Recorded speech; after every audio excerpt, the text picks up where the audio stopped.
Good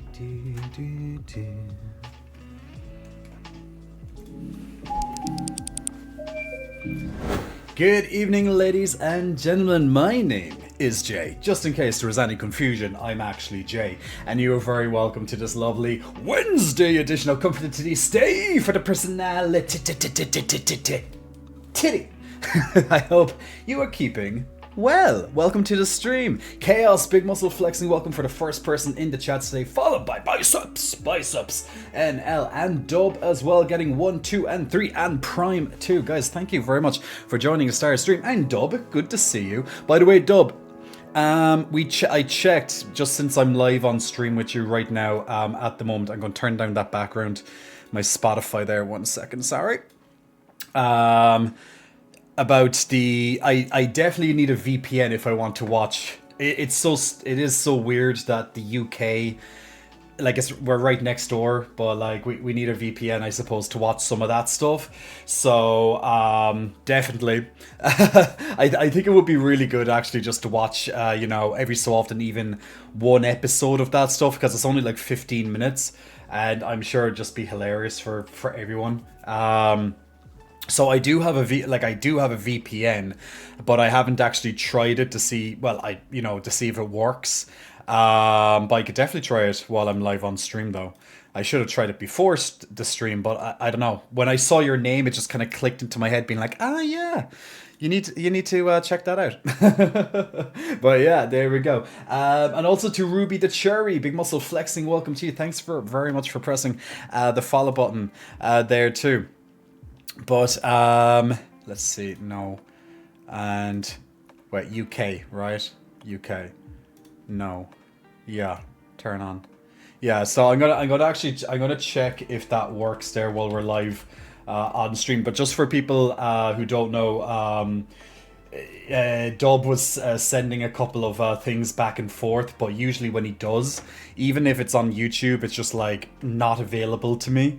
Because, I don't know, just they're blocked by your country or whatever. So, you need like VPNs for this stuff. It's just comical. Even if it's in the UK, you still need a VPN. It's, it's just so strange. Okay, it doesn't seem to... BBC iPlayer only works in the UK, but I'm in the UK. Well, I'm in the UK. But apparently it's not... My VPN is probably not registering. Wait, maybe I did something wrong. Let me do that again. This is the VPN, right? Yeah, that's the I rarely ever use VPNs because I rarely ever actually goddamn need them. But yeah, like it says UK London, so... But when I click on it, it still says only works in the UK, so I'm not too sure. Let me try this one. Maybe this one works. No, same thing again. 1 to stun, 2 to kill, 3 to make sure. Yeah, that's really funny. I only watched the first episode on Daily Motion. Do you think I'd be able to watch it on like Daily Motion or something? Like surely I could watch it like on a different thing that's not BBC. That should be surely okay. Let me have a look. Yeah, Daily Motion's here. Wait, episode 1, what? Season 1, episode 2. Season 2, episode 1. No, we're looking for like season... Let's go, season 1, episode 1. Season 1, episode 2. Season 1, episode 1. Okay, wait, let me see. I'll just check now if this works. We're sorry the information isn't available right now. Really? Why is that? It will say it's in Spanish, but it's not. I'm literally on... Oh no, it went to Sky? Wait, I think something was loading there. Job seeker, wait. Oh, I have to download it? Access denied. Okay. Yeah, literally trying...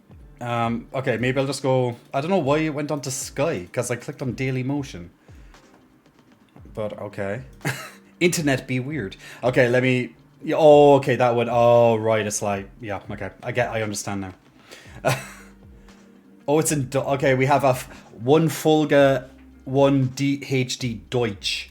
Okay, let's see if this actually is in Deutsch. Or is it actually in English? But this, I think, is season... Yeah, I think this is season 1, episode 1. And maybe it's not in Deutsch, but there might be like subtitles. Speak. Right. Okay, yeah, that's in English. Okay, great. Okay, we found it. Isn't? I was like, is that, you know, like the English accent? Depending on where you live in England, they might as well be speaking goddamn Dutch sometimes, you know. I was like, is that English? You know, it's all the different accents. It's crazy. Yay, Dutch. But okay, thank God for the Dutch. We appreciate the Dutch today. The Dutch gets us what we need. So thank you, Dutch people. We like you here. And oh yes, and yes, hit some H2. Oh yeah. Ooh, ooh. This does have a kick to it, actually. It's my first time having this. It is, yes, it does have a kick. So I'm actually drinking a hydration drink from Energy. Which you can get for a discount through the link down below. It's I still have some energy drinks but this one's hydration. I don't need the actual energy drinks of these. This one is like, it's called like bubble gum or something like that. It's like bubble gum, and it's just very, I'll just say it's full of fun. There's a party in my mouth and I'm invited, you know. That's kind of what it is. But it is actually quite tasty, but I just wasn't prepared for that kind of kick when it happened, you know. So yeah, very tasty. But yes, I was like, some extra hydration today is not a bad idea. Say I had a cup of tea right before the stream, and then I goes, oh no, I can't just have another cup of tea because I just had a cup of tea. By the way, I heard a good fact that Irish people drink more tea than the English. We do. But Turkey drinks more tea than us. So I think it's Turkey, Ireland, and then England. So I'm like, yeah, fuck the Brits. But see, Addy, there's always going to be that little bit of that little animosity will be a little bit of, let's say, rivalry, but in a fun way. Like, I don't hate the Brits, you know, but I think it's just pretty much what Irish people are like. Like, literally, if the English lose at something, we cheer. That's just kind of how it is. And I'm sure you're the same in some of your countries, or maybe a city. Like, for example, like in Ireland, like, you know, everyone who's outside of Dublin is considered the countryside. That's just how it is, you know? So it's like Dublin versus the entire rest of Ireland. And I'd imagine for the UK, it would be like London versus like everywhere else in London. And maybe in like the USA, maybe it's like California versus like New York or something like that. Like, you know what I'm saying? Like, you have that kind of rivalry, but it's not like a serious rivalry. But obviously, when you go back to our history, where there actually was, and to an extent, I guess, can still kind of be, this, you know, this this animosity between us. But it just kind of stems over like from any sports that we watch or anything like that. It's just, if the English lose in something, Ireland is happy. So even if we lose as well, even if Ireland, let's say now it's like soccer or something, or the rugby, you know, as long, like, if we lose, okay, that's sad. But if England also lose, it's even better. You know, it's just as long as they don't win, it's fine. So that's pretty much that's pretty much just how it works. The T. Okay, let's bring this up on the, so everyone can see it at the same time. Here we go. Ooh, I wasn't lying, see? See, facts. Wikipedia doesn't... See, I actually saw this today, but not on Wikipedia, I saw it elsewhere. So it's just for everyone else. So, this is the tea consumption per capita. Now, I don't know how they find this. Now, this is 2016, alright? I'd say it's even more for Irish people now, but like, it probably hasn't changed all too much, but still, even 2016, that's some good data right there. And there's a lot more people in Ireland now, so you never know. So like Turkey being number one with 3.16 kg. To be fair, I probably drink way more than this. You know, I drink a lot of tea over the course of a year, so there is that, right? So so Turkey is number one, Ireland is number two.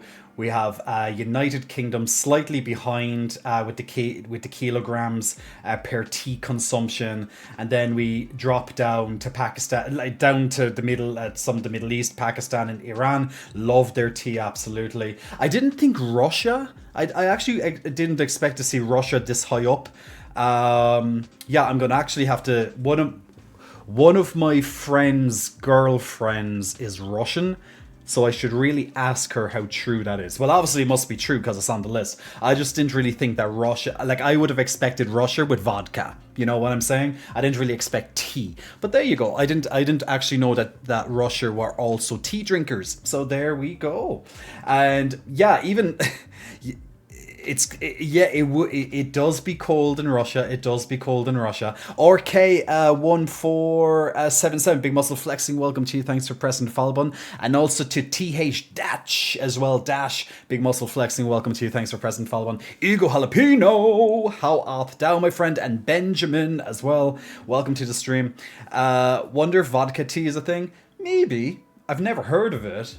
And it probably doesn't taste that, like, ugh.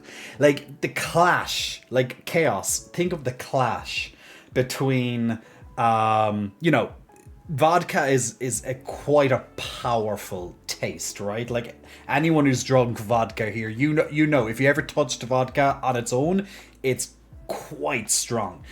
Whereas tea really isn't in comparison, so I don't know how that would work, but maybe there's a way to, I don't know, filter it down or something. I'm not too sure. But yeah, so who's last on this list? Well, there's only 56 countries apparently in the world. But look, I guess studies they can't catch everything. We have Mexico. We have Mexico and Brazil. Yeah, see, Brazilians, we have a lot of Brazilians here living in Dublin. Well, in Ireland, but Dublin in particular. I would have said this a couple of times in the past. So I think that well, technically they're outside of Brazil, but that number would definitely increase because they'll be kind of forced to drink tea. Because if they get any Irish boyfriends or girlfriends, you know, the Irish boyfriends and girlfriends will be drinking tea, and, you know, kind of monkey see, monkey do. It's like, oh, I'll have some tea too. Because, you know, you want to impress your boyfriend or girlfriend or whatever. So, yeah, I'm sure this number would be, especially for any Brazilians living in Ireland, I'm sure that number has increased. But this, of course, would be taking the country of Brazil itself. But hey, look, we can influence tea drinkers, and we'll send them all back to Brazil, and then they'll tell their friends, and then those circles will expand, and soon we'll have a full nation drinking tea. So that will be good for all of us. Tea infused vodka, but it looks like a white girl wasted drink. What? Let me check this. How to make a tea infused vodka. It doesn't really, like, this must be like an iced tea or something, surely, right? Let's have a look. See, take a bottle of your favorite vodka. Well, duh. Guys, how are you going to make vodka without vodka? Add tea, either in a bag or loose. Steep for at least 3 hours. Remove the bag or strain the tea from the vodka.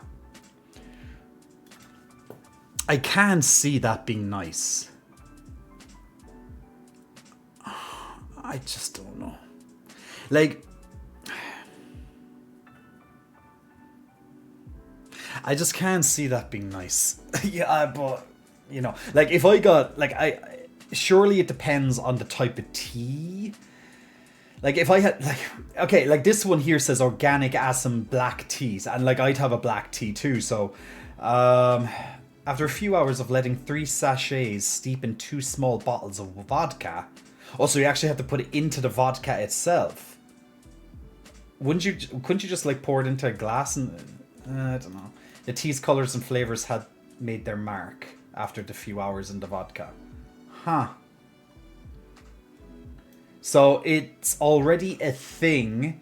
Absolute Vodka created Absolute Wild Tea, a vodka infused with black tea from China and a touch of Scandinavian elderflower. I just don't think I just don't.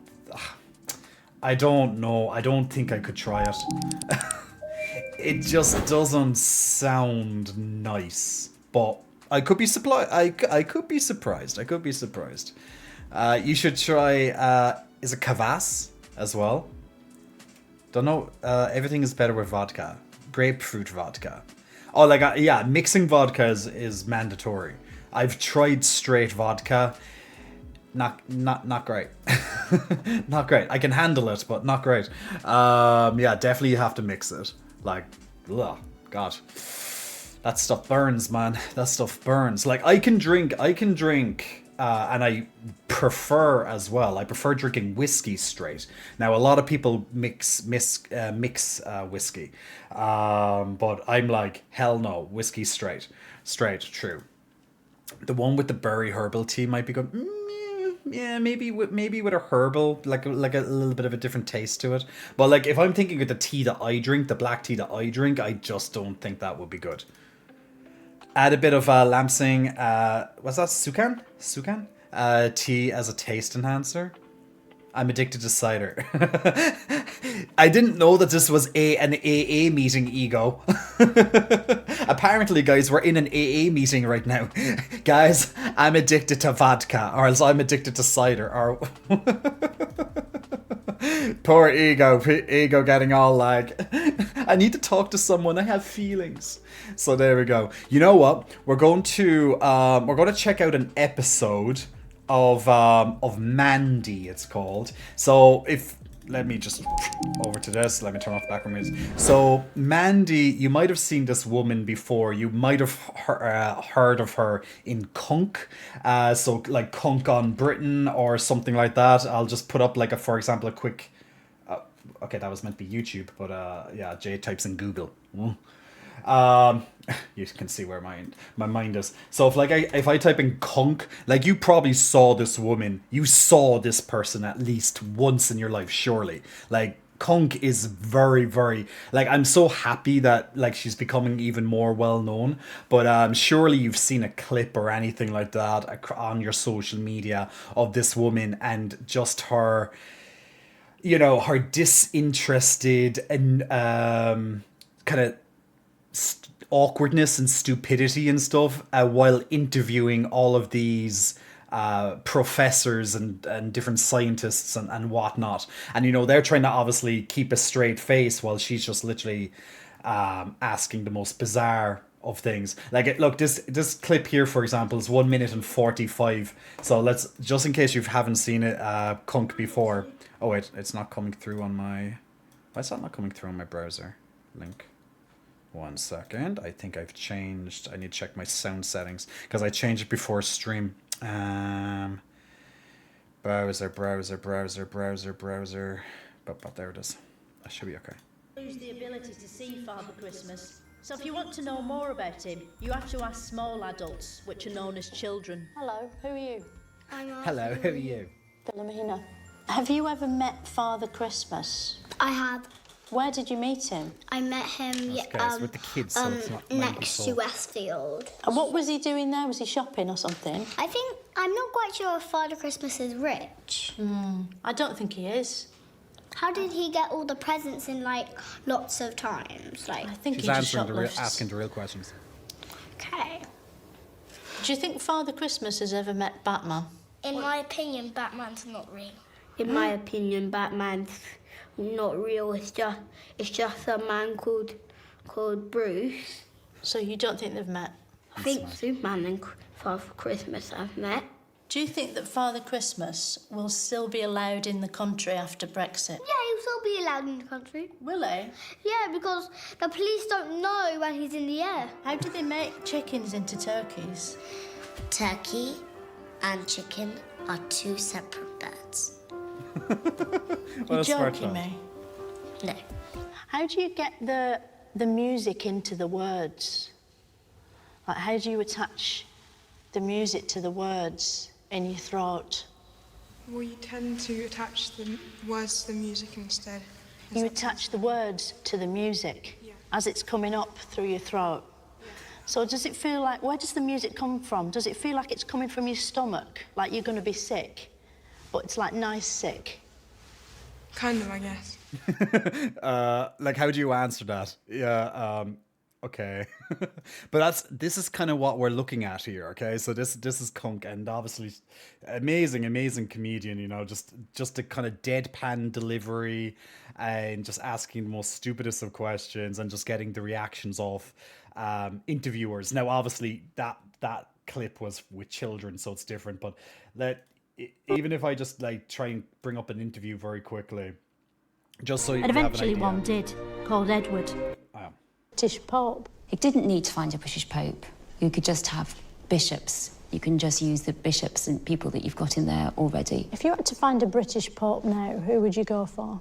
You couldn't use the Archbishop of Canterbury. No, you have to have someone else. Someone from without the church. Yeah, like Matt Baker of The One Show. So you're Matt Baker off The One Show. He's not an obvious choice, you see. That's why I think he'd be good. But the more you think about it, the more it makes sense. Henry VIII kept having a go on new wives because he wanted a boy to pop out of one of them, and eventually one did, called Edward. When Henry died, Edward became king, aged just 9 years old. Edward died aged 15, the youngest anyone had ever died of old age. He was followed as king by Lady Jane Grey. She ruled for 9 glorious days, almost a week. These were among the fastest royals we've ever had. After Jane came this woman, Queen Mary. And there really was something about Mary, but not something funny like Cameron Diaz with all dried spunk in her hair. Mary's something was religious intolerance. She had so many Protestants burnt at the stake.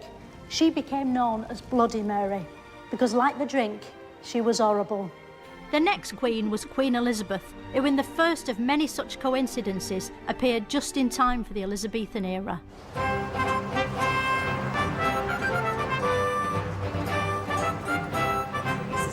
Queen Elizabeth I got a crown screwed on here in Westminster Abbey.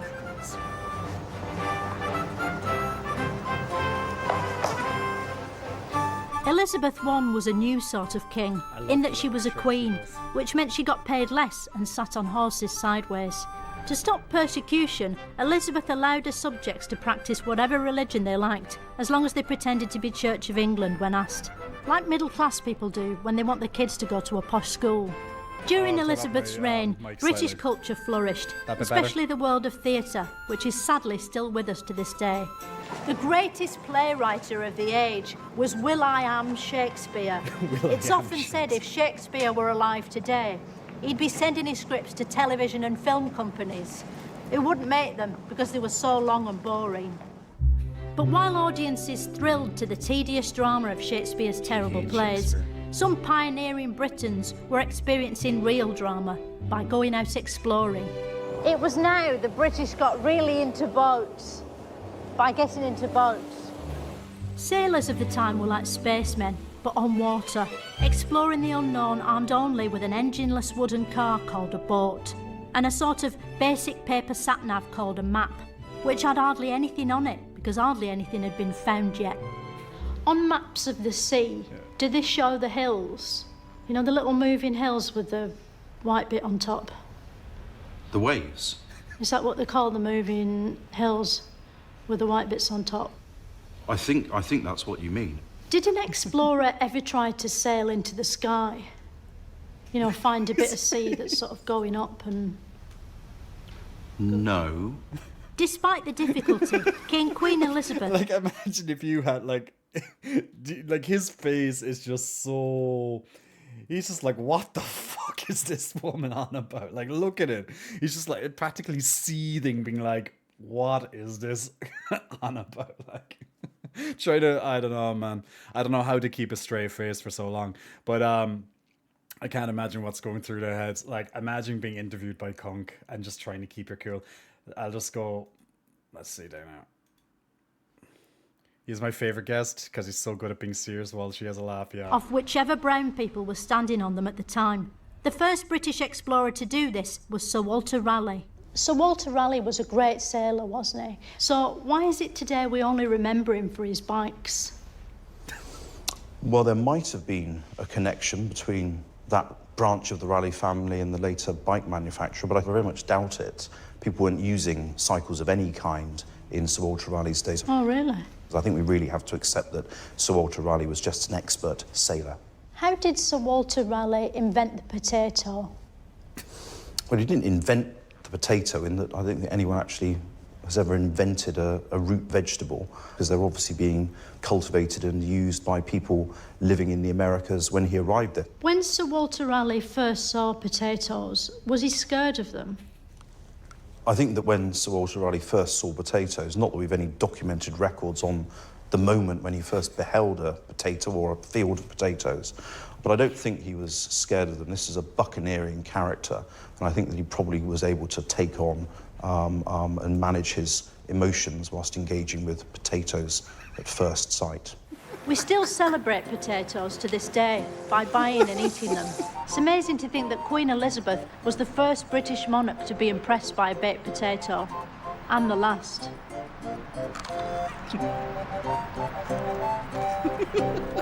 Walter Raleigh was... It's just so yeah. I'm just going to be happy now to see. I have never seen Mandy before, so this is another character she plays, and I'd imagine she's quite similar to what we just saw there with Kunk, just obviously in a different way.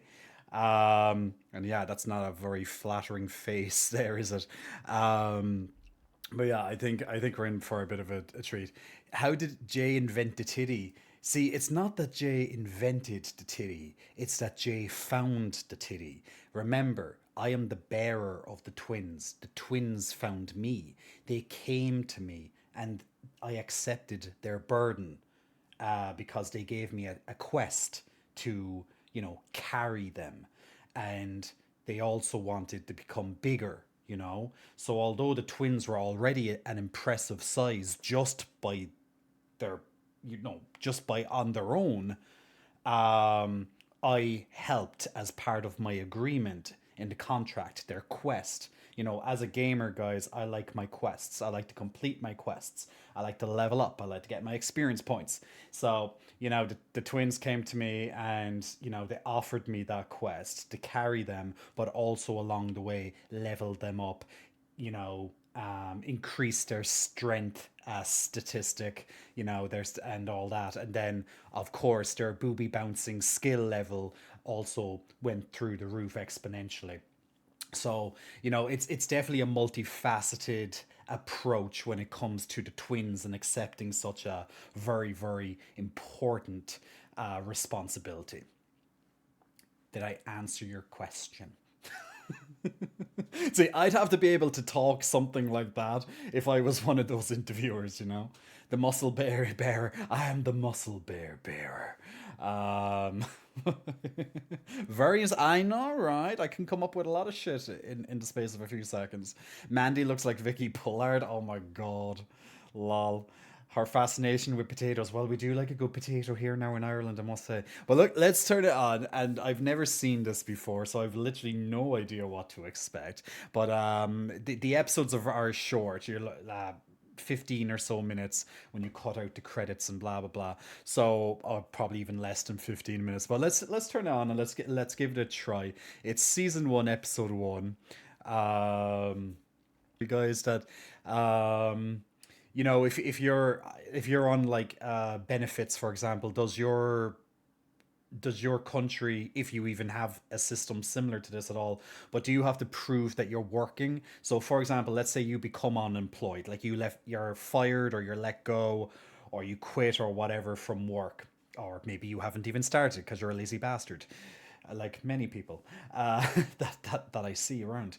Like, do you have any like benefit program, but then like, so you're getting like some sort of social security checks like on a weekly basis or monthly basis, but on pretty much on condition that you're looking for work. Maybe it's like for us, we have like it's like a unemployment benefit thing. They obviously have it in the UK too, which is where this, of course, is based and shot. But pretty much every so often you'll get a letter and you'd have to come down to meet one of these officers, and then they'll be asking you questions, being like, "Oh, have you looked for work? Or will you sign up for this, this course or whatever?" And you have to kind of prove that you are trying to look for work. Although most people are like, "Oh yeah, I sent in some, applications and I haven't heard anything." Like, they don't go in depth with it. It's more like tick the box kind of exercise. But if you stay on like these benefits for too long, they'll start kind of forcing you to do stuff to kind of get yourself out of it. But I don't, I haven't been taught down that route in such a long time. Like when I was like many years ago, I was briefly on benefits after I got sick, and then I left my job after that point, and there was a short period of time where I had benefits, so I would have went through this kind of thing, and then back to work again. But so it's like that in between times as well. So, but I remember now, you'd have to write down a list of companies that you applied to. Like, you could literally just pretend that you applied. I don't even think they follow it up. So at least here anyway, they just are like, tick the box. Okay, did you look at stuff? Cool, great, good luck, good luck. And then you go back to getting, some sort of benefits until you're able. The thing is, though, there's genuine people who need it. Well, actually are looking for work, but it can be extremely difficult to get work at times because, like, in your country, they might say, "Oh, where we have plenty of positions, la la la la la." But no matter how many times you send out an application, you just never get an interview.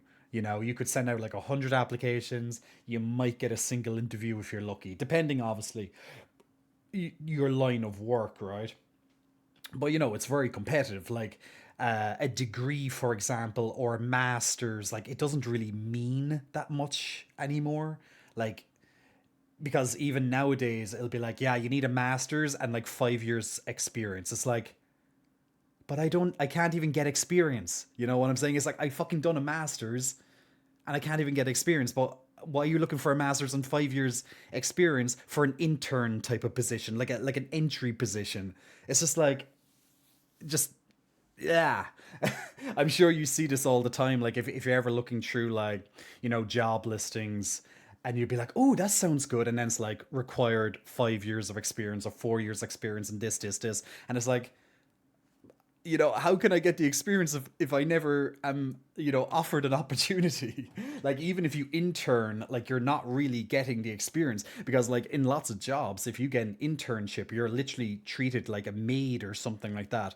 Okay, you go and get the coffee, it's like the basic shit of now. It really depends. Some internships are obviously very valuable, but others are just literally, you're going out getting coffee and stuff. Yeah, as part of the agreement for the benefits, if you're on social assistance and not disability assistance, the agreement in Ontario is you must prove you're working towards financial independence. Yeah, in the US, you have unemployment benefits, and part of it is, hey, Zilly, and part of it is submitting proof that you're actively searching for work. Okay. And do you know when, do you think they actually follow up with that? If you go into one of these meetings, if you've ever gone into one of these meetings, do you think they literally follow it up and go through it and, like, whatever? Or else do they go, oh, okay, cool, and then they just tick a box and then next type thing? I don't know. Do they honestly even look it up that you've applied? Because, like, anyone, especially nowadays, anyone can say, yeah, I sent out like 50 emails, got nothing back, and it's so simple just to go, out you go. I actually like the adult education stuff that they would offer me, just because most of the time it was stuff people paid for out of pocket. Yeah, that's usually a good thing. You can get some course for very cheap, a big discount even, or else maybe even free. Like getting approved to work with alcohol or get an industry license. All inter Jamblin says all internships are valuable because what you gain is the ability to say, yes, I have experience, I did an internship. Yeah, I guess so. I guess so. But then if they drill down in the interview to being like, okay, so what did you do? And you're like, ah, fuck. Because you may not have got much. It really obviously depends on the industry because I'm sure if you got an internship in, let's say, I don't know, uh, a law firm, I suppose, although you're probably not in any of the big stuff, you're probably at least doing some filing and you have some at least light experience. But, you know, like even if you wanted to be a lawyer and you're working, if you got an internship in some sort of firm, yeah, that probably doesn't mean much because they're not going to literally give you cases to handle, right? So it's like you're damned if you do and you're damned if you don't. That I'm not too sure. Only what I've read. Not sure how you even submit the proof. Fair enough. But yeah, so the pretty much it's just with this. This is literally what she's going through. So I'd imagine she's going through she either accepted the training or else she went for that job. But I'm not too sure which it is. I only had one caseworker that ever followed up by requiring I showed her proof, but it was just a list of URLs for places I applied or the name of the place. Ah, okay.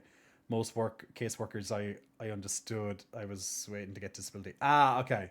Okay. Well, that's good. So, because I honestly, there's lots of people here, like where I grew up. Okay, in the small town that I grew up, and when I was like, you'd literally have a line down the street, you know, because you'd have to, we call it signing on.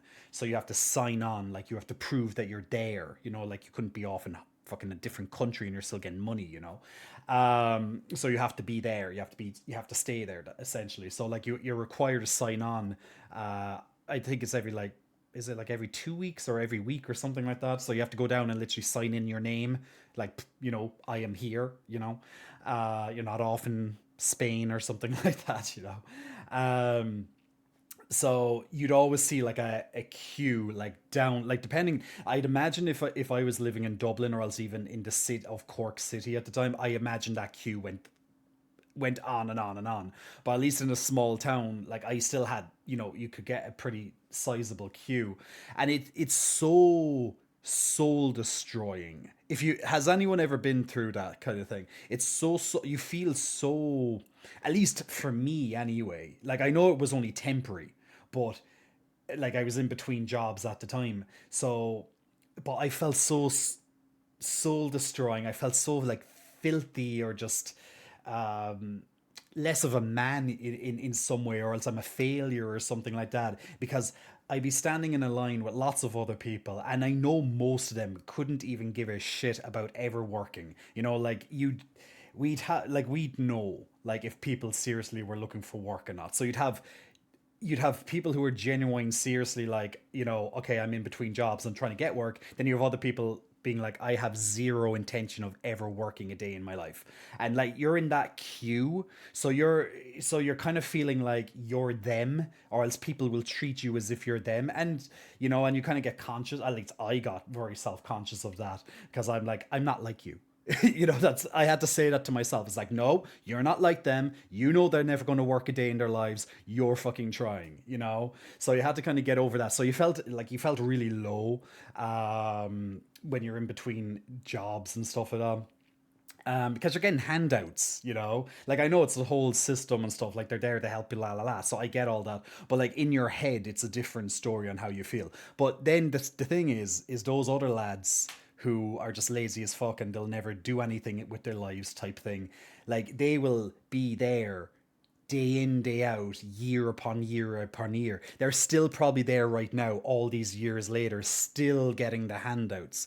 So I'm very sure the local, you know, office now, for example, the social welfare office, like they just see the same faces again and again, and so they can't even be asked. Like they know the genuine people from that, so I can only imagine it's like, just tick the box, just tell me you're looking for work.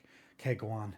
You know, that's the kind of treatment you feel like it's here. But yeah, you just kind of you feel kind of low. It's a bit it's definitely depressing. Like, so I definitely understand when someone is like fired or let go from work, or they just leave for whatever reason. Like that, when you're not working, you definitely feel like you don't have a sense of purpose. Now, obviously, some jobs are absolutely terrible, and yes, for your mental health, it's probably good that you're out of that job because that job wasn't just right for you, right? But people who are on not working for a long period of time and able to work, that's like, if you're disabled or whatnot, that's a different story. But I'm sure if you're disabled and whatnot, you still, feel like you need some sort of mission. You kind of, you need something to kind of get you up every single day, and it's not work, obviously, because you don't have any, so you have to find a different way. But you definitely feel like a big attack on your self-esteem and your self-worth when you don't have, let's say, a dependable income, and you're kind of living off social benefits. Once again, you're fit, you're healthy, you're able, and all that stuff. Big difference if it's elsewise. But like, I definitely know, especially from men, I think men feel it the most. At least that would be my opinion, because I think men definitely try and look for a sense of purpose. They usually attach work to being, a productive member of society, having a purpose, a reason to get up, being the provider for the family, or whatnot. So I think having a job, in particular for a man, is like a really, really big deal. So I think if they're let go or fired or whatever, and they just cannot get work for whatever reason, I really think that does affect a man more than the woman. That's just at least my take on it. So I think there's a lot of angry, like, not just lonely, but there's a lot of angry, bitter men out there, and and generally when you find that, it's probably because they're unemployed. Not just the only reason, obviously, but if they're unemployed, it's definitely a bigger thing, for a man, because it's like, imagine if you're hanging out with your friends, okay, and you got let go from your job, or whatever the case may be. Like, and if everyone's being like, oh yeah, my job, la la la la, because a lot of people attach a lot of to their job, right? Like, the job is like a status symbol in a way, or they attach way too much to a job. So don't you feel like maybe anyway, like, don't you feel a little bit like, if they're all talking about their jobs and you're like, yeah, I don't have a job, I'm unemployed. You kind of, you definitely would feel a bit more awkward. But like, that's just kind of like my take on it, that men definitely, I think if you give a man a job, even if it isn't the best job in the world, let's say, but it gives them a reason to get up every day, I think a lot of the angriness will at least fade away. Not all of it, maybe, but a lot of it will, because he has a reason to get up. He has a purpose to get up. He has a schedule. He's making money. He feels better. So I think if you ever take a job away from a man, it's more devastating, for them in the long term. But obviously, if you need to leave your job because you absolutely despise it and it's causing you more issues than good, then that's a different story, right? So yeah. So look, people need a sense of purpose in life, and for a lot of people, that's work. It's a reason to get up in the morning, as I keep saying. Jam says every solicitor actually has to take 1 year internship with a registered solicitor in order to practice in Ireland, and a lot of the Western world. So it's absolutely crucial in order to be a solicitor. Well, as you can tell, I'm not a solicitor, and actually, imagine a man like. Like, there's always this kind of joke in the USA, that there's pretty much like one solicitor for every couple of people, or else even multiple solicitors for just lawyers. We call them solicitors in Ireland, just in case, because solicitor might mean a different thing. It's like when I used the term. What was the for the buzz cut? What was I saying again? The skull, a skull. I was saying on the last stream, the skull head, or whatever the hell I was calling it. A skinhead, that's the one. So like when we're using the term skinhead, and it's like, Jay, you're not meant to say skinhead, and it's like, but that's what we call it. It's kind of the same with solicitor. Like solicitor might mean something like strange to someone who's not, here, but solicitor is a lawyer, right? Just to kind of keep you on the same level. So solicitor, lawyer, I'll say lawyer. So like I'd hate like at one point being a lawyer would have, and it still is right now anyway, it's still seen as like a great career, very professional, your family will be proud of you, I'm a lawyer, making big money, whatever. Your job is being replaced in a couple of years if you're going to be a lawyer nowadays. Lawyers are fucked. So it's like, if you're training to be a lawyer now, I'd literally pity you. Make as much money as you can, because you're going to be being replaced by a goddamn AI in the next couple of years. Sorry, but that's just how it is. So like even so nowadays, if AI, which brings us on to another point, we should be watching this, but like, here we go. Which brings us on to another point. AI is going to replace a hell of a lot of jobs. And if we're already talking about if men have this sense of purpose, this identity with working, and it makes them feel better, la la la la la, it's going to be even harder to get a lot of jobs. For everybody, not just men, obviously. But it's going to be harder because lots of jobs are going to be replaced by AI. So anything that pretty much is data driven, which is a lot of jobs out there, literally can be replaced overnight once the AI is, trained up. So realistically, so now there's like eventually there's going to be this other upcoming issue, almost like a pandemic or epidemic in a way, that's like, oh, there's like job unemployment is going to be rising through the freaking roof because everyone's going to be replaced by an AI. So I don't know, through legislation or some sort of government interventions, maybe. I have no idea, but that's I don't have to worry about that. Or should I right now? But it is definitely something. It's an extra kind of spanner in the works that you're going to have to work with. So if you're currently in a degree, or you're thinking of studying, or going back to upskill in college or whatnot, it's definitely something to consider, being like, okay, can I be replaced by an AI? Like, that's going to be definitely a question.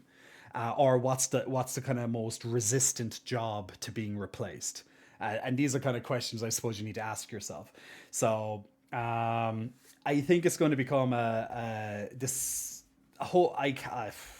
say it's going to become a huge issue one day. So yeah, take note of that, people. Take note of it. But coming back to this, we are in an unemployment center, or at least that's where this episode seems to be taking place right now. Anyway, a lot of men tie their worth or identity to their job. Absolutely. Lucas, welcome to the stream, man.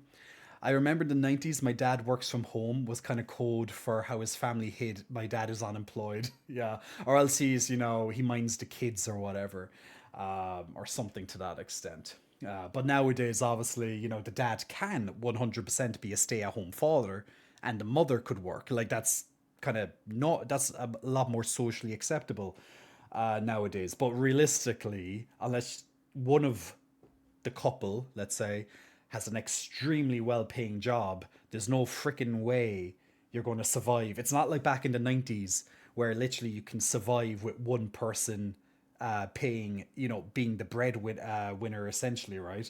Like that's not really possible for most people anymore because of the cost of living, right?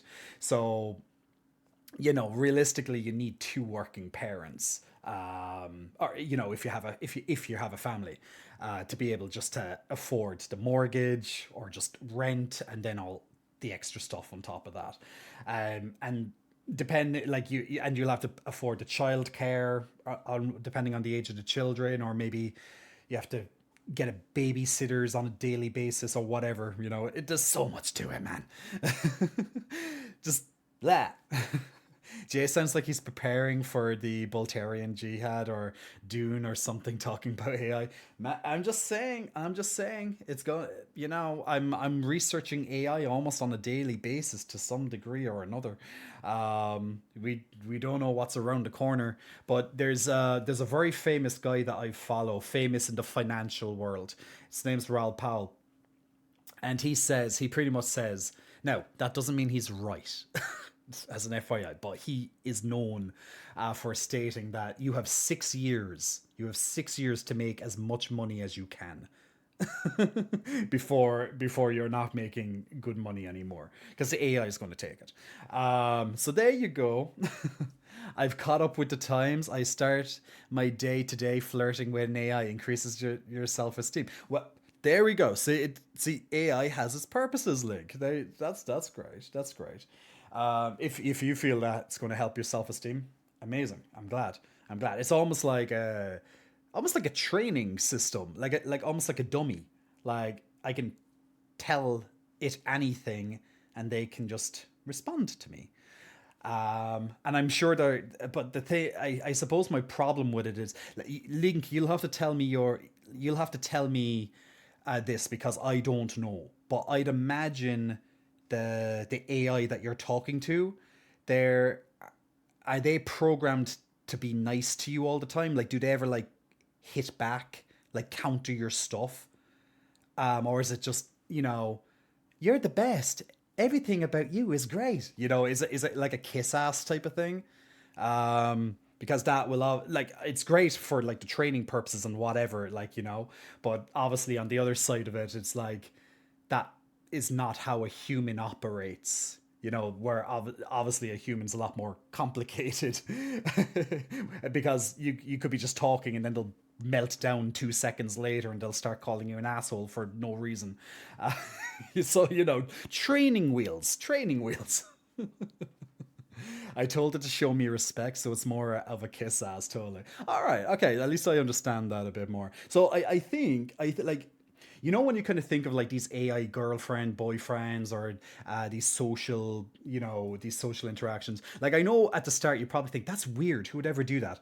A hell of a lot of people will. But there is also, obviously, in Link's case, there's obviously a great benefit, because if, let's say, after COVID, right, a lot of people, maybe even some of you guys, I had it to a degree. After COVID, and at least in my country, we were closed off for 2 years, huge lockdowns, all that stuff, right? You'd be kind of afraid to go near people, especially me, because I have elderly parents. So the last thing I want to do is hang out with friends, potentially catch COVID, go back to my elderly parents, and the story, what could happen. So you had this anxiety. So I'm sure a lot of people after COVID and these lockdowns and all this pressure and that you'd hear, a lot of people would have developed a social anxiety, right? So let's say in these cases that you had a social anxiety, you could definitely see a positive case where an AI could help kind of wean people back into socializing. Now, obviously, it's in a kind of a training scenario, let's say. It's not real as such, but at least it gives people it gives people a bit of encouragement, kind of like what Link is saying. It improves the self-esteem. So I wouldn't have, honestly, I wouldn't have even thought of that probably off the top of my head. So I'm actually very grateful, Link, that you said that to me, because now that's definitely given me something to think on. So thank you so much. Helps me being a little bit more open-minded to the whole AI, social interactions, girlfriend, boyfriends, or just just companionship. And that's it, companionship. I was watching this short clip the other day. They were showing this female, well, it was dressed up as a female, presenting as a female, robot, AI agent, it was like a robot and she'll talk to you. But it was quite a sexualized robot, and I was looking through the comments at the same time, and obviously everyone was, and he was like, yeah, this is going to be like a social robot, it's going to be going to enhance your connections and all that. And oh my god, the comments underneath it was like, yeah, sex bot confirmed, you know, because they done the robot up with, like, you know, and made it really, let's say, appealing, like an appealing woman, let's say. So like you're like, yeah, sex bot confirmed, you know. I was just there being like, oh dear God. But hey, you don't need to blow up dolls anymore. You're going to have your own personal sex bot. So there we go. It's going to be like Futurama, you know, or else even in Austin Powers, you know, like the smoking Ghiblies. Actually, can I get that clip of Austin Powers? I love that bit of Austin Powers now. Austin Powers, fembots, I suppose would probably be the closest thing. Yeah. God.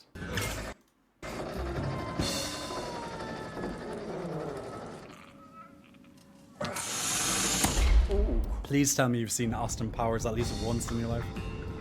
It's the future now, yeah. We're talking about sex bots, yes, Timbo. These are fembots. They to be fair, it kind of looked like this. Kinda. Just a little bit more. The hair was, let's say, a little bit more like professional. It was like straight and all that kind of stuff. So this is definitely like very kind of slutty sex robot, fembot. You saw this back in the day? Hello. Hello, Mr. Powers. Hello, Mr. Powers. Care to have a little fun? Care to have a little fun? No, actually, I have to save the world.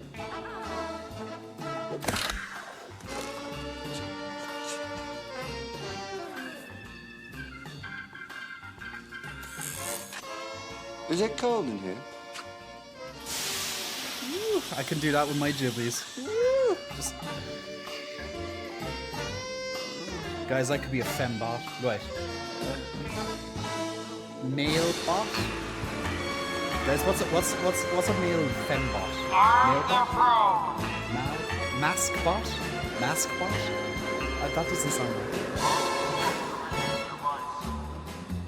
Man bot? Just like Mandroid. Mandroid. Hi. I am Jamie. I am Mandroid. I am your personal Mandroid assistant. Muscle bot. Mandroid, mask bot, mamba. It destroy Yan Yarbin. No! No! No! I've got to get Dr. Evil! I've got to get Dr. Evil! See, this is going to be our fembot, guys. This is the cold future. Showers, The future is now. Baseball, cold showers. Give it up, Mr. Powers. Margaret Thatcher naked on a cold day! Margaret Thatcher naked on a cold day! Give it up, Mr. Powers. Oh, she's such a ride. I had a huge crush on Elizabeth Taylor. Seriously, like, she's gorgeous. Oh my God. All through my teenage years, I was like, oh my God.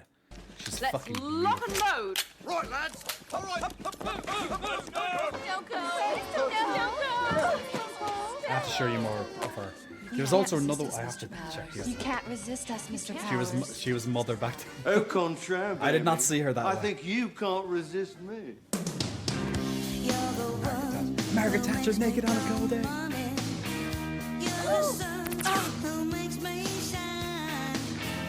Gotta release the mojo, baby.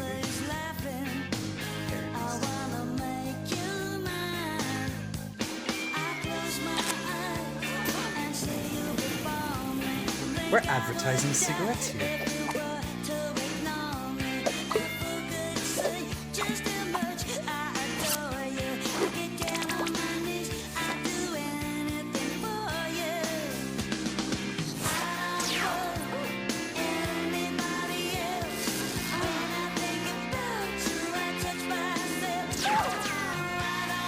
That's me right now.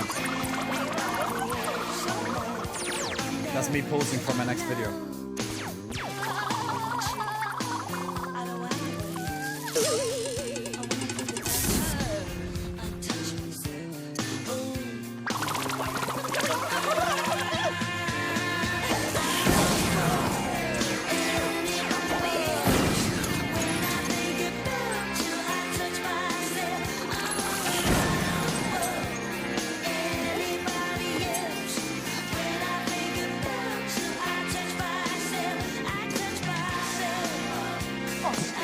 Boston? Vanessa, it's not what it seems.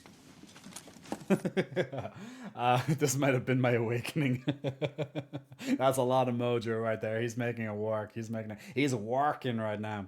But oh no, it's Elizabeth. I said Taylor. Elizabeth Hurley, wasn't it? Elizabeth Hurley.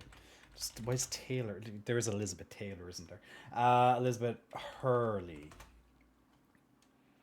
Yeah. Oh, she's still beautiful. Dear God. But yeah, like divine, absolutely gorgeous. She was in a movie with Brendan. Brendan. Oh my God, I want to go back and watch that. She was the devil. Can anyone remember that? It was Elizabeth Hurley with Brendan Fraser in Bedazzled. It was called. Oh my God. Like, dear Jesus, like, wow. Oh my God, like fucking sexy bitch. Just too, like, seriously, just man, amazing. So yeah, I had a big crush on Elizabeth Hurley growing up. A little bit on Brendan Fraser maybe as well, but definitely more on Elizabeth Hurley back then. But yeah, man, if you've never seen this movie Bedazzled, I just remembered I just really loved Elizabeth Hurley as the devil. She was like very sexy devil. And then when she was like pretty much like, you know, she strips down just even for a moment CGI type thing, I'm like, yeah, girl, you work it. Wait, is there a thing there? Oh no. No, I wanted to see it. I'm not a robot. How dare you? Oh, guys, shit. It thinks I'm a robot. Oh, no. You're onto my secret. I'm a cyborg or something now. Oh, no. It's like, confirmed, Jay is bot. No, I passed a capture. I'm not a bot. That just proved I'm not a bot, guys. Formarme en algo más terrible. Te veré en el infierno. Oh, my God. It's in Spanish. ¡Aguarda, guarda, guarda, guarda, guarda! Oh my God, the Spanish dub is so awful. Ahora escucha, ente asqueroso y miserable. Esta es tu última oportunidad antes de ser rostizado. Pide tu último deseo, te quemarás para siempre en el infierno. De acuerdo, de acuerdo. Oh my God, and Brendan Fraser. Deseo que Alison viva muy feliz. Oh, Dios. Awful. But man, if you've never seen Bedazzled, please do yourself a favor and watch it sometime. Basically, like, she gives him, it's kind of like she gives him almost like wishes, like kind of like the genie, like Aladdin type thing. And then at the end, you know, you have to give the soul if you don't, whatever. So it's like making a deal with the devil. So that's kind of where it's from. But we were meant to watch this episode, and we went into a gigantic speech on like unemployment and social welfare and benefits and men's identity. And we just don't know what's going to happen on a J stream. Large Banana, you've met Liz? I'm fucking jealous. I'm jealous. She's I'd imagine she's mesmerizing. Oh my God. Like, even now she looks fucking beautiful. Like, had a huge crush on Elizabeth, I keep saying Taylor, Hurley, growing up. And big muscle flexing, welcome to you, Large Banana. Good to have your Large Banana with us today. Watching dubs can be so funny sometimes, man. That just sounded so bad. Jay is a mandroid, confirmed. Yeah, that exactly. So, well, we were talking about it, true. Himbo Jimbo, big kiss blown your way. Make sure you get that kiss. All right, let's get back to what she was doing. So she's in an unemployment office, and she had the option to either go for training, to upskill, or else she had to go work in a factory or something, wasn't it? Literally, we're like 30 seconds into this episode, and this is the first episode, so. Yeah, and we went off for about a half an hour talking about society. Or maybe at the start of this episode, it's going to be no spiders were harmed during the making of this. Because I don't know, it looked like that looked convincing. Let me look at that again. That looked real for a second. Oh my god! Like for her just to be able to sit there with that spider, with that tarantula or whatever on it. Oh my god! Like I know, like oh, jeez, no, no.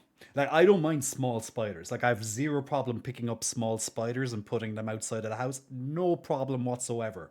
But that's a killer. That can kill you. These tiny little things, like these little garden kind of spiders that we have here, that go into the house and stuff, or the daddy long legs as we call them, or the fucking dragonfly we call them. Another ones, they're kind of, yeah, like those, no issue whatsoever. I can catch them or whatever, throw them outside, no problem. Like I rarely kill a spider. I don't like killing spiders personally, unless they deserve it. You did. It's like, Jay, how do you know which ones deserve it or not? It's like, I am God. I decide who lives and dies. I am God. So, yeah. So some spiders will, I'm a generous God. Some spiders get to, have my mercy and they can live on. They'll be thrown outside. But to kind of like give the other spiders a little bit of the fear, kind of keep them in control. Every so often one has to get selected and die.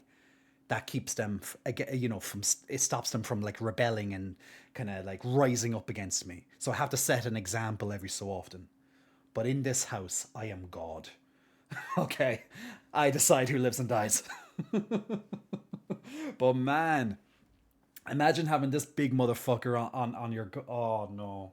Or else in your bed. Everyone there is now looking over, is going to go to their bed later on, or else you're in your bed right now and you're going looking underneath. Yeah, look underneath your duvet and there's a big huge fucker there. There's this big huge hairy bastard waiting for you. And when I say big huge hairy bastard, guys, we're talking about spiders. Otherwise you'd get too excited, I'm sure. And I couldn't blame you. She smashed on beat. It gets worse, Jay. That would freak me out. I'm scared of small ones. So in an even bigger twist, my flatmate back in the 90s used to have a Mexican red, legs like that. Oh my god. She was called Martin. Interesting. We used to let her roam in the living room. Oh god. Nah. People who have pet arachnids are just weird. They must have collected bugs as for fun as a child. They must have. You know when you have like your science project when you're a child and you probably have to go outside and you have to like look for bugs. That was probably their favorite activity. Nah, you can't have it. I can understand. Then again, I can understand why people have pet snakes. See, I grew up with snakes, so snakes are a little bit less.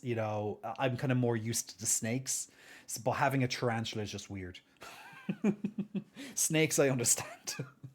But then again, to be fair, you shouldn't have, I guess, snakes as a pet too. Yeah, but still. Your niece has a pet boa. Yeah, nice. We had some like corn snakes and boas as well. My cousin, when we you handle snakes quite well though, Jay. Oh, have you heard of that? Huh. Okay. Like surely you couldn't have seen such a thing. That doesn't exist. There's no such footage of me being a snake charmer.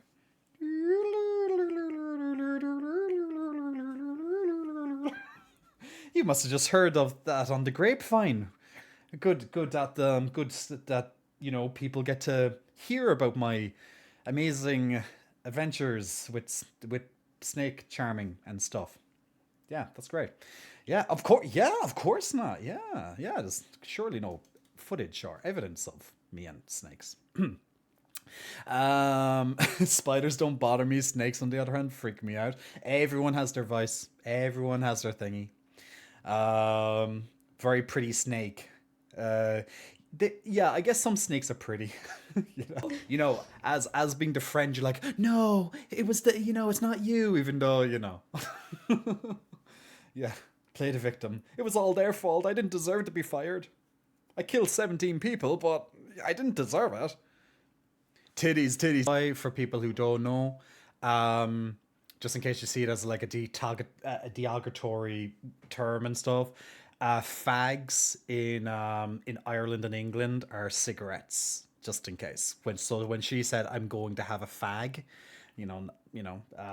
it's I'm going to have a cigarette. Just in case you weren't aware of that. So fags just don't get up on your high horses, been like, she said what? And you're like clutching your gay pearls, being like, how dare she? British slang. Just, there you go. Deal with it, people. I did that once on the chicken station. Oh, did you? Oh, you had a job at a chicken station? Thankfully, I've never had a job, like, I guess, yeah, I've never had a job like that. Thankfully, I never saw myself working. Well, then again, who kind of sees themselves working in fast food? But not that, I'm not saying anything bad, but I don't think it's like people's ambition as such. It's more like it's to pay the bills, it's to get me through college, it's to blah blah blah. It's not like like my biggest ambition is to work in fried chicken. Unless you really, really love fried chicken, I suppose. But I don't think that's people's like if your highest ambition is just to work in fried chicken or similar thing, well, fair enough, I guess. But we all had our part-time jobs, or then again, so there was probably a point in some of our lives that we went in and be like, oh, I just need a job for like a couple of months, maybe during the summer or whatever, just to get me by. And then you're working in it for like 10 years. Anyone had that? It wasn't me, by the way, just saying. But anyone here had that? It's like, oh, it's just temporary until I find other work, we'll pay the bills, it'll be fine. And great. But like, and then you see yourself doing it like for many, many, many, many years later, and you kind of just got used to it. So you're just like, I'm comfortable. It pays the bills. I'm fine.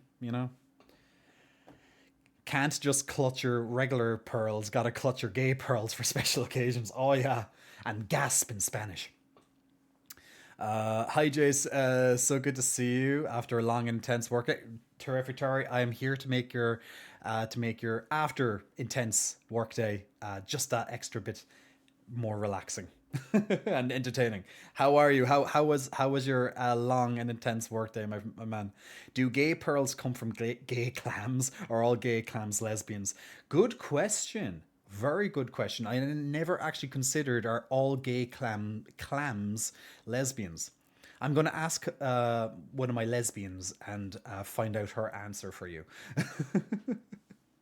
My first job was fast food, but yeah, it's never my goal to remain there. Look, at the end of the day, right, a job is a job. Okay? A job is a job. It fucking keeps you off the streets. It puts a roof over your head, right? But all I'm saying is that I don't think it's people's like ambition as such to work there for the rest of their lives.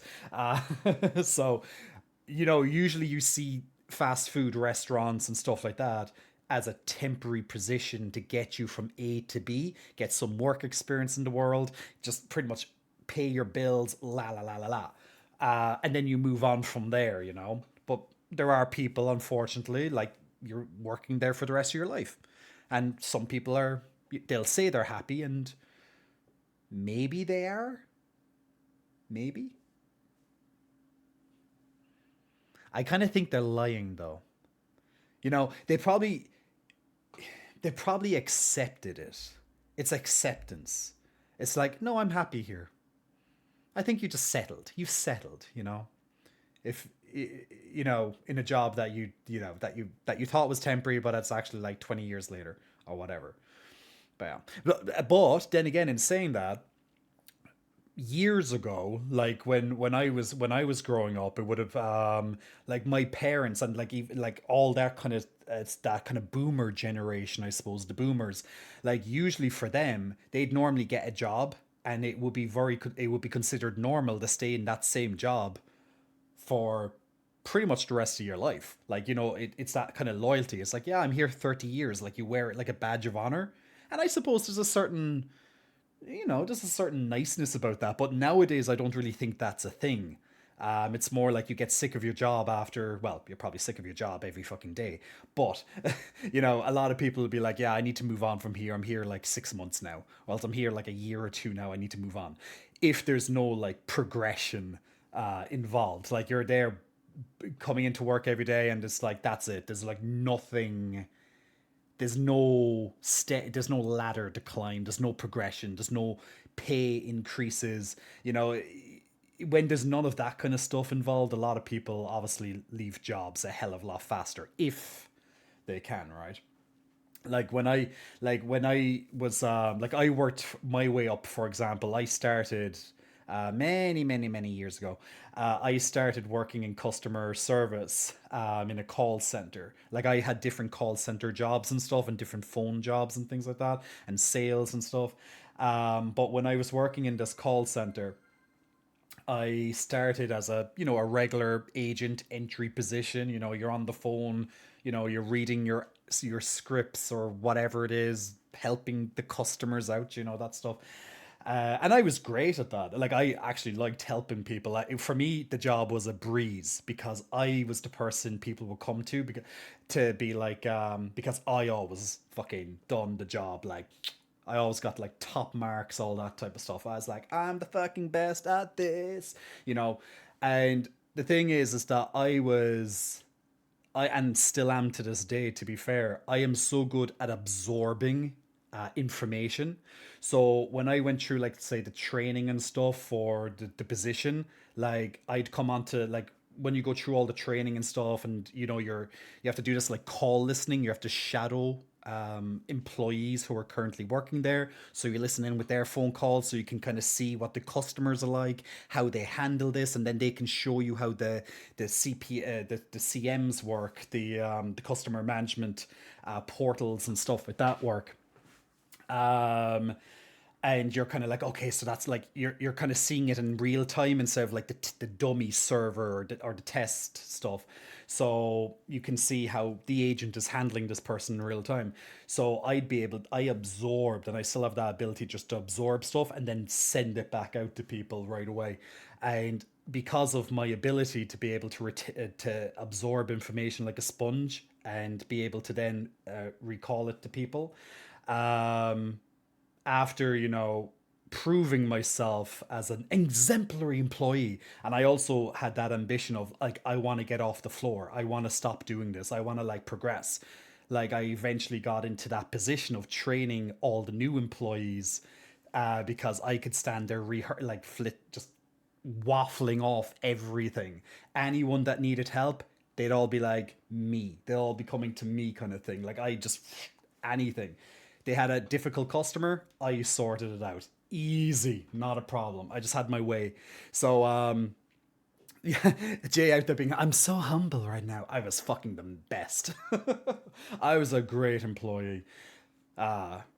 Even though I kind of hated it at the same time. But, a job was a job, people. But yeah, like, the thing is that I worked my way up. So I went, and then eventually I got into the corporate side of things. So I went into the management, and then I went into the back kind of office stuff where I was working with Excel spreadsheets, gathering the data, getting reports, speaking to the clients, flying to different companies, presenting, all this stuff. So I went from, like, say, this agent position, and like, I had better ambitions, and I wanted to learn, and I had the skills, and I was like, I'm here, I'm like, give me training. Oh, is this training for management? Sign me the fuck up. I have to do a 2-year course. Sign me the fuck up. Whatever it is, it's fully paid for. So I was like, sign me the fuck up. So I, like, went through all of it, like, trained a trainer, management, and all that. Brilliant. So, like, I have plenty of experience when it comes to management, dealing with corporations, dealing with being in meetings, dealing with people who have a hell of a lot of money, and just difficult at times. But yeah, so I know how to conduct myself when I want to. But there was a time eventually where I was just like, I don't want to do this anymore. So I got out of it, and here I am to this day. I took the risk, and here I am. I'm a streamer, and I make content, and I just do my own shit. I march to the beat of my own drum, and there you go. I guess that's ambition for you. I left the corporate world, and I came into being like, I want to do whatever the fuck I want to do, and if people don't like it, fuck them. I do it my way. And here I am for the last couple of years. So there's a story. I don't know where that came from, but there's a story. But anyway, ambition. Like some people might see these jobs as a quick thing. Others will see it as a career progression. And one thing I always ask in interviews, just in case if it wasn't clear to me, and if you're going for an interview in the future, always ask, is there progression? Now they'll probably say there is progression, and that doesn't mean necessarily you're going to get anywhere near that, but at least there's the possibility. And if you show enough enthusiasm and you're willing to work your ass off for it, maybe that is actually a potential route. It worked for me, at least. So I always make sure, is there progression in this? Otherwise I'm like, yeah, this is like a very quick job and get in and out. If I can't progress up and get more money for it or whatever, no. Sign me out of this immediately, Zilly, I'm currently a call center person. Just reached my break now, actually. Zilly, see that? There's Zilly there now. That's a true fan right there. On his break from his call center, listening to the customers. Zilly, are you in like customer care, or else are you like in support, or else are you like in a sales kind of side, or maybe complaints, or are you more like back office stuff, like dealing with the emails and stuff, or is it a mix of different stuff? Let me know. Has anyone else here worked in a call center in your lives? Like, I always say to people, you should at least once in your life work in either retail or else a call center, because that gives you great skills to be able to deal with people, because it really gives you a lot of resilience, because some people are just fucking assholes. You know what I'm saying? They always say the customer is always right. Go fuck the customer. Fuck the customer. It's like every retail employee, every call center employee, fuck what the customer thinks. We just pretend that they're in the right. Most of the time, they're not fucking in the right. But we just have to coddle them a little bit, It was like a soap opera to catch up on every day. Your mom worked as a team manager in a call center for a while, and there was so much office. Oh man, office politics are the worst. They're the worst. It's actually why a lot of people hate office culture. It's because of the politics inside there. Like some people like scramble each for their own. Other people are like in their little groups and cliques, and some people just want to watch you burn. It's just. Like some people are waiting. Like the thing is, what I learned and what one of my bosses told me, like one of the higher ups, the higher up managers for me, I remember him telling me is that is kind of watch yourself. And it's not just necessarily watch your actions. It's like watch yourself, because there's people who want your job, basically. So they're going to do what they can. There's some people literally out there, they'll be hi, oh hi, how are you? Nice to your face, like two-faced bitches. They'll be nice to your face, and like they might be necessarily bad people, but they'll be nice to your face, but they're looking for your job. So they're looking for any opportunity to wait for you to fuck up, or else they're waiting for an opportunity to make a complaint on you, just so there's a possibility that you'll get fired or something will happen. So they'll have a bit of drama, whatever the case may be. And that did happen to me once, I think it was, during my entire career, that one of my co-workers was like gunning for my job. Like she kind of made it more, it was a bit more obvious with her. Do you know how I got her back though? Okay, let me know what you think of how I got her back. Okay, I want your honest opinion on this. Now that when I kind of look back and think of it, I thought it was like a genius move for myself. I was like, this is the perfect way to handle someone like this, because she would have started a little bit after me, a couple of months after me. So like we would have been in close proximity and all that. Like we would have known each other very well. I got the job. She didn't. She wasn't in the position to get the job because I had more experience. I was better for the role. La la la la la. So do you know how I got that bitch back? Because I found out who it was. He told me, obviously. I was good. I was good buddies with the office manager. So do you know how I got her back? And tell me if you think this is a good move or not. I got her back by when she wanted to sign up as a manager. I took her on. I allowed her to shadow me. So you know what in my opinion, was the genius move about that is I kept her close to me. I kept her very close and in check. I was watching her all the time. I was there being like as if nothing ever happened. Yeah, great. And I was like, I knew all the time. Keep your enemies close, guys. Keep your fucking enemies close. I was like, I'm gonna help you.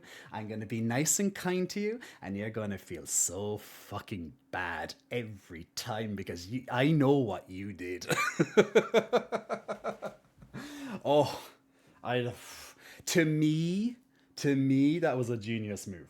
And I did end up helping her, and she did eventually get promoted. She didn't last that long because she died, but that's a different story. And it's just like, what? You know? And here's me laughing now. But yeah, see, fuck with me, and you get found out. Okay? I will kill you. She's dead though. She is actually dead. She did actually die. I didn't kill her, but she did actually die. So, so she wasn't in the position for long. Let's just put it that way. I had nothing to do with it. I'm super serious about this. I'm super serial. It's like, sus, Jay, sus. Very sus right now. Hey, Glam, hope you're well, man. Ew, Jay's being mean to everyone. Stop hiding Jens. Where is he? You promised us another bear. Jens isn't here. That's next week. The customer is always wrong and you know it. Always. Fuck the customer. Well, if I need to, I'll go above and beyond to keep those hot, angry daddies happy. Chaos taking one for the team. Literally. I'm more of a soft-spoken person, says Zilly, but at my previous job, I became like a lead agent, so everyone would transfer the angry customers to me. Oh, delightful. And it helped me build a certain level of resilience and assertiveness. It surprisingly, you really, really, really learn a lot about yourself, of how resilient you can be when someone's roaring down the phone at you and you're like, sir or madam, Can I just get you to like agree to stop shouting at me so I can actually help and assist you resolve this problem? Okay, so tell me, and because you have to what's the word? It's like you have to get them to, well, calm down for one, but you have to engage with them and just pretty much calm them down. And then get them to speak because they're emotional, they're all off in a huff and a puff for whatever fucking reason, and it might even be much in the first place. You have to bring them down, you have to, what's the word? Disarm them. It's kind of like you have to disarm them, so to speak. So then you can actually work with them. And once they kind of calm down, then they're actually pretty grand to deal with. Sometimes they just need that little bit of a calm voice and them to know that they're dealing with a professional. Like, you might not be very professional. Like, the moment you're off the phone call, you're fucking like immature as fuck. Like, at least I was most of the time back when I had to do that.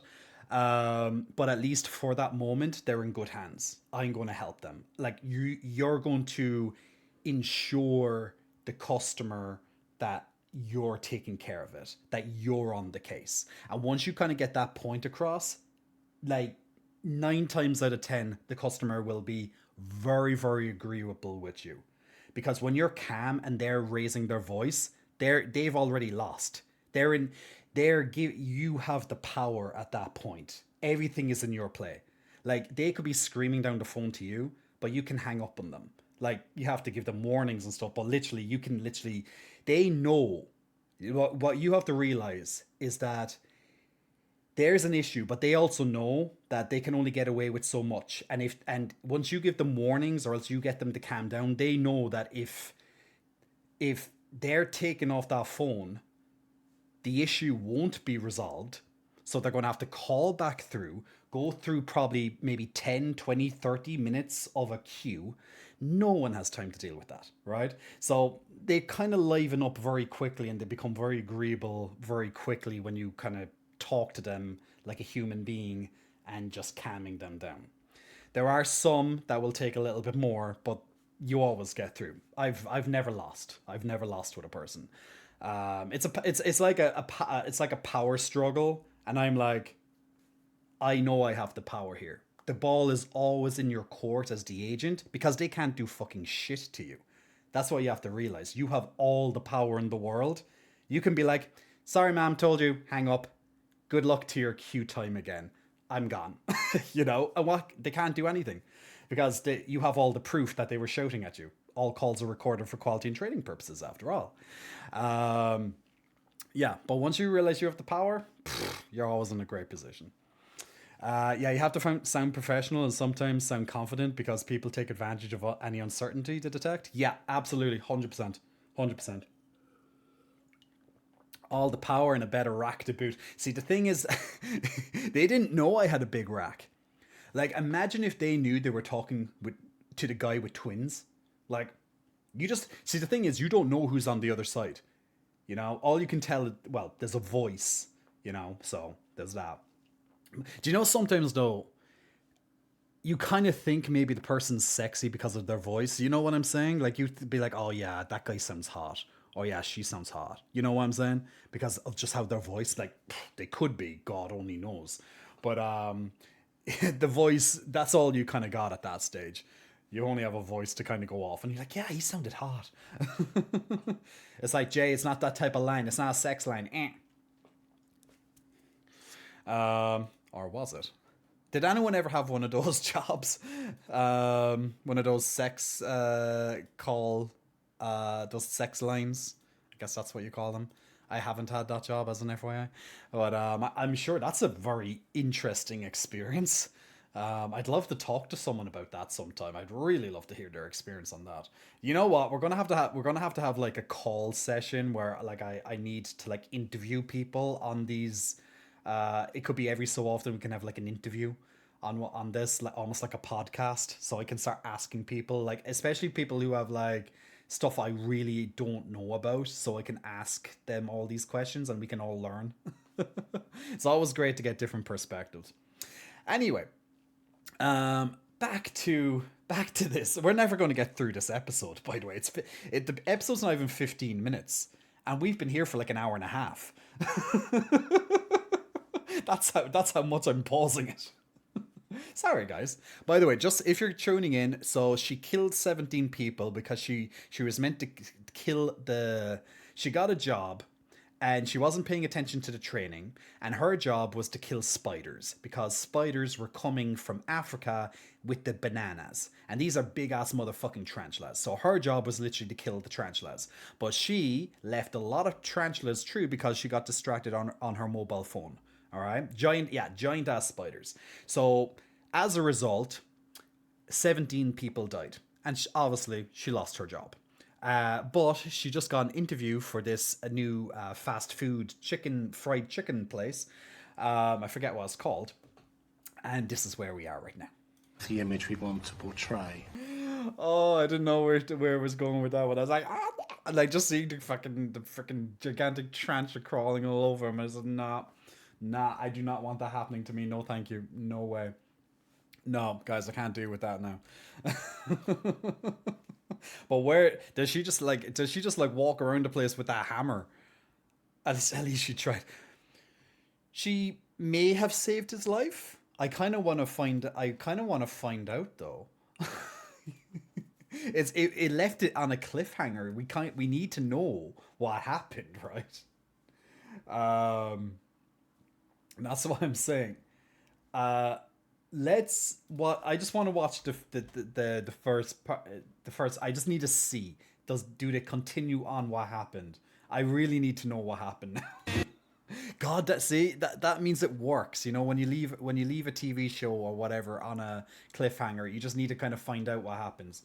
Yeah, I know there's an ad blocker. There's an ad blocker for a reason. I don't want your freaking ads.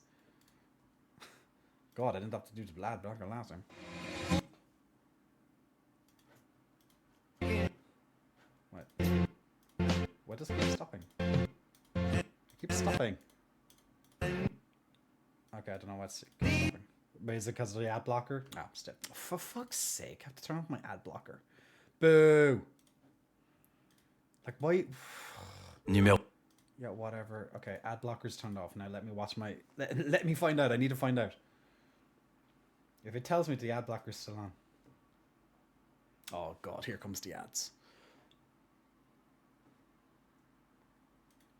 Oh, God. This is why I turned off the ad blocker. I just clicked on this. Refresh. This is why they wanted me to turn off my ad blocker so they can give me ads. How dare they? How very, very dare they? Dark Scorpio, welcome. But this is your fault, Dark Scorpio. You gave me ads. Yes, I said ads. You're like, he gave you what? Oh, God. Dark Scorpio. Watching you now, Dark. You're on thin ice now, man. Giving me ads. That's just not cool. That's just not cool. I know some people who are not subscribers here, you get ads a lot, so it's like, ha, now Jay, you need to have ads now. So I'm like, okay, I keep turning off my ad blocker, bro. It just keeps turning on automatically again. They really don't want me to see these ads. You should be getting paid for showing these ads on stream. Right. Loophole. They're getting free. Oh my God. I keep turning off the ad blocker. Off. Look, it's off. It's like, what the hell? Gay gasp. It wasn't me. I take taxi. I'm sure you do. I'm sure. Okay. Maybe they turned off finally this time. Oh, it wants to load 174 ads on this page? Really? Fuck that. No. Okay, now you're pissing me off. Okay, we have to find another way. Oh, wait. Georgie, Mandy, first... No. Maybe there's another website. No. God damn it. There must be somewhere else I can watch it without this stupid shit. Why didn't I have to take it off the first time, though? That didn't make sense, because, like, I didn't have to do that on the first episode, and it's on the same place. Okay, look, if I just turn them off the moment I get into the page, maybe it's fine.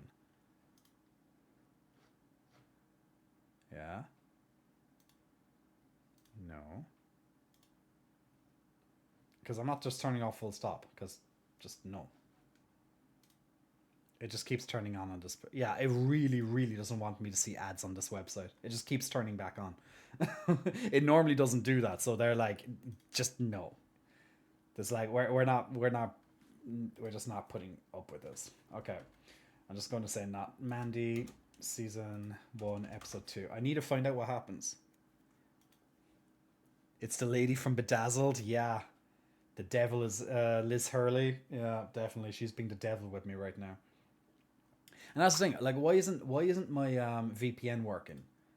So I can just watch it on like, it's on public television. So hello. Maybe it's working now. We'll see. Yes. Susan Bloody Blower. And this one doesn't even work. It skips over episode 2, is it? How do you play it? There was like a button there, but now it doesn't work. It doesn't work in your... my VPN obviously doesn't work, or else whatever. There's something else wrong there. Guys, we need... Maybe... Oh no, that's BBC again. God damn it. BBC, work on my freaking thing. Wait, if I go to... Yeah, videos. What's... No, not series 3. I want season 1. Oh no, George and Mandy's first marriage. Must be another series. I don't know. They're showing me everything but what I want to see. Guys, how am I... Maybe it's on YouTube. Do you think it might be on YouTube? Like, if it's on the public domain, it should also... Maybe it's on YouTube. That's all this Georgie Mandy. It's just clips. It's just clips of it. Aww. Guys, we can't leave it on a cliffhanger. I need to know what happened. That's unfair. I'm being lazy. Someone tell me what sounds good for dinner. So if you're lazy, so that means you probably want like a takeaway of some sort, is it? Like you don't want to make anything? Or do you have something, like do you have like an air fryer? Because the air fryer is literally like the lazy man's just way of doing things. It's perfect for me.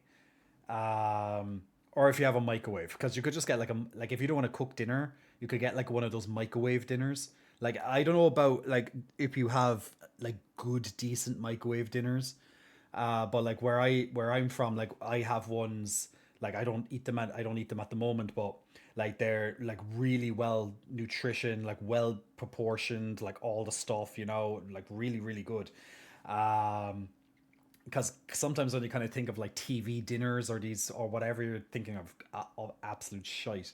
But no, these ones are really really really good. But like you could get like a one of those microwavable dinners if it's a good one, or air fryer, and you could just put stuff in and just leave it there. Okay, it looks like it's working now, but I have to go through an ad, so it's fine. We'll do it. It's worth it. It's worth it.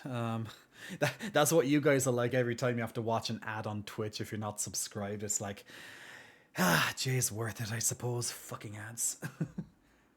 Please, am I worth it? L'Oreal, catch you worth it. When I had hair, I could do that. But well. Do we have another ad? I think we have another ad. There's 2 ads, is there? Is this what people have to do on Twitch? Like you have to go through like I know this is not Twitch, but like yay! Oh please! Oh no, it's not pausing again, is it? Oh, it's buffering. Okay. Well, buffering is better than not working, I guess. But why is it like buffering? Dear God. Like my internet connection's amazing, so it's obviously the website.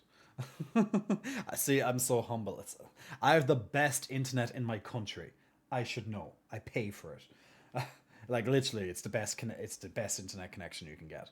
I'm with a company that they only do this one, so I'm like winning. So I know it's not me. Okay, can we just skip to finding out what happens? Maybe. Oh my God. This site can't be... Oh my Jesus Christ.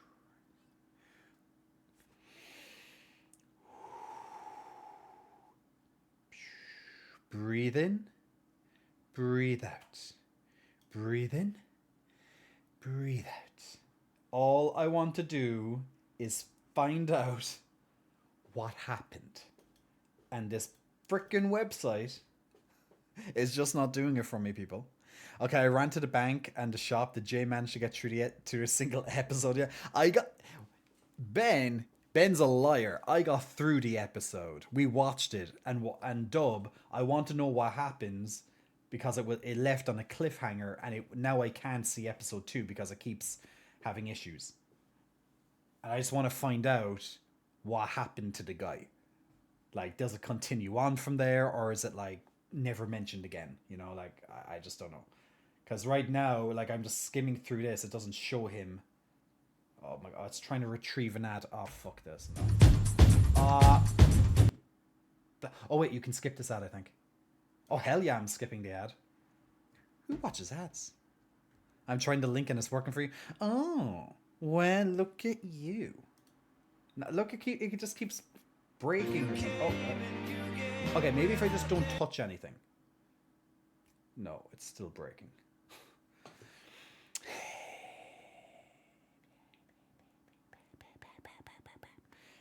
Look, it looks... Now we're never going to know. It's never going to know. Dub, tell us what happens. We need to find out what happens, because this obviously isn't working for me. For some reason. I'll have to... I don't know. Maybe it's the VPN. Maybe they're having an issue with the VPN or something. Like, I don't need a VPN for this website, so I'm just going to turn off that VPN. Maybe that might fix it. Maybe it's having a conflict. It doesn't know where to serve me the ads from. And I don't even have the best internet in my country. Oh, you bastard. I live for annoyed Jay. You know, in real life, I'm not this. In real life. The Hyundai What do you mean? T51U lineup is... Okay, at least this ad's loading up. So I think maybe it was the VPN causing an issue. So we might actually find out what happened. Literally, guys, we're only watching this for 15 minutes. We're here for like almost 2 hours now. I got through one 15-minute episode and I want to just see, like, I just want to find out what happened. Took 2 hours to watch.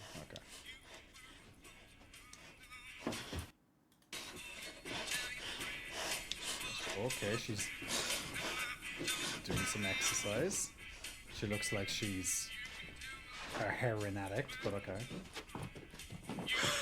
Why are you doing line dancing in those boots, girl? You don't have to be in boots doing it. What are you reading? Oh, please don't tell me that they're not going referencing it. 400 pages of the greatest people to ever walk That's where the God's Family green Guy earth. references come from. What do you think, Mandy? Could we make it into its hallowed pages? Oh, no, it's not for the likes of us. I mean, look at this. Ayanna Williams, longest fingernail. Brian Scriven, grew a big pumpkin. Michael Letitia, ate a plane. I mean, these people are gods, Olympians, done something with their lives. There must be something. Fired most times in one day. No, there's a woman in Peterborough, I checked. Fired most Oh, times. lol, I'm not a record breaker. I am a line dancer. Oh dear God. Okay, now again ads all the time now. Is that literally, is this how it is like to watch Twitch? You just get ads out of nowhere. Like, I'm literally only a few seconds into an episode and I get an ad. Okay, do we even find out what happened to that guy? Like, after did she save him? Is he now dead? Is it ever referenced again? Like, does anyone actually know? Because this is becoming too much of it. And I'm going to win the local line dance endurance competition. Because she wants to do line dancing. Practicing. Done 22 hours straight through. That is amazing, but what if you want to go to the toilet? Got a secret. Adult nappies.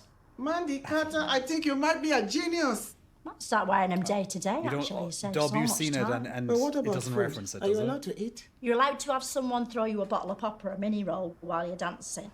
But other than that, you're not allowed to stop, even for like 2 seconds. It sounds like an incredible test of human endurance. Have you done this kind of competition before? Actually, I went on Touch the Truck once with my mate Susan Blower. What is Touch the Truck? Touch the Truck was a TV show where you have to touch the truck. The person who touches the truck longest wins the truck. Out! It sounds complicated. I'll never forget the day. The 15th of March, 2001. Looks like it's just you and me, Suze. Yeah. You know, Mandy, whatever happens, we're still friends. Do you mean that? Of course I do. This is just a game. Friendship's too important. Just playing the game.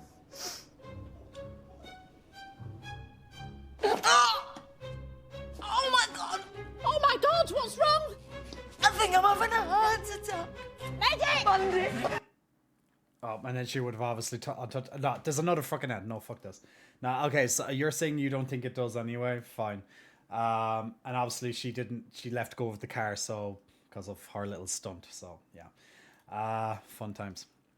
Fun times. But no. I'm not putting up with this. It's not worth it. But Dub, if you say that we don't find out what happens to the guy, I'm not...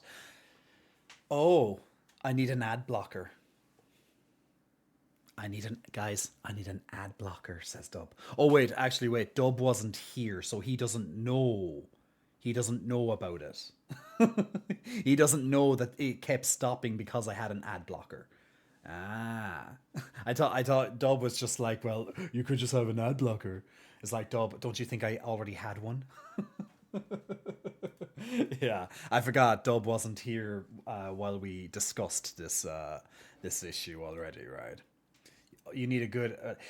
the first episode, I didn't even have to touch my ad blocker.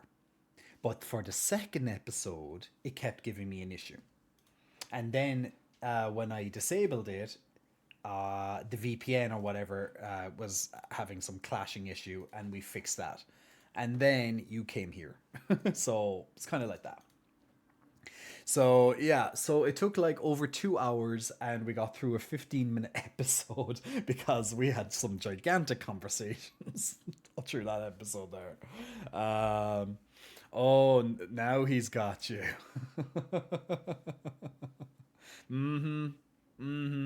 Indeed, right? Hey, Duke. Happy. Yeah, Wednesday. It is Wednesday. I was like, happy what? Yeah, it is Wednesday. Next week, James is here. Okay, cool. You know what? Actually, I went to see one of my very good friends last night, and that was nice because I told you guys there on a recent stream, I was like, for 2025, I want to balance seeing more of my friends, and that's exactly what I'm trying my best to stick with. And then after I met him, I had to go to another friend to drop off something. So technically, I saw 2 people yesterday. That's like a victory for me now. See, I'm sticking to what I said. And then I made plans on Friday to see another friend. So I'm like, we're back, baby. We're actually making an effort. Because it's so easy, especially in January, it's so easy for me to just stay inside because I don't want to go outside in the cold and shit. Outside of, going to the gym and stuff like that, but I just don't want to be go out and there. It's cold,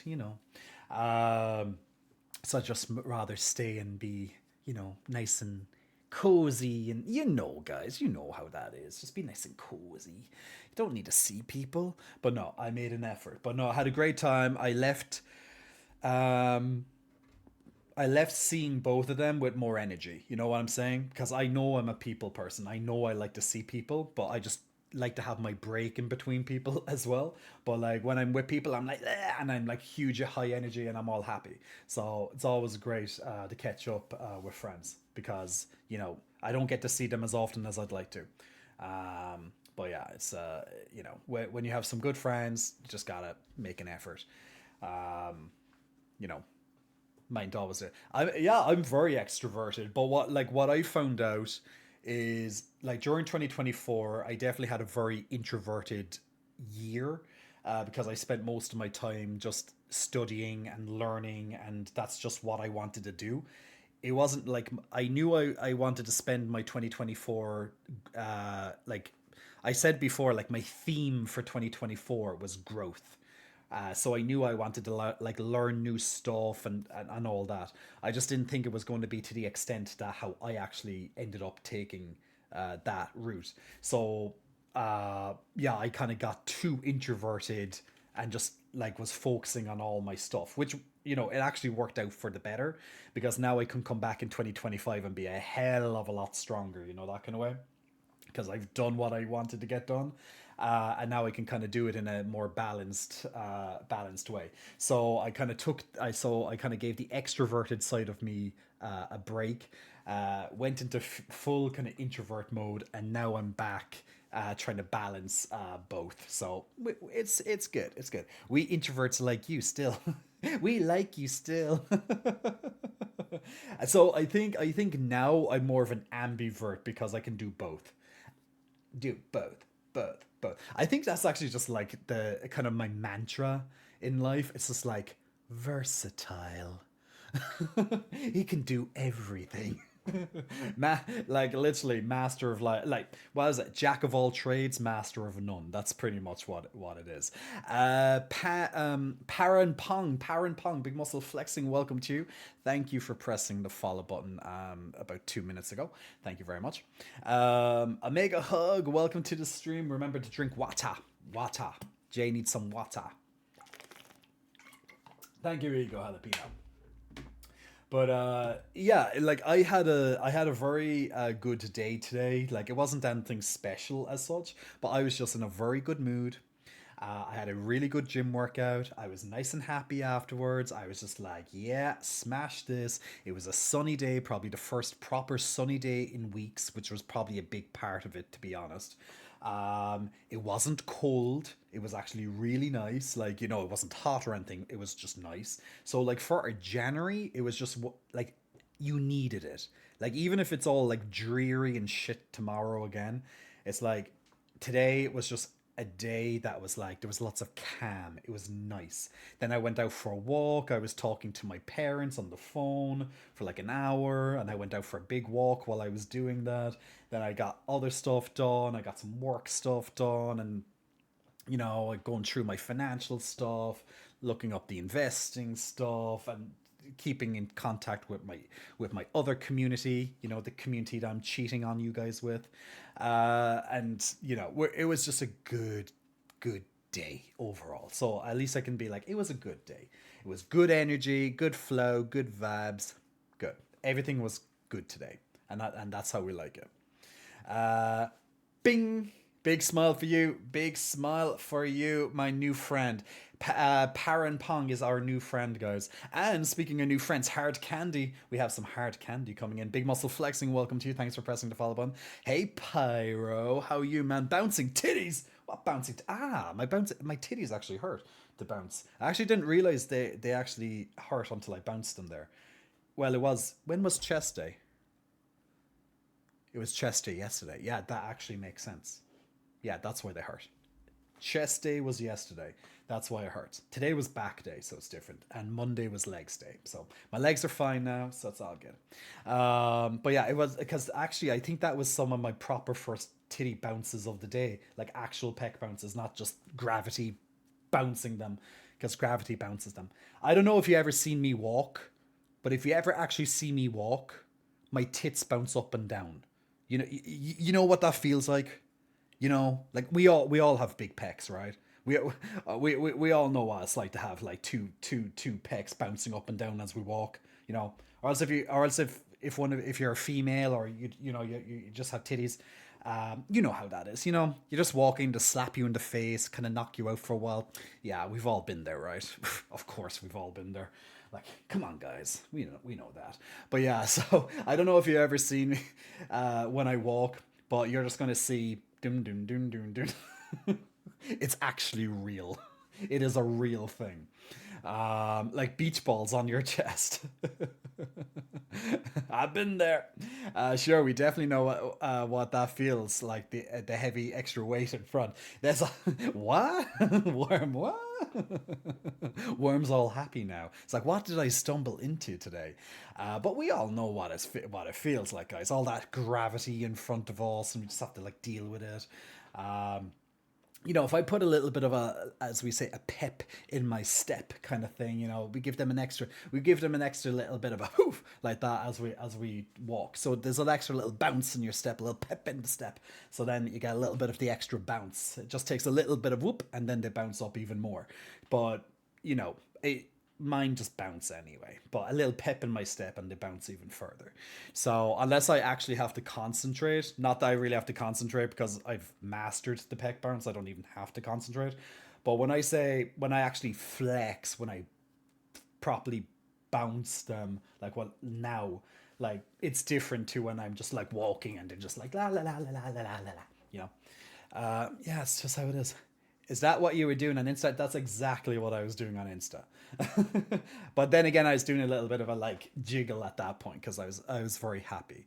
As people noticeably noticed, and I got a couple of messages from people, being like, I smiled seeing your titties kind of thing. Also, I smiled because you smiled. Like the thing, there's something. When I first started, on Instagram many years ago, like on my first account, because this is like my third account. Like for people who followed me like many years ago, like some of you might be already aware of this, but like I've had 3 different Instagram accounts. My first Instagram account had like 173,000 at the time, followers at the time, and then that got deleted. Then I got another one, and it was like 3. I had like 30,000, and then that just got deleted. No moderator or anything could tell me. It's like, we don't know what happened or whatever. There was like no warnings, no one, just gone off the face of the earth. Then I was like, well, fuck this. I'm taking a break from all this shit. And then I made the newest account. And like what I found out, like when I first started on Instagram, and when I first was like pec bouncing, and that's like obviously that's how I got a sizable audience quite quickly, I suppose, because because the pec bounces and the chest and all that. But what I didn't realize, like, although that's all fun for me, and I always have fun bouncing my pecs. I always have fun just playing around my body. It's hilarious for me. I honestly do really enjoy it. Otherwise, I wouldn't be doing it. Like, why? Like, you can't do something for that many years and not actually enjoy it, because that would be just soul destroying. Like, it would. Like, it's like working at a job and really hating it, but you're going to stay there for 10 years anyway, or whatever. It's been over 10 years. No, it's not been 10 years. It's not been 10 years. Definitely not. I haven't been on Instagram 10 years. 2025. No, I wasn't on Instagram in 2015. I didn't have an Instagram account. I think I started on Instagram in like 2000. Was it 18 or 17? It was 2017 or 2018. It's like about 8 years, I'd say. It's about 8 years. Yeah. That's, and I've been through those 3 accounts. I also have fun playing with my body. Good. Like, look, this is your body. Like, you only have one. You might as well have fun with it, right? So, like, where was I? So, when I was first starting off in Instagram, like, I was just having fun, blah, blah. This is me, blah, whatever, right? And I'm just trying to make a little bit of I didn't know that one day this would literally kind of become what I was going to be doing for the next couple of years, like lead me to where I am now, like with all this different stuff that I'm doing. Like, I didn't know that at the time. I was working, as I said, I was working in corporate at the time, like I wasn't corporate. Wait, I wasn't corporate at that time. Yes, I actually was. I was in corporate at that time. So I was in corporate during the day in my suits and in my suited tie or whatnot, or else I'm just like a little bit less a little bit more casual, and I'm like buttoned shirt or whatnot. Except for Fridays, because on Fridays was casual Friday, so you could wear a t-shirt if you wanted to. So I was like, yeah. So I'd go from corporate life, and then I'd come and strip off on Instagram. Then, best of both worlds. You know how it is. But when I started on Instagram, and like with pec bounces and just body and stuff, like, I kept seeing comments about when people saw me, it would actually improve their mood, or it would make them happy. And I was like, nah, they're just saying that or whatever, like, just nah. They're just being nice, so they're trying to get something off me or whatever. You kind of have that thing. But like, over the years, constantly seeing it, and honestly, like, getting the reaction from people, and even at times people stopping me in the streets and getting that literal reaction, like, it's real, like that visceral reaction that is like what you're putting out there, essentially. And like, now I believe when people say, when they see me, whether it's I'm smiling or I'm just happy, or whether it's just pec bouncing and it actually brightened up their day or made it a little bit better or something, I actually believe them, and obviously some of it still probably is a little bit of, whatever, but there is definitely, a lot of people out there who just, their day is happy when they see someone that, that they'd like to, that they want to see. Maybe it's like a surprise, like, yeah, he posted, or she posted, or it's like watching your favorite like YouTuber or something, and you load into YouTube and like, oh, new episode of this, oh, she's doing, oh, whatever, and you're like, you're instantly kind of happy, So I'd imagine, I know that's what I'm like if I see a new episode of something from one of my favorite YouTubers or something, like, I'm instantly like, yes, can't wait to watch this now. It's that reaction. So I definitely believe in it. But at the start, I was definitely very skeptical, being like, okay, yeah, like oh my god, if it's like a Saturday, like, usually Carbot releases them on, like, I think it's like a Saturday, when I like, oh my god, did you see the latest episode of Carbot? We're going watching it. It's actually amazing. They're always amazing, but we're watching it anyway. Guys, Carbot. I've shown you Carbot in the past, but mommy finger is in. Whoa. It's actually, this one was very well done. Like, they're all very well done. But this one actually kind of had a bit of everything in it. And the ending, I was like, I'm not going to spoiling it, but like, I think it was like the first time they did that, you know? And I was like, okay. Like, you know, like Dub, you've probably seen it, so I don't want to say anything until I show this. I have to leave for a minute. Y'all have fun when I can. Ben, don't leave now. We're going watching Carbot. Unless it's an emergency, you have to wait around until at least Carbot's gone. Yeah, I think that they're going bigger on production. Man, like some of these episodes, I don't know how. Like, there's a lot of extra like effects and stuff in some of these newer episodes. But look, if you haven't seen Carbot before, now Carbot does, you know, they do skits basically, a parody of different games and stuff, and they're doing an Elden Ring series. As you can see, this is episode 95. I actually can't believe this episode, it's 2 years. They've been doing this for 2 years, like this particular series. Like, they have lots of different ones, but this is Elden Ring. Never mind, I was wrong. Good. I'm glad you're wrong, because now you get to stay. But this is oh my god, what a long journey it's been. I think they said there's only like 6 more episodes, and that was like a few episodes ago. So maybe it's episode 100 might be the final one or something. Maybe that's what they're doing.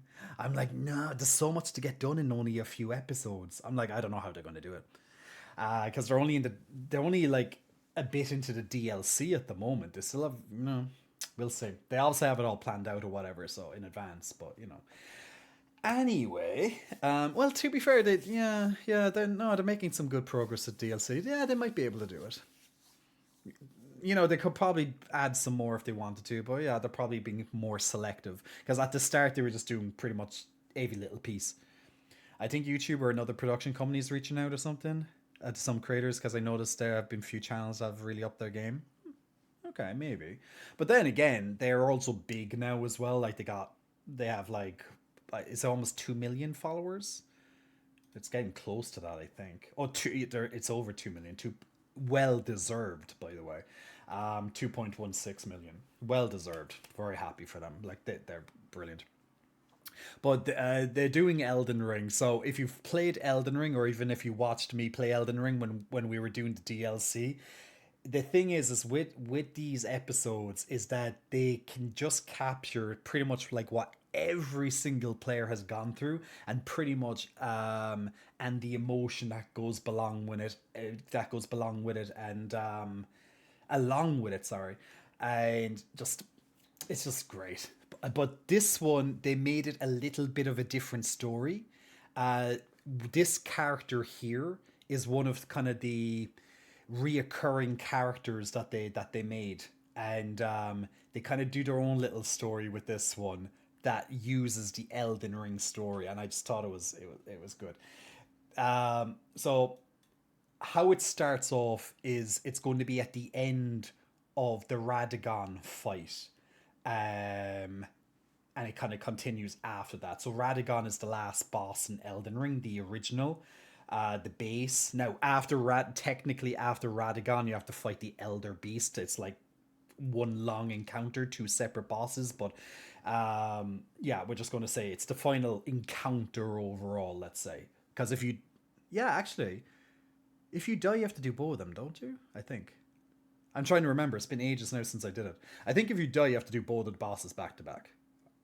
I think that, yeah, I'm very sure that's how it works. So yeah, I just choose as one final boss. But yeah, so they done the final boss, and they kind of zoom back. They went a couple of episodes ahead, and then they came back to this encounter, and you kind of find out what happened. All these videos that we got, oh man, it's so good. But this video, they done a little bit extra with this video, and also has an extra length. Anyway, without further ado, I'm not going to say it's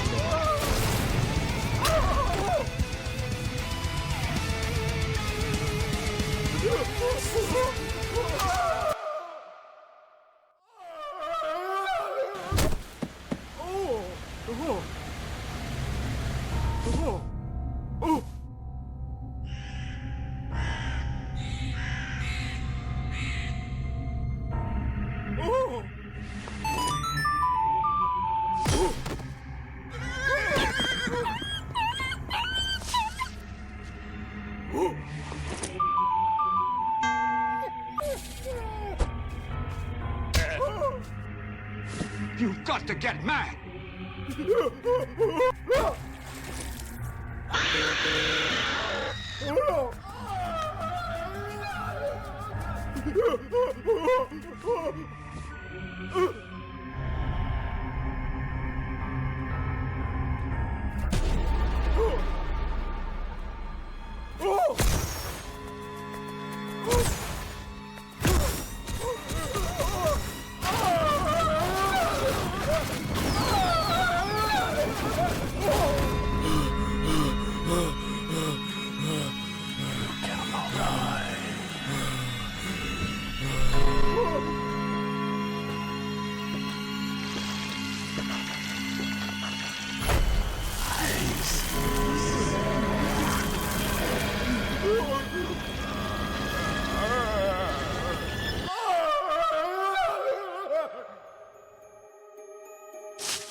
The Resident Evil music here, amazing.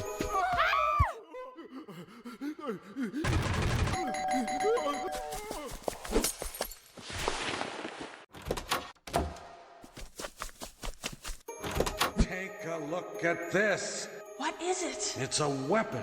It's really powerful, especially against living things. Yahoo!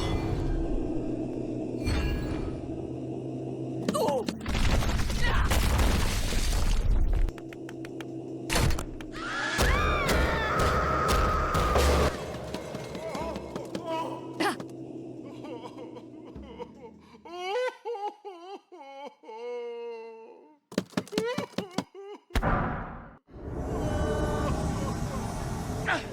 So these are like these are like the three compadres. They're all united now.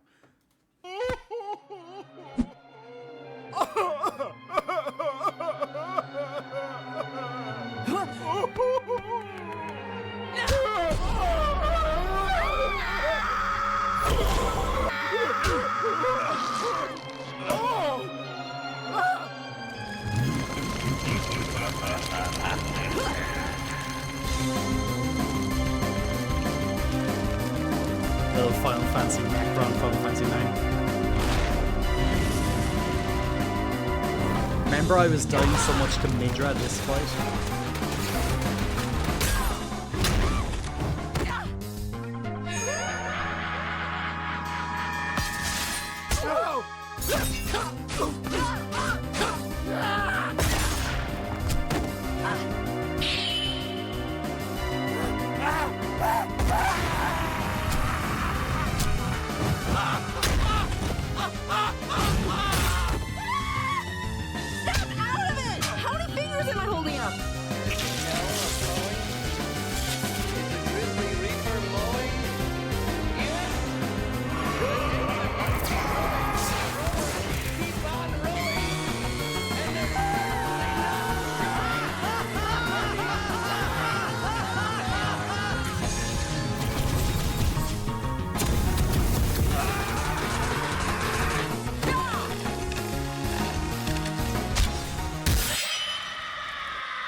Guys, I'm not ready for this.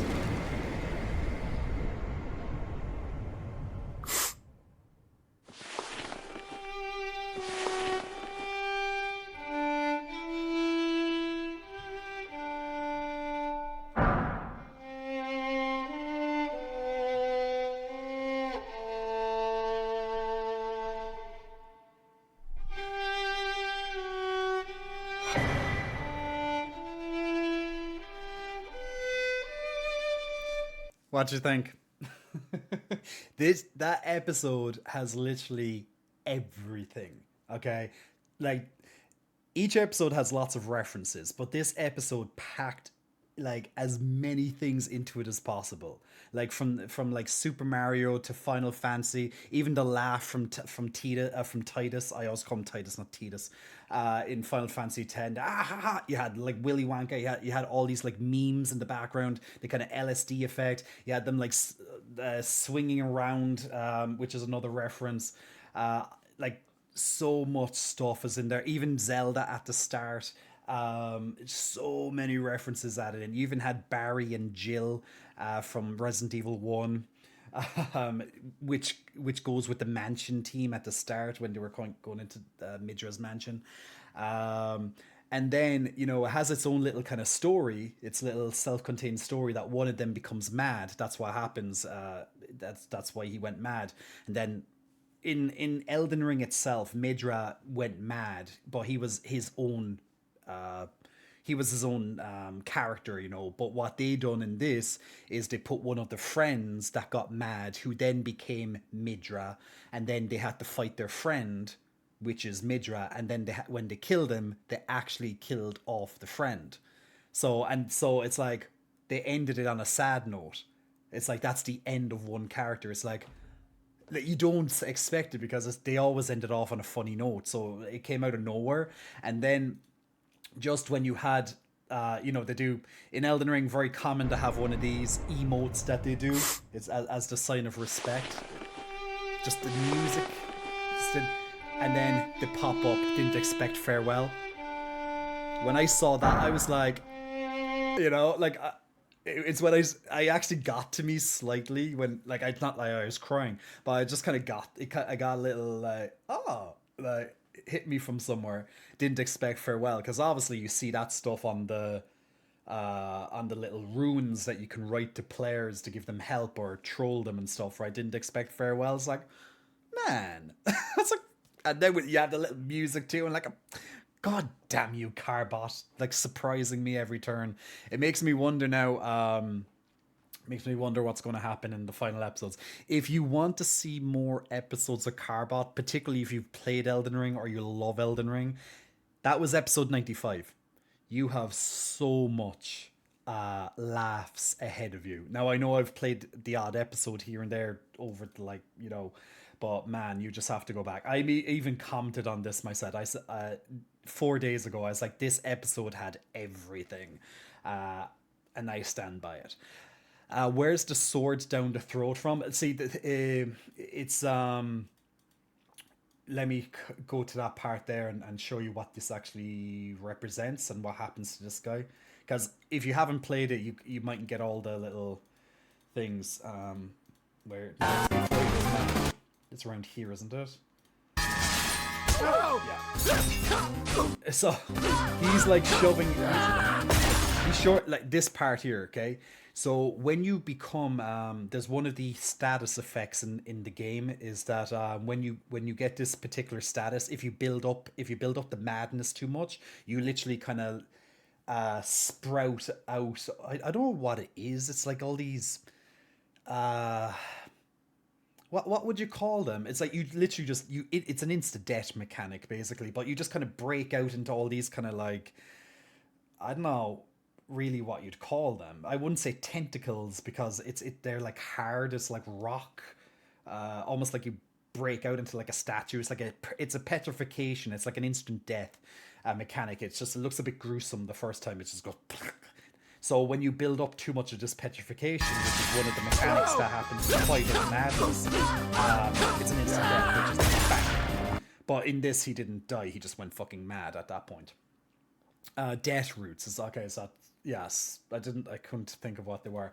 So like then he starts, you know, going under the effects of madness, and that's when he starts having his LSD fucking trip while he's taking care of the boss. And like you need to dodge like a pro on this fight, obviously.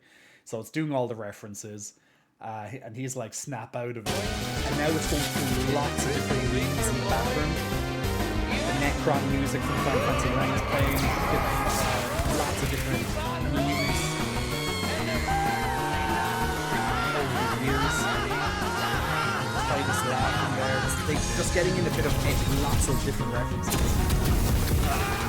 Like and of course, like they're getting in different mechanics that you'd see throughout the fight and stuff, and it just has like everything, you know. It was an amazing episode. Did not expect it. Like when I logged in, I think it was on Saturday anyway, and I saw a 5-minute episode like ready for me for Carbot. I was like, oh my god. So which brings me back to like when you see some of your favorite people or your favorite creators, like at their next YouTube video or whatever's up, I understand people get happy because I fucking get happy. So I'm not. So when people are like twins make me happy, seeing them bounce or whatever, I'm like, I actually believe you. I know what this feels like now. So if I can make people happy by bouncing my pecs, I'll make people happy by bouncing my pecs. No problem at all, and I'll happily do that as long as I can. It sounds like a good thing to me. But yeah, Carbot, guys, Carbot. Go check them out if you haven't. Fucking amazing. As I said, 95 episodes in.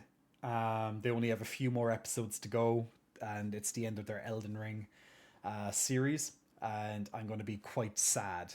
So I'm really hoping the final episode is going to go like all out, like just surprise us. I don't know what it's going to be like, but obviously I know who the final boss is, so surely that he's going to present himself. But yeah, I just want to see how they're going to just do something unexpected, just really go out like big finale type thing.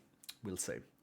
It's only a few weeks until that's going to happen. They usually release an episode one episode a week or so, sometimes twice. But these ones obviously are bigger, so yeah. So yeah, probably in the next 3-4 weeks, it's all over. So we'll see. So I can't wait. Well, it's gonna be sad that's over, but yeah, like their Elden Ring ones are the ones that I watched the most. Like I have watched some other ones, but the Elden Ring ones are easily my favorite, because Elden Ring is still so fresh in my memory. So every time he does an episode, or they do an episode, like it's instant flashback and be like, oh my god, that happened to me. Oh my god, and then they just do it in a silly way. It's just fucking amazing. So yes, please go check out Carbot Animations if you haven't before. Give them a follow, give them a like, and check out their Elden Ring series or their other series. Maybe like a bit of their Diablo stuff that they do too, or well, they do so many other things.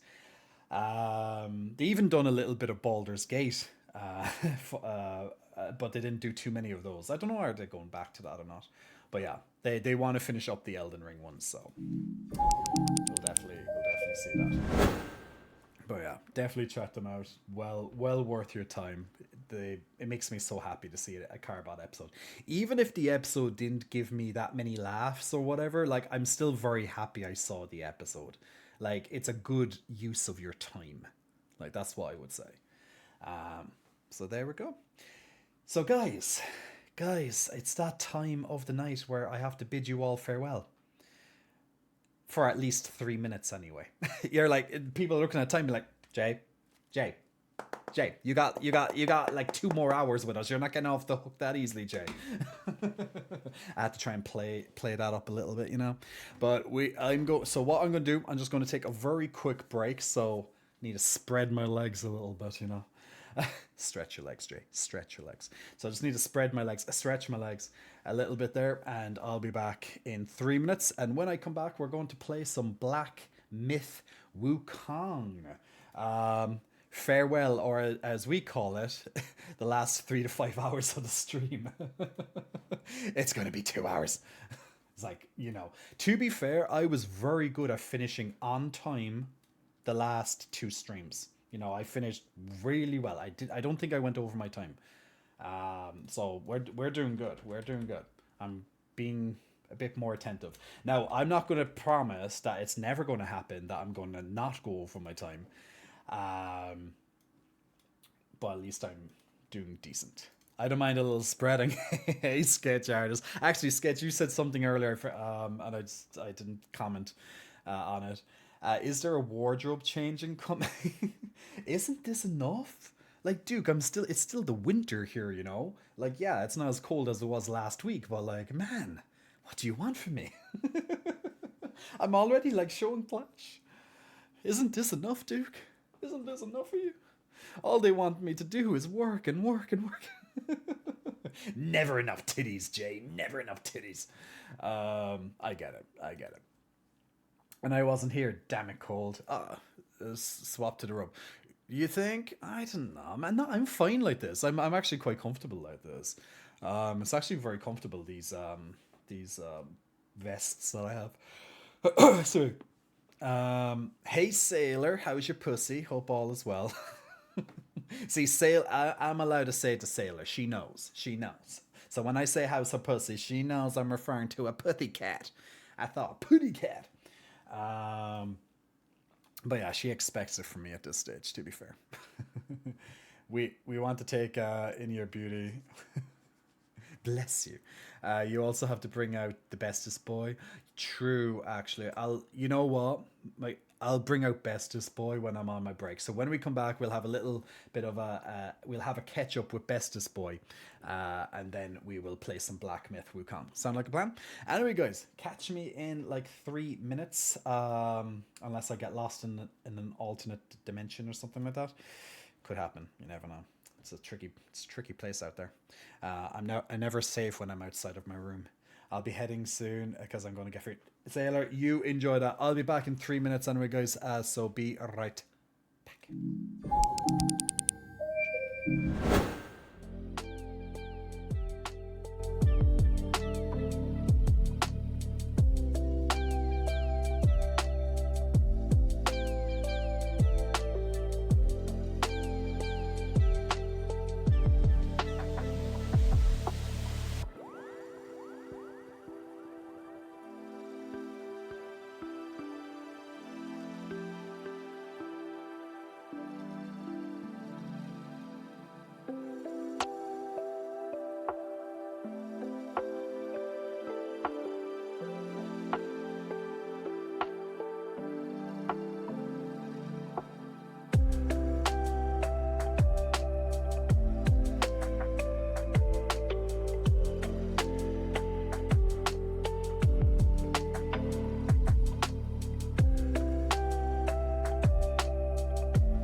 right screen. Oh no. Right. Let me do this one. There we go. Yeah, you know, I think he's getting a little bit lighter. Maybe he lost a little bit of weight or something, or else I'm just getting stronger again. But yeah, Arcanine is here, bestest boy in the world, taking up the entire stream. Try not to break stuff, but I'm gonna knock one or two. Yeah, I can't see anything. Yeah, he knocked one of my lights. It's fine. It's on the ground anyway. But look who it is. Bestest boy is here, doggo. Maybe dog, maybe cat. Finger butthole. We're still with the Elden Ring references here, but we have bestest boy. Like, look at the size of this guy. Like, look at the size of Arcanine.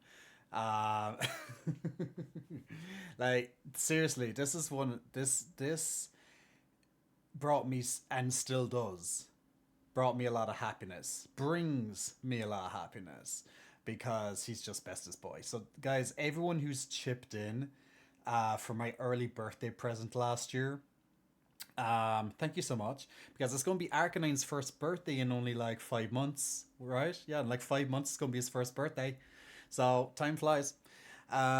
So can't believe I have this guy for like half a year already. That's nuts. We have had Arcanine for half a year. But yeah, he's been one of the bestest.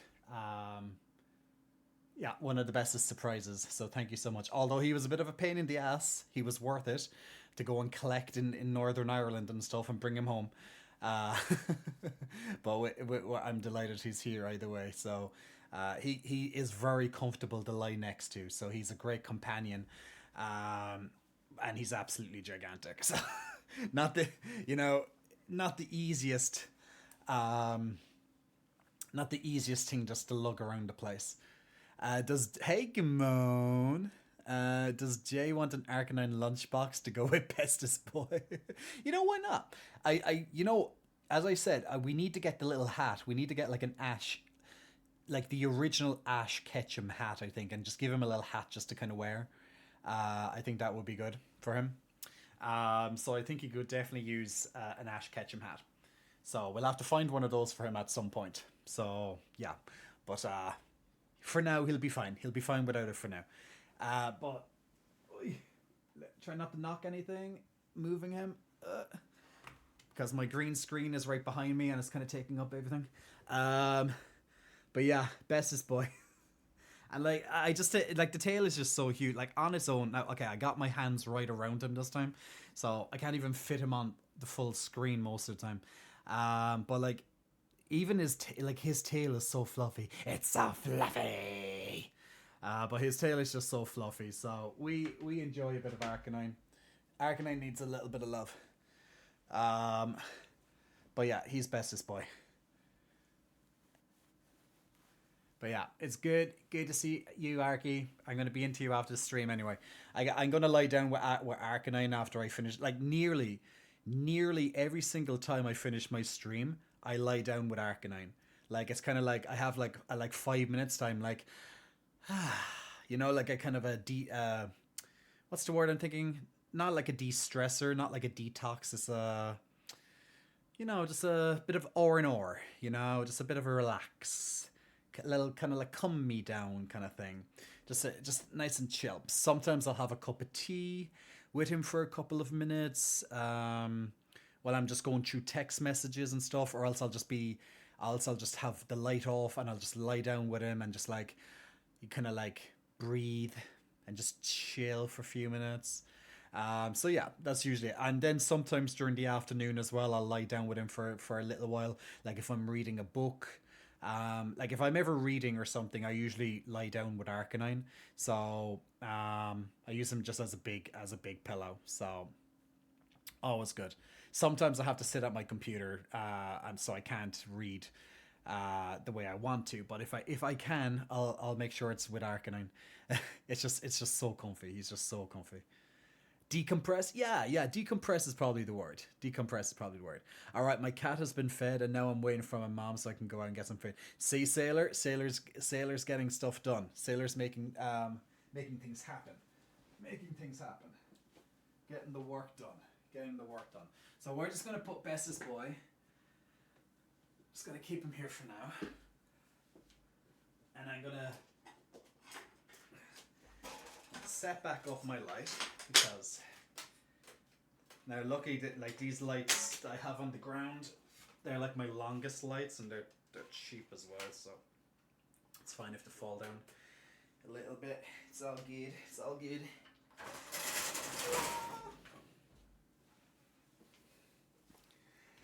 We're back, ladies and gentlemen. Yay, Unicorn Universe. We're in the unicorn. See how it's magic? Isn't life fascinating? How I can just be like in like reality and then I go into the unicorn universe. It's like, la, unicorn universe. Love it. So what we're going doing for the rest of the evening, although it's not that long, it's like, well, an hour and a half or maybe a little bit longer than that. We are going to be playing some Black Myth Wukong. We're going to be continuing our adventures. We're near the start of chapter 2, so we're not that far into the game yet. We're a couple of hours. I'll explain, in case you haven't seen the game yet, absolutely fantastic visual, you know, and if you enjoy these action RPGs, games along the same lines of, let's say, Dark Souls, you'll definitely enjoy this. Think of it like Dark Souls, but like with more animals and just a hell of a lot more big bosses and big furry things and big horses with big muscles and stuff. We like horses with... Apparently that's my thing now. I think actually after everyone's seen this game, it's like, yes, muscle horse. Yes, I agree. Muscle horse. Yeah, good. Good pick, Jay. Good pick. Wait, did I plug this in? No, I didn't plug this in. Jay, you need to plug in your fucking controller. Horses with titties. Oh... Big muscle horses. We need to horses with muscles. It is horses. You know Duke. You know who I'm talking about. It's the muscle horse. Well, don't you? Giddy up. Oh yes.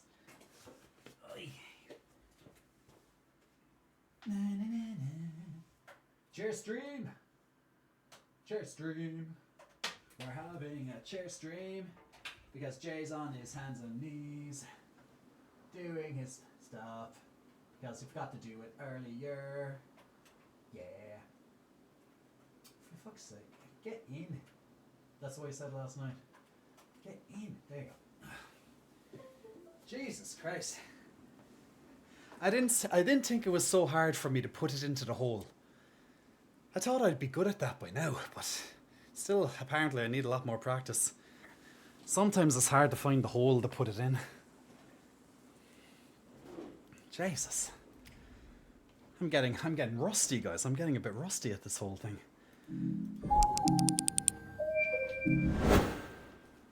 But we got there eventually.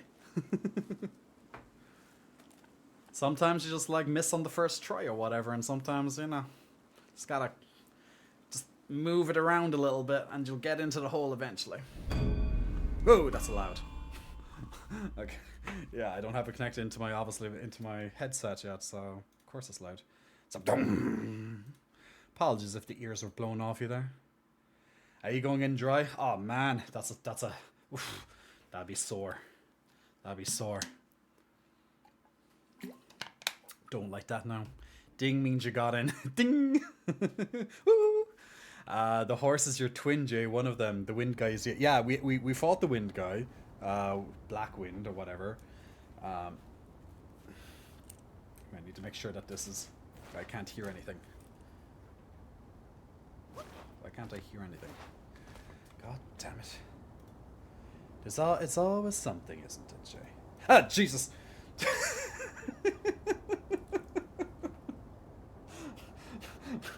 Okay, I heard it. For fuck's sake. Like Jesus Christ, that's like, do you know those kind of classic J moments in some of the horror movies that we play? That was that was like one of those scares, those jump scares that happen, because that was like a jump scare. And you know, I wouldn't exactly call this game scary. Now maybe it becomes a little bit scary eventually, who knows, they might do something, but Yeah, that got me. That got me. Also watching a show. Sailor, what show are you watching? What show are you watching? Okay, so where we finished, how'd you play this game again? Guys, I haven't played the game in like 2 days or whatever. Okay, so I knew we have a choice. Okay, we have two choices. We can go into this cave, underground area, or else we can go over here. So I think I might just go into the cave. I'll probably have to explore both of them. Then again, maybe this is a dead end, maybe. Maybe I'll try here. Maybe this is a dead end, so there might actually be anything here. Yeah, we'll go over this way. So, what's my name in this game? I have no idea what my character's name is called. I know the first monkey. So I'm like this monkey, humanoid monkey. Yeah, no, I can't even remember what it's called. Destined One. There's actually no other name, just Destined One, is it? Okay, so I'm the Destined One. I'm not the Wukong, Sun Wukong. Sun Wukong was the name of the first monkey that I played as, right? Pressing RT. Alright, there we go. So, ooh, I like this. Ooh, that's a big tornado. Will I die if I go near this? Maybe. So, visually very impressive game. Now, maybe, like, the desert isn't probably screaming like, whoa. I'm not a big fan of, like, desert regions in games anyway. They outstay their welcome. And this is probably a long enough chapter, so I hope they kind of change around the environment just enough so it's not like, yay, it's more rock and orange kind of tile set or whatever, this kind of barren wasteland. Destiny's Child. We like it. You know, I haven't heard of... Oh yeah, it was that weird thing. The boulder dude. We haven't fought him before. Oh, is that actually a boulder? Is he carrying a boulder? What the fuck? Okay, I don't think he's happy to see me. Guys, how do I hit again? Oh no, that's how I heal. Guys, I forget how to attack. How do I... Oh yeah, square and triangle. Okay. Jesus Christ. Can I jump and attack? Oh yeah, I can, yeah. I completely... Oh shit, it's this one. Okay. Okay, I'm gonna turn this slightly down because it's a bit loud for me. Do you feel this game is easier to play on desktop or PS5? Well, to be honest, I'm playing with a PlayStation 5 controller, so it can be either. It probably plays the exact same on PC as it does on PlayStation 5. Maybe you have even better frame rates. Like, the PlayStation 5 is very powerful, but ooh, this guy could be nasty. We shall see. Now we're gonna turn into our Wolfie. Fire Wolfie. Go Fire Wolfie. Okay, so one of the main combat things that we can do in this game is we can transform into different things, and one of them is this wolf. We can transform into a wolf with this fire blade, and very, very powerful when you do that. But you can only last for a certain amount of time in your transformation. Now that time comes back over, it will come off cooldown eventually. I'm not sure the exact cooldown time. It's a couple of minutes anyway. So there's two ways that you'll exit the form. A, time runs out, or B, you take too much damage and you're shifted out of the form. Now, when you transform into, let's say, that form that I just showed there, you get a different health bar. So it's a nice way to kind of extend your overall health by transforming. So even if you're coming up against a nasty boss and you just like, maybe you're a little bit bad at dodging or something, you could just transform into that and let that kind of like take the hit for you or whatever. But ideally you'd want to try and dodge or learn how to, dodge the mechanics. So it's very, very quick gameplay, kind of like, Dark Souls 3, Bloodborne, that kind of fast gameplay. Elden Ring. So you have a lot of the same kind of mechanics, at least the basic framework.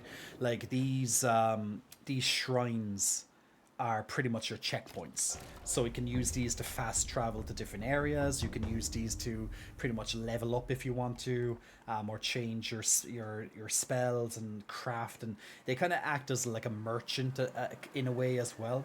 So you can do a lot of stuff at these checkpoints. There's also merchants in the game, but it's very useful to... It's a very good quality of life feature that those checkpoints can do a lot of things. I didn't even see this guy before. Where the hell did he come from?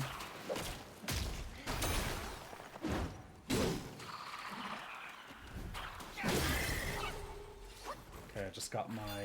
Now, sometimes I say level up, but it's just called a spark. A spark is your experience. So when you get enough sparks, you're going to be able to go to self-advance. And self-advance is pretty much like your skill tree. And there's multiple different trees, so there's a lot of different stuff you can put your points into. So, most things take like 1 point to level up. Other things, you might need 2 points to get to level up that particular skill. More skills unlock as you go down that skill tree, and then sometimes it will be locked behind level as well. You level up when you get enough sparks. So 1 spark equals like 1 level, pretty much, you know. So you can easily keep an eye on, you know, if I want this, I have to be like level 60, for example. But, you know, there's still one more tree that I haven't unlocked yet. But there is a lot of different ways you can progress your character. It's up to you when you want to do it. The good thing and great quality of life that I really like in this game is that you can pretty much redo your choices at your checkpoint, at your shrine. So unlike in Dark Souls and games like that, usually you have to buy like a currency and you have to get a currency, and you only have like a finite amount of this currency in the game. But with this, it's just straight up. You can just refresh when you want. So I'm just kind of like picking what kind of sounds good to me, you know, and just kind of going from there. But yeah, I think I'm picking good choices anyways so far. I should probably rewatch Charmed. It's been a while. Sometimes I get their songs stuck in my head. You know what? I never actually watched Charmed. I know I probably just revoked my license there now, right? People are now shocked and appalled. They're grabbing, they're clutching their gay pearls or whatever, being like, Jay has never watched Charmed. No, I've never watched Charmed. I've seen clips of Charmed. I've never actually sat down and watched it. Yeah, I know there's gonna be riots now in the chat any second. I can feel it. It's like me not like saying I have that I don't listen to ABBA or something like that, or you know. You know, the only thing I was upset over was the remake because of how they deviated so far from the story. Which remake was that? Rafflecopter, Big Muscle Flexing, welcome to you. Thanks for pressing the follow button. Is this my first playthrough? Yes, this is my first playthrough. We're on chapter 2. We're a couple of bosses into chapter 2, and I just leveled up. And I'm just... You know what? I think... Stanma's always good, but let me check what else I can do. Like, we haven't played this game in like 2 days, so I need to get myself like reacquainted with what the hell I was doing last time. Dodging no longer interrupts light attack combo. And also applies perfect dodges. Oh, I need 2 for it. Ooh, okay, actually, I'll keep the... Ooh, that sounds good. Actually, yeah, I'll get another spark, and then I can put, like, a point into this. That sounds good. Like, anything with dodging, I'm the dodger. I, like, dodge. Oh, Charmed. They remade Charmed? I didn't know that. That's like, you know, probably watching Mean Girls or something like that and watching the remake, which I actually haven't seen. And I don't actually want to see it either, because it'd probably ruin it for me. Was there anything that I missed, like, down here? And another thing that I like in this game as well is there's actually a map, so it does kind of help. And the area looks quite big. Like, I know we're only kind of new into this chapter, so, like, we only started, like, over here or whatever, so... But yeah, the area looks potentially quite large. Like the first area, like this was the first area, that was a couple of hours. Like that was a good, like, 3 or so hours, you know, or maybe 4 hours. Yeah, maybe about 4 hours that took me to do this. And this one looks a bit bigger than that, so potentially could be a bit more. I'm assuming some of the chapters get quite large, and that's okay. More gameplay for me, I'm happy. So we're all good.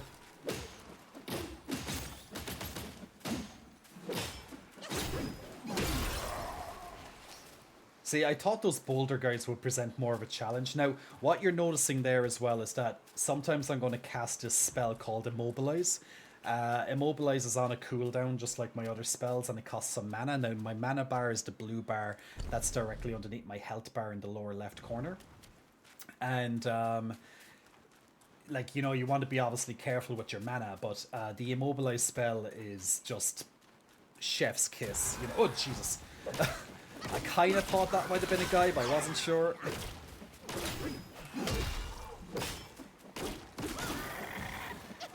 But the Immobilize spell, it's like, it's essentially kind of, it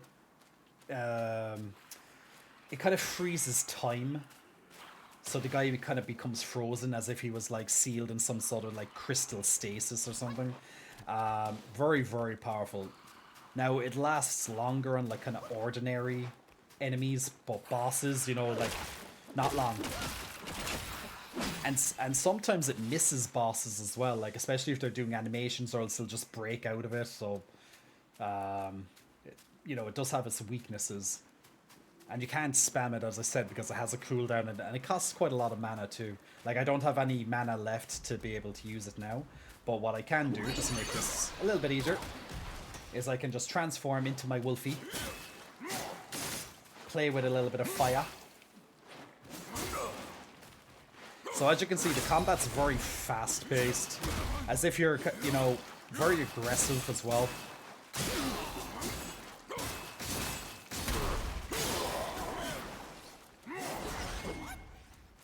And as said, after a set amount of time, he'll disappear from the form, or if I do too many attacks and it kind of like loses energy, so to speak.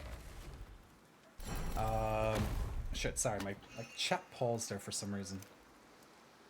I mean, I mean, if you see, wait, what's that? Well, I mean, if you see the massive amount of clips, you basically seeing it by parts. Now, I've only seen a couple of clips of Charmed. Like, I've never seen like a full episode or anything like that. I'm looking to purchase it. A Rafflecopter, man, this is definitely like I'm only a couple of hours into this game, but if you like these type of games, these kind of Dark Soul-esque games, like if you played any of From Software games, you will absolutely love this. Highly recommended. So if you're definitely a From Software fan, you'll definitely enjoy what this team has done with this particular game. It's very enjoyable so far. That's why I can say. What the heck? That enemy you just killed looked like a heavy rocker. Oh, he was a heavy rocker already. He had a freaking boulder out for a head. Hey Miles, doing well. Had a really good day, and we just begun some gameplay because we spent the first like half of the stream, which is quite typical for a Cottz stream. We spent the first half of the stream, you know, watching stuff and chit chatting about all these different topics. Like, I wanted to watch this like 15-minute clip. Well, it's kind of like an episode of something, and it took me about 2 hours to watch it because I kept talking. You know, the usual. Oh shit. Yeah, I'm gonna die. Come on, boy. That door. Ah. Motherfucker. God damn shields. Guys, my new biggest enemy is shields. Okay, this guy's a pain in the ass. God damn it.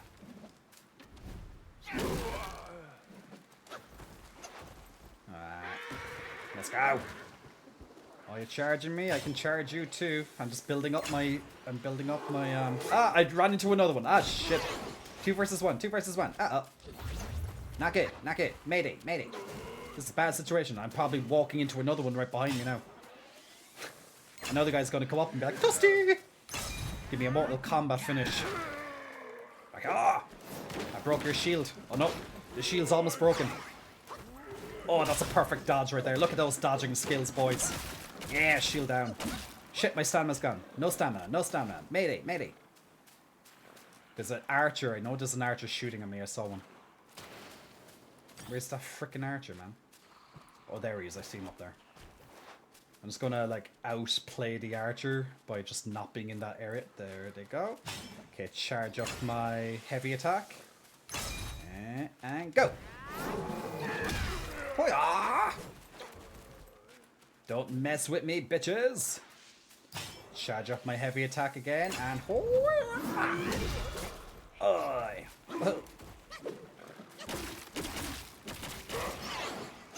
Oh, perfect skill. Oh, that was a fucking amazing dodge. No! I'm out of stamina. No stamina!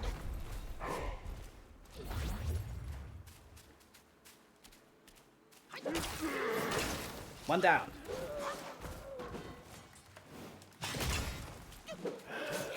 Oh, fucker. No, you're not killing me. No, no, no, no.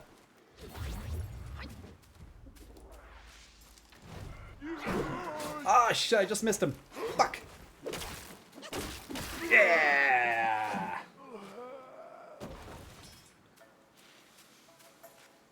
Goddamn those shield guys. And then there was 2 versus 1. That's not fair. I didn't expect a spit roast this early. But I got it and I kind of enjoyed it. Apparently this game is much easier than Elden Ring. It's not bad, actually. I haven't had any, like, major challenge yet. Like, not to say that it's simple, but, you know. But so far it's not as difficult, let's say. But look, this is only chapter 2, so... This is a step up in difficulty from chapter 1.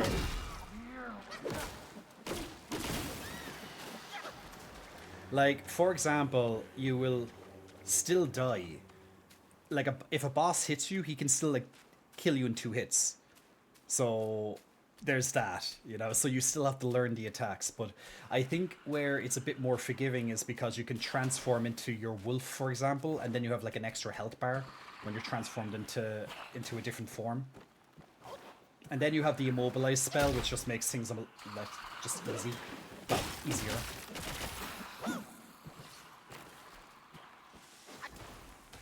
But, like, you still have to, you know, you have to pay attention, obviously. But some of the, the enemies are, you know, overall, they die quite easily. Like, they don't have, like, gigantic health pools. So lots of them are just kind of feel like cannon fodder. It's just like, there's not really much to them. Plus, the counter mechanic is very generous, provided you can pull it off. Oh, Jesus, where did you come from? Oh, that's not good. Wolfie, Wolfie, Wolfie. Shit, no, that's not Wolfie. Oh, almost died. See, this is why Wolfie comes in handy. So now I get an extra health bar. Only for a set amount of time. Oh, shit, I fell off the... God damn it. Oh, he jumped down with me. Good.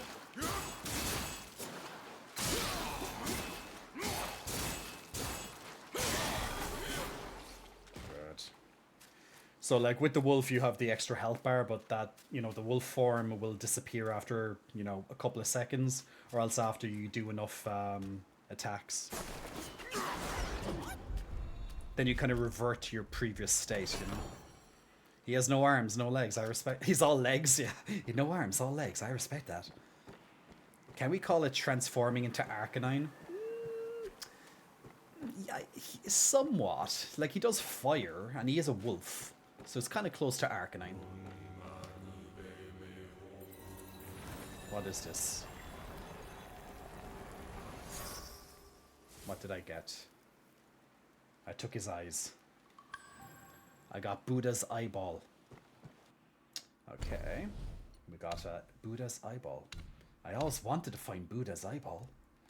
And now I found it. Mission accomplished. An eyeball extracted from the chanting Buddha heads of Fright Cliff. It may be inlaid elsewhere. Okay. So it's pretty much I need this to open up a door. Most likely.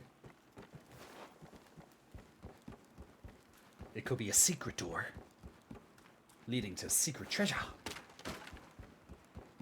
A Galarian or Arcanine? Okay, yeah, we could do that. Lads, I have like no health. Okay, I'm just going to go back to the shrine because I'm just literally asking to die at this time.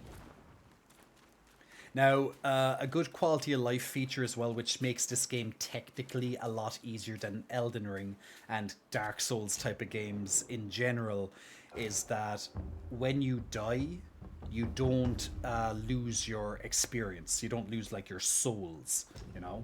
So you can die and you don't really have that fear of like, oh shit, I need to get back to my body and get my souls. So it takes a little bit of the pressure out of it, which is a lot more relaxing. But then without that kind of mechanic, you kind of lose that little bit of that extra tension. And, you know, that extra tension does give a nice little bit of adrenaline. So, you know, but to be fair, I do much prefer not having it because, you know, if you want a little bit less stress in your life, it's nice. The enemies do respawn, unless they're in, except for like elite enemies, which is kind of the same in Dark Souls and stuff too. Like usually enemies, usually elite type enemies wouldn't respawn, like special enemies. It's like the kind of regular enemies respawn. Though you do lose items if you die, you don't get them back. What items? I haven't noticed I lost items. Eh! I knew he was there, but there! I knew he was there, but there! Headbutt! I love turning into that card. So you also get this like companion spirit with you as well. I've only used this guy that does the headbutt. I haven't used the other ones yet. Maybe I should. You know, try out different ones. Why not? I might like them. But they're on a cooldown. They take, well, they're not on a cooldown. They take, I think they charge by doing attacks. They just take a long time to kind of recharge. Hey Jay, did you smell what that enemy was cooking? Oh, I smelled what the rock was cooking right there, yeah. He tried to smash me with his rock, that's how I could smell it. It was a little bit too close for comfort. Look, here's the rock again. Look, he's just throwing himself at me. I don't blame him. He just wants my titties.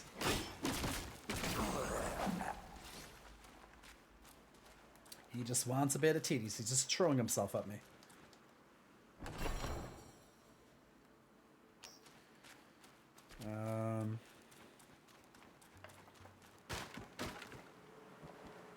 Like, I haven't seen any, like, fall...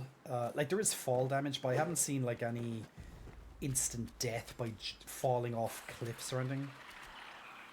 Wait, I've seen this guy before.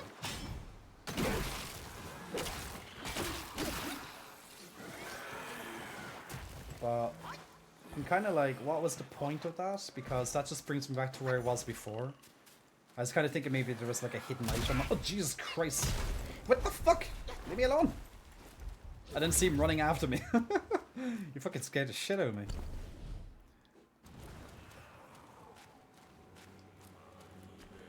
Well, I don't need to kill everything, but yeah.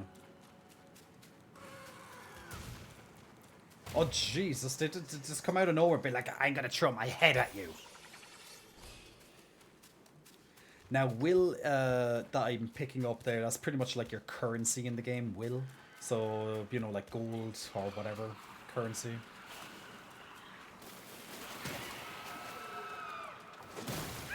Yes, I love when rocks start just like moaning at me.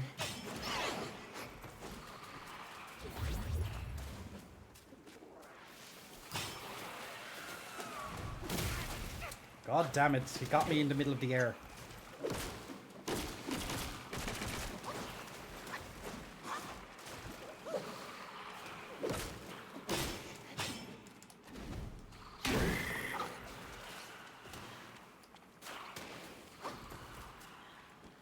Like, you can't go for 2 seconds without someone like just wanting to jump you.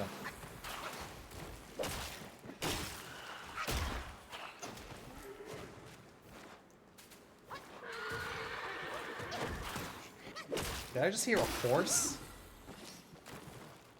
Oh no, that wasn't a horse. Oh, it's those guys. They're kind of like horses, are they?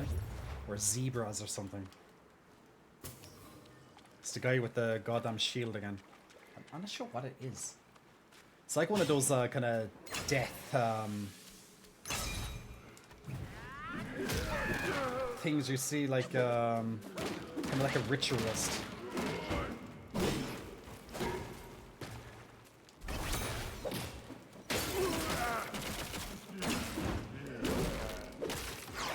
Oh, that perfect dodge.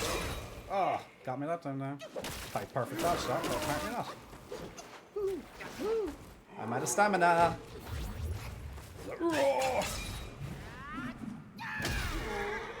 There we go. Rats? Are they rats? So the thing is, they disappear when they die, so I can't like look at their exactly what they are. Gives me Big Shield Gardener vibes. Oh yeah, Big Shield Gardener. I summon Big Shield Gardener in defensive mode. Yugi, you will never defeat me and my blue eyes white dragon, Kaiba.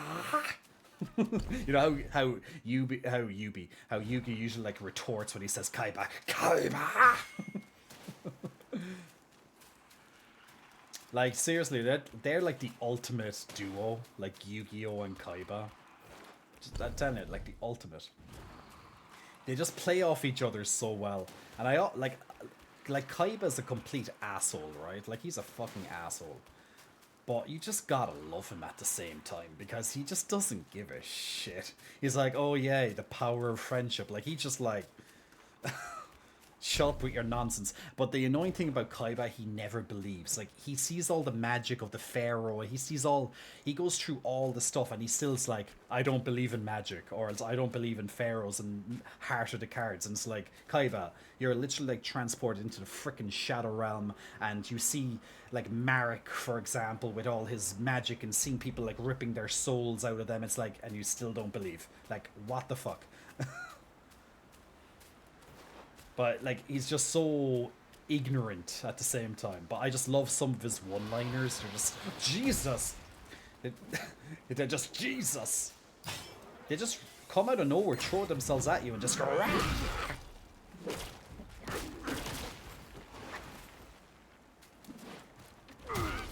God damn it. Leave my monkey alone. Don't touch my monkey.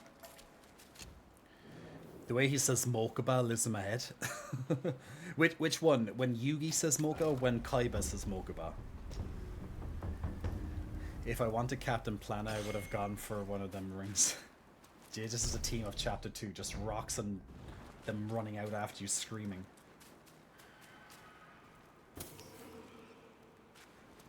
Mokuba! You know the voice that forever lives in my head? It's Grandpa.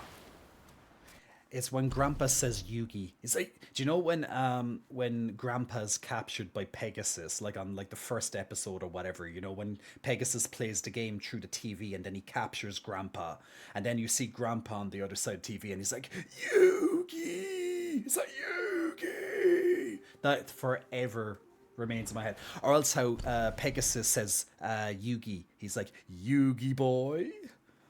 Come now, Yugi boy. Or the power of Toon World. You know, those kind of voices forever stay in my head.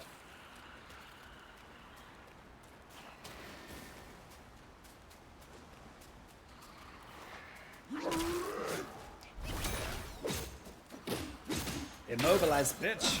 It's a bitch.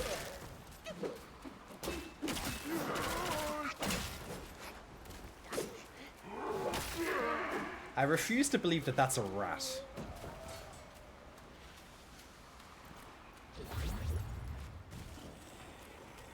Yeah, I love Pegasus' like lightheartedness and his jokes. He just doesn't take anything seriously.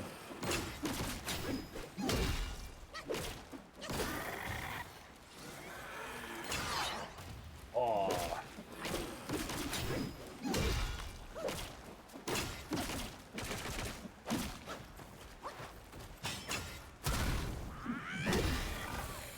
It's like touchdown slam. Check your journal, prove us wrong. What you mean? Check my journal, prove us wrong. It's like Grandpa came back from the Shell run just to take over your voice for a second. Yeah, it is right. Yugi! Yugi boy. Okay. Okay, it's a rat. Fine, I believe you. Look, 2 against 1, that's not fair. I'm just going to believe you. Like, you guys finished the game, so, you know, you have a lot more experience in this than me. I just really am not a big fan of desert regions. They just, as I said already, like, they just bore me. Oh, this guy... Okay, why does this guy have, like, a red, Oh, he's an elite one. He had, like, this, like, kind of red mark. Bitch! Take that!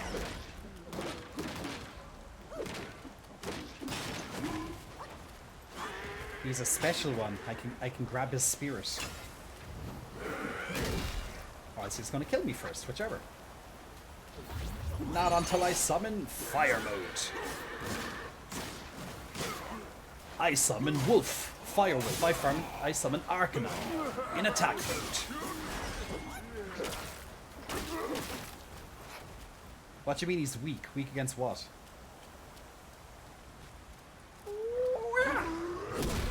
Ah, nice execution.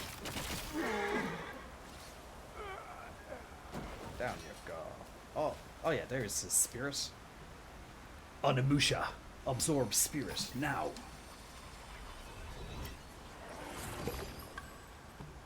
Spearbone. Kind of looks like a Moon Knight. I have to check out the other spirits because, as I said, I only use like one spirit. I should check out the other spirits. There might be one I like. Do you guys have like a favorite spirit? Oh. Oh, I can't go up here yet. I'm gonna have to turn off the sand somehow. We will find some. Vodka. Vodka's his favorite spirit. Yeah, definitely. You know, like earlier we were talking about vodka tea. You know, I want to mark this on my map because this is like, I have to come back to this. I'm just going to put like a hand. I don't know. Just something that tells me there's something there to remember. I don't drink, I'm lying. I rarely drink. Like, I enjoy a drink every so often, but I just don't drink. What do you mean they're weak? Weak against what? Big ass head rock guy has a bit of a bumper. Yeah, just powering up my... He didn't see me? How did you see me?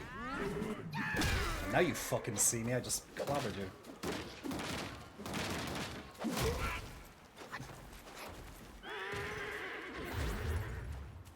Like, how is he a rat? He sounds like a horse. He's like a rat horse.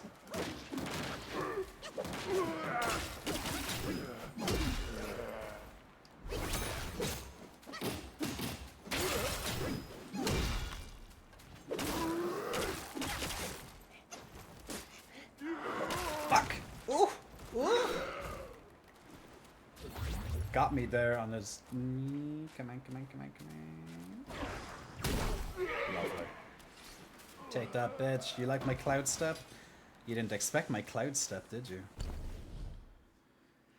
Did he just neigh? Yeah, he neighs. That's what it is. He's like a rat horse. One spirit you're currently using and another in another chapter and another spirit in another chapter. Okay. Oh. Hiya, baby. Or whatever he says. I need to go back to the shrine. There we go. I'm gonna try a different spirit. Why not? I just want to like check what different ones. Like, why not? I might see spirits set spells right now. Actually, you know what? I'd actually never cultivated the spirits. Like, I could be doing a hell of a lot more damage because I forgot to cultivate them. Huh? Funny that. I only cultivated this guy like once, and yeah, I could be doing a lot more damage. Oh well, it's all good. Let's see. So we have Earth Wolf. Take the form of Earth Wolf. Recklessly charge straight at the foe to make them stumble. Equipped effect. grants a small amount of additional focus on hit. Then we have the frog. Moderately reduces the stamina cost for jumps and jump attacks.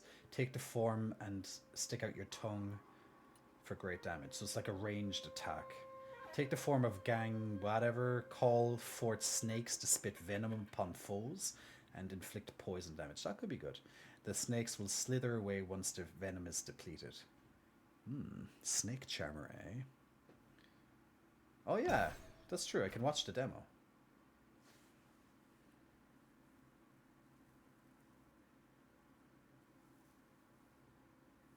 Oh, that's actually good because I can still play independently of the spirit. Because, like, for example, with this spirit, I have to transform into the guy and it's done, right? Whereas this is like they stay there while I'm attacking, right? So the positioning isn't as important. Whereas it's very easy to miss your attack. Now, it does a lot of damage, but it's so easy to miss. That's why I normally, like, immobilize and then do it. What does Spearbone do? Take the form of Spearbone. That's my newest one. Ward off attacks with the Tiger Shield and repel foes.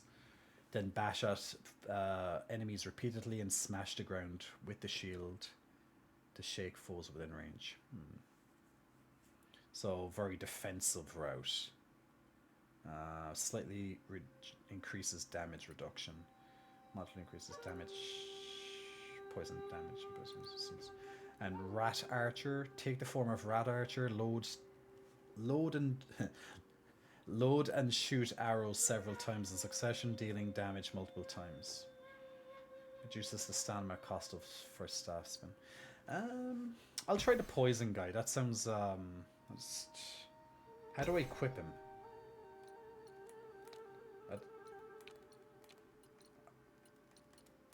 I don't know how to equip them. Because I've never had to equip one before. The other guy was just there.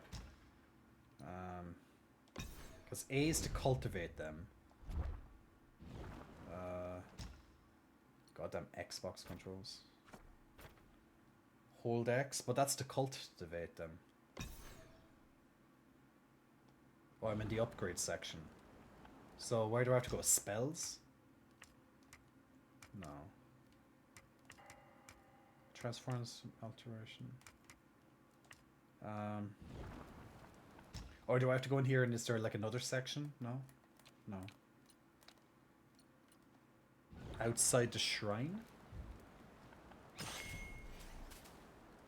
What do you mean outside the shrine? As in like I have to equip them like when I'm off the... Oh, like, oh, maybe here? Ah, okay. Okay, so you actually have to do it from your equipment. So they're technically equipment.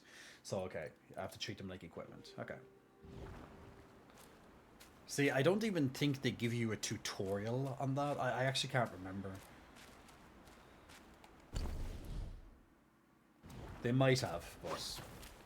yeah. Good job, Gamone.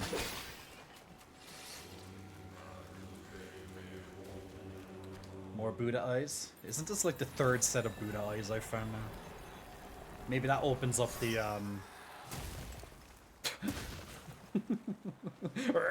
It's like, I can't even pick up my Buddha eyes without this bastard coming in to charge me. And then this guy's coming in from behind. Yes, of course he is.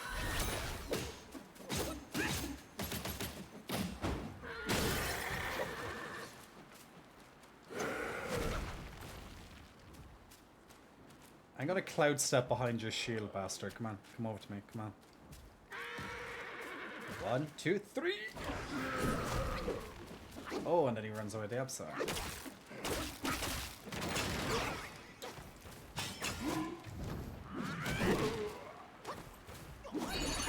Fire time! Charge! Charge again. I like this charge, it goes straight through them. Shield's not going to help you against fire anyway, I can tell you that much.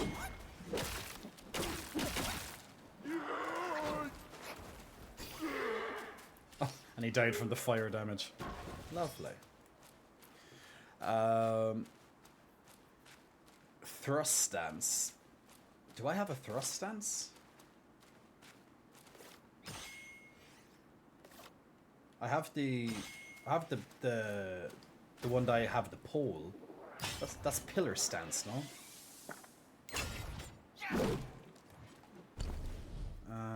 Let me check. No, where's it? Yeah, self-advance, right? That's the other one. Ah, I have a thrust stance. Why did I not notice this? Oh, I don't have it unlocked. Okay, I can use it, but I don't have it unlocked, apparently. I have to hold to awaken it. Oh, wait, no. Yeah. Actually, I said I wanted to do the dodge roll or something, wasn't it? Where is it? Is that it? Why can't I awaken this? I have the two things. Or do I have to unlock both?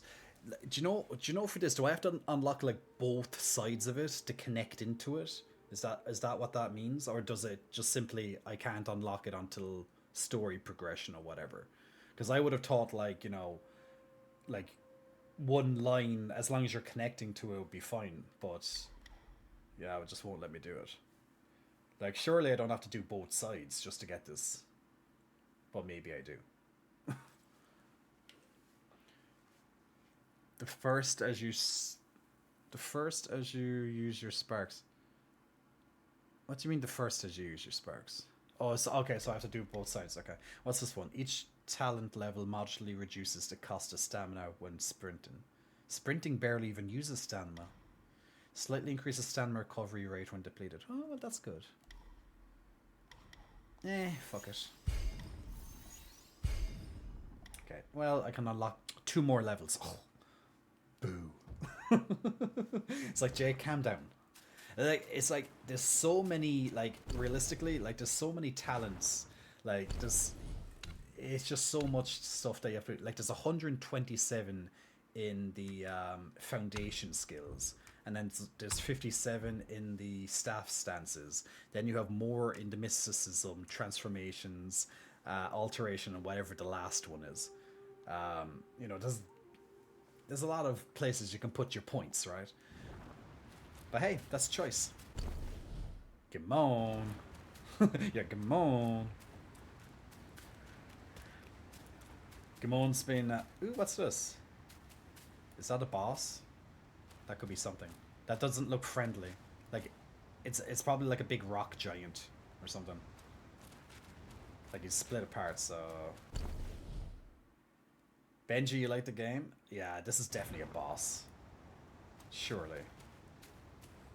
Gonna run to him, he's gonna like put himself together now. Ta-da! Stone Vanguard. Here we go. Round 1. The main meat and bones. Ooh.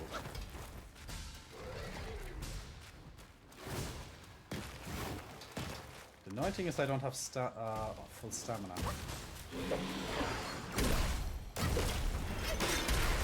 Oh, ouch.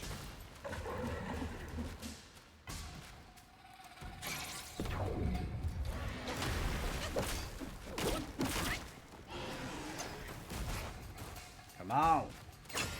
Let's get going. Oh, where's he going? Ah, man, that's a very hard spell to dodge because it kind of happens so quickly. It's like he just lights up his arms and then it's like instant, which, like, if you're next to him, it's very quick.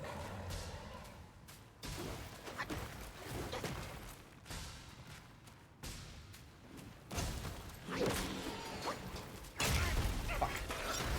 See? It's like a straight after the thing.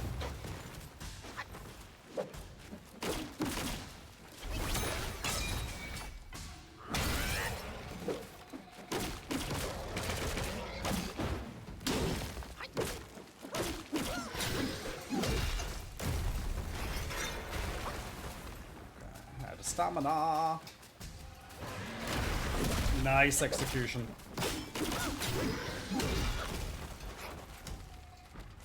Slow and steady wins the race. He seems to do, yeah, he seems to do it after that, so I'm kind of getting used to that attack now. He kind of he seems to go back and forth between 3 different attacks. Oh wait, he's oh, that's different. What's he doing? That's new. Oh my. Oh, okay. Hello. Hello. Ow. Hey. Okay, I did not expect this. That's my first time seeing that attack, so to be fair. Wolfie!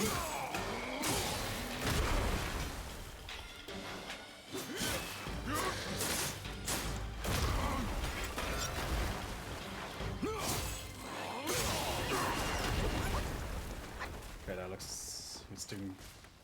What's he doing now? Wait, he's doing the same thing as before. Oh!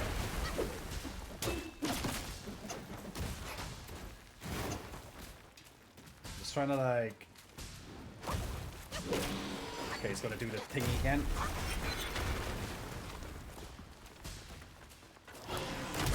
Ah!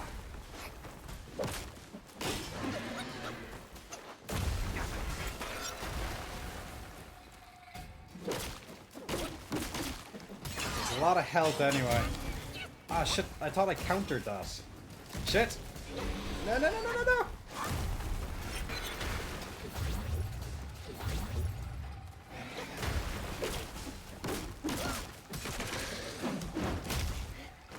Like, I feel you don't get that much time to attack him because I'm just like, I'm not sure when he's going to do that,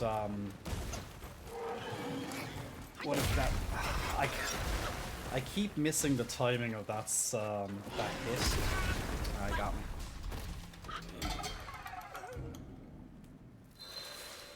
I'm a monkey. Let there be death.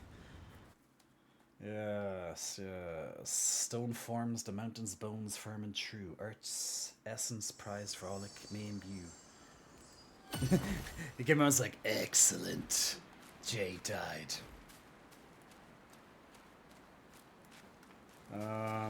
Okay, at least now we know what to literally take your time with this battle. Yeah, I know it's a long one, so I kind of have no choice but to take my time. But yeah, it's definitely a bit of an attrition battle, slow and steady. Wait, it wasn't this way, was it? I don't think this was the way, is it? No, who are you? Oh, it's Horsey! Is that my horse friend? Oh no, that's not Horsey. Oh no, it's a different guy. It's it's Timon and Pumbaa. It's Timon. Wait, no, it's Pumbaa. Pumbaa, yeah. Warthog.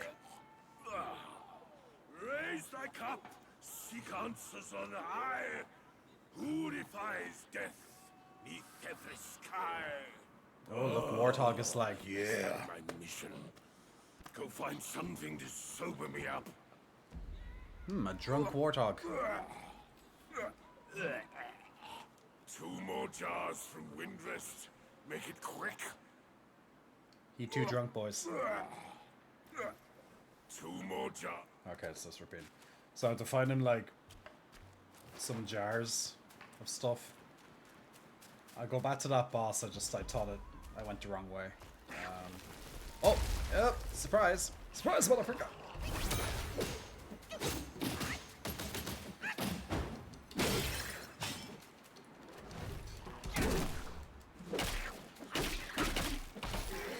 Alright, we good, we good. Oh, I got an extra spark at least. Oh, there's a meditative spot there. Is that meditative? Yeah. Ooh, that means I get the 2 sparks, so now I'm going to get the extra dodge thingy, so that's good. Well, that's useful. So yes. Om.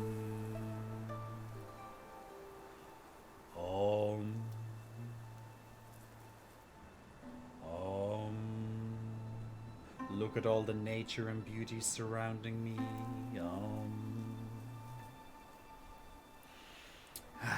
Don't you feel a peace already, guys? Have you found Nirvana yet? Do you feel enlightened? Bong.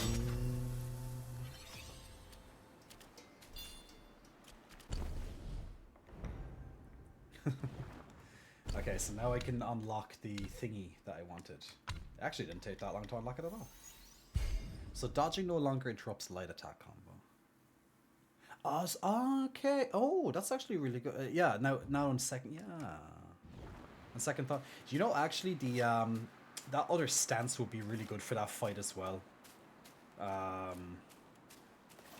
I don't really like that stance. But it'd be good to get out of the tremor thing. But that's easy enough to dodge. Because I'm not dying to the earthquake tremor mechanic thing. It's that I'm finding it hard to... One of his swings is... I can't seem to get the timing right on it. But look, it was my first try, so it's okay. Like, sometimes you one-shot a boss, other times you don't. Like, we've one-shot a couple of bosses so far.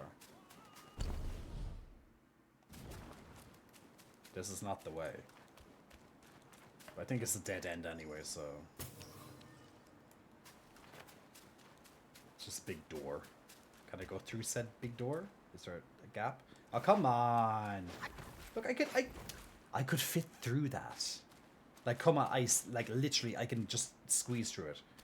Stupid game. Worst game ever. I want my money back. Refund. Don't buy this game, guys. It's shit. You can't even go through the door. You can probably go through it. Maybe it has to open up more. I don't know. But right now, it doesn't let me. Bad game. I'm terribly disappointed.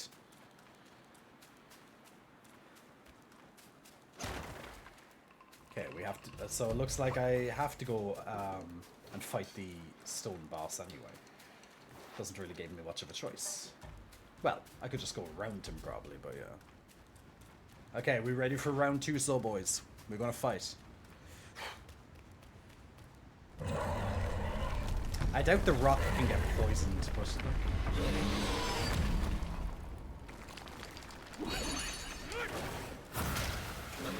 Oh nice, as I was summoning the snakes I got hurt.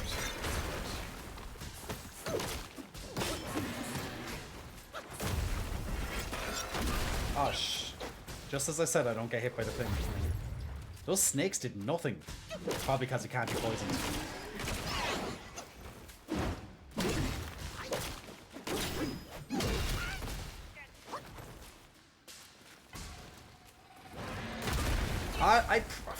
I brought up Cloud Strike thing, Cloud Step, and it didn't work. God damn it.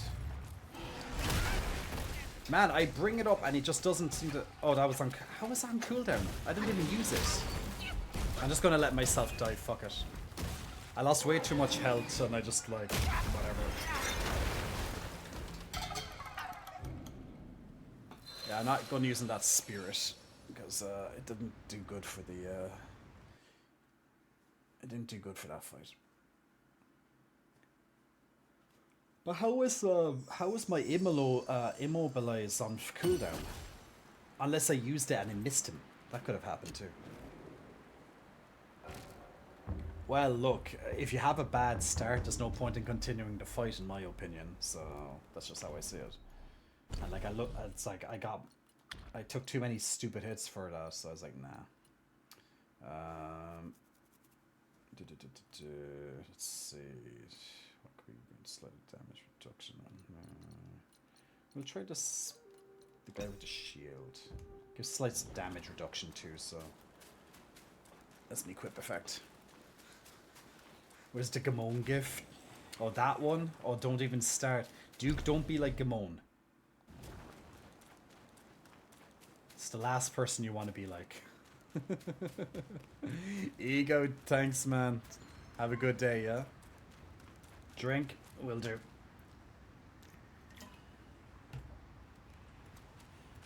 Mr. Burns' excitement give. Stretch. Okay, let's do it.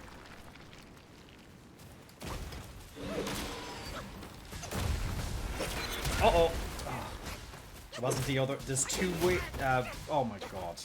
There's two different versions of that jump, and I'm not sure which one is which.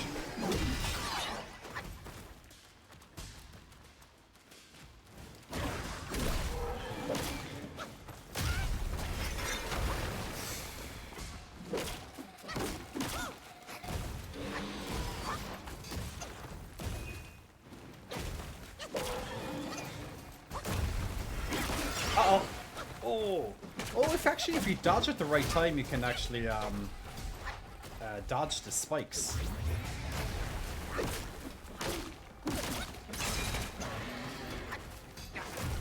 Didn't know that.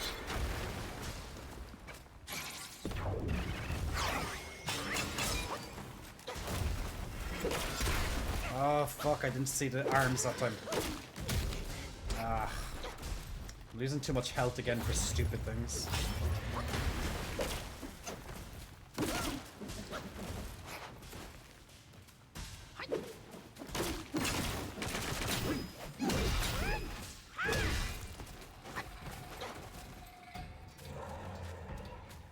He has a lot of health, but he's a giant rock, so there's that.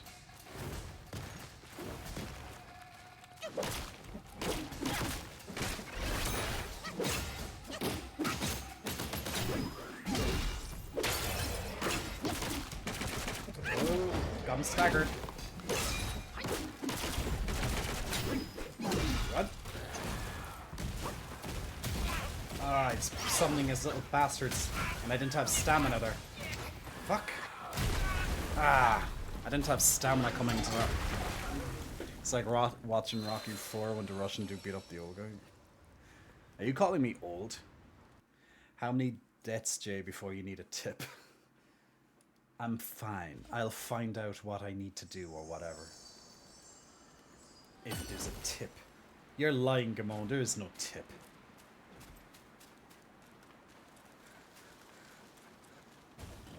Unless there's a way to slow it, like there's something like an environmental. You know what I could probably do is I could probably mess up his AI actually.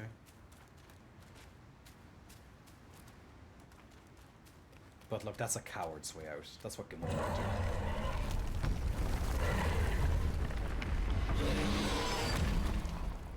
Maybe I can like break his arm. Can that? Is that? No, he doesn't have multiple parts, does he?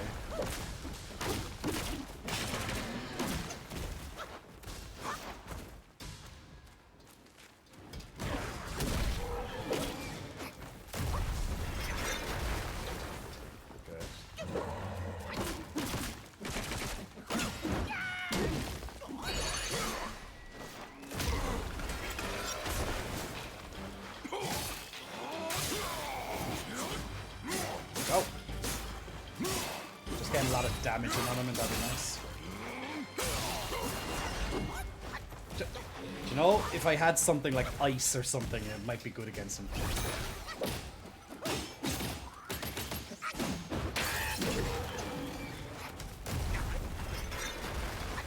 You're not happy with me now.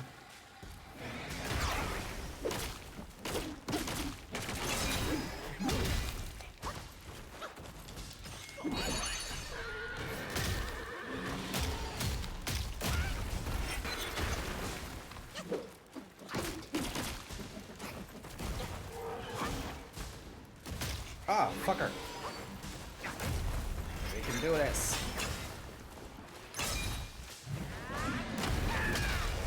Oh, nice. All he's got to do is little bastards again. Ooh, actually, you know what I could probably do? I wonder if this would work. Can he go behind? Oh, no, he can get behind the rock. Fuck. He's going to jump.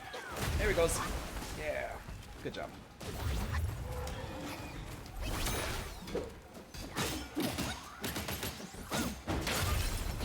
That's faster.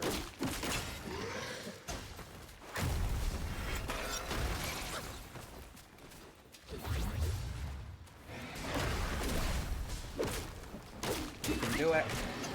You can do it if you put your back into it.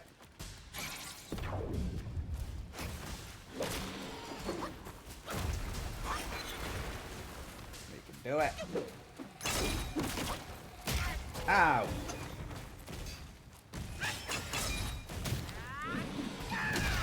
Nice. Seems to stun him when he does that.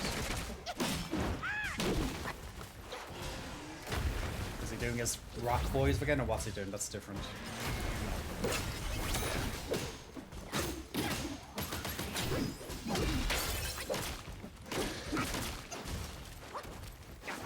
Come on, boy. All you got. Get down. Gotta dance with him. Gotta dance, dance, dance. Here's his friends. Friend one. Okay, it's friends or none. Okay, roll backwards with the friends, I think. Uh-oh. I ran into the wall. Whee!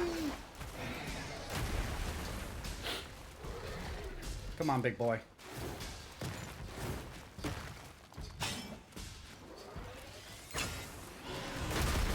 Ah.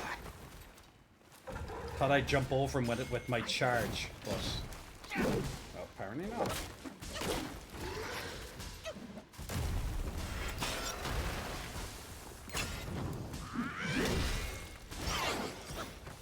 Oh. Go.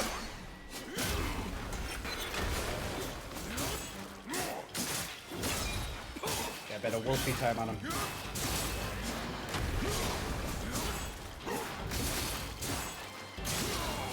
Come on, you bastard. Gotcha.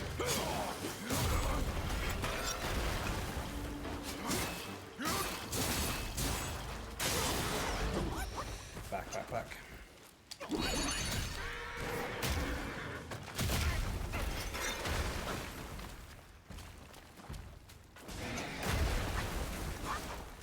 We did it. Ah, fucker.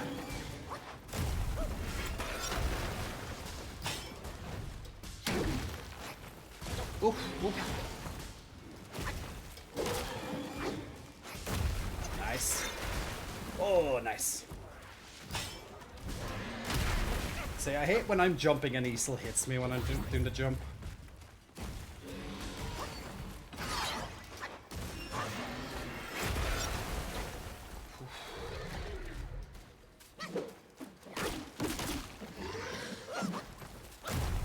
Slow and steady wins the race.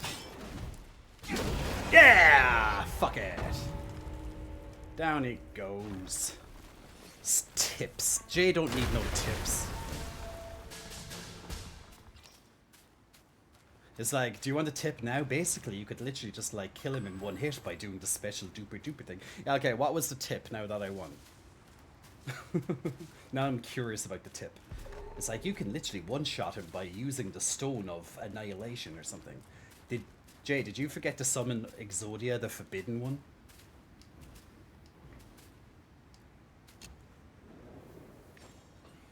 Go to the rock? Okay.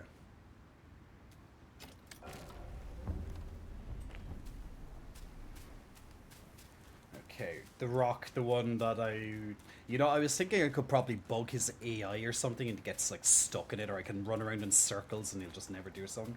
Okay, but this is the rock. Weird rock. Oh, what's this examine about? On the cliff, bound by 6 seals, what? Bound by 6 seals, eternally confined in yellow earth, the evil entwined. I don't know what that is. Ooh. Ooh, it's like metal. I don't know. What do I do with the rock, Gamon? Why is there music? Did I do something? Bum, bum, bum. Go find more eyes. Okay, so I have like 3 eyes. Yeah, but what's the tip, Gamon? You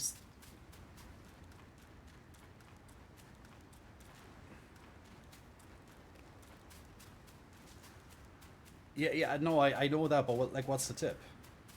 Like how, like what was the tip for the boss? That's what I'm on about. Like, that's what I'm referring to. Okay. But the boss is dead. Okay, so basically I have to do... Let me guess, I can summon the rocket, like turns into a monster, and I can use him to fight the boss or something? Is he like he's gonna be like a stone minion? Like the boss's brother? I am friend of rock.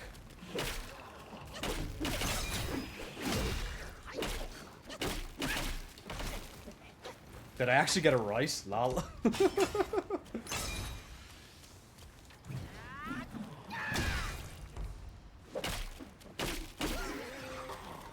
Duke, I'm a gamer.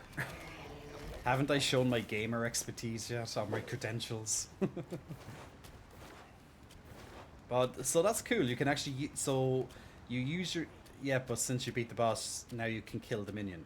Ah, so if you get the eyes first, the minion helps you kill the boss. Like, okay. Ah, well, that's useful.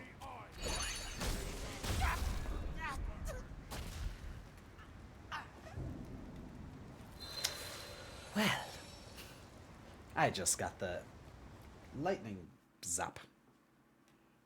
Okay. But like then the boss is easy, I suppose. Then the boss will be much easier. So what's the point of that? Didn't know that until I brute force it. Like, okay. Eh, it's fine. It wasn't that hard of a fight anyway. Just takes time and patience.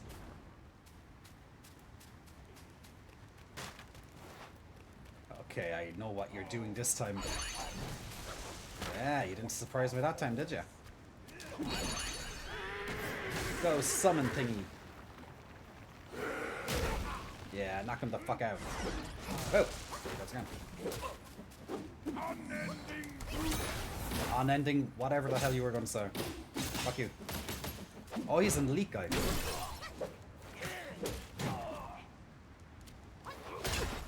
Ow. Go fire, Arcanine.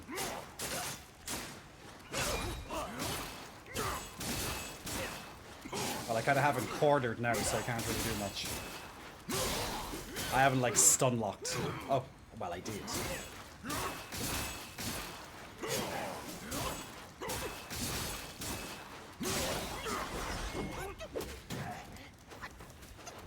The annoying thing about the transform, is that if you break out of it just at the wrong time, you'll get, like, a hit into you. Oh my god, that lightning's very strong, isn't it?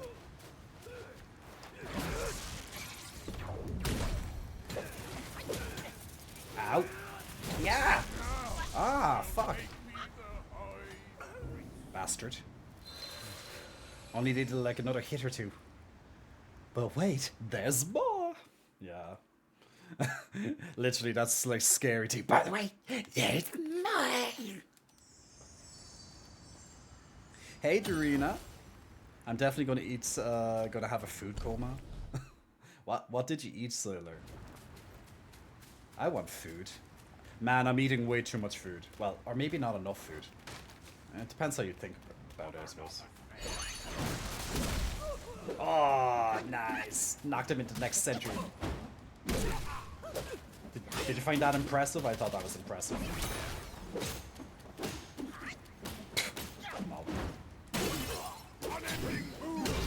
Unending boobs. I think he says boom, but boobs. Unending boobs. I like that. Sounds good. Go fire, dude. Okay. I'm getting revenge this time. I'm not even giving him a chance.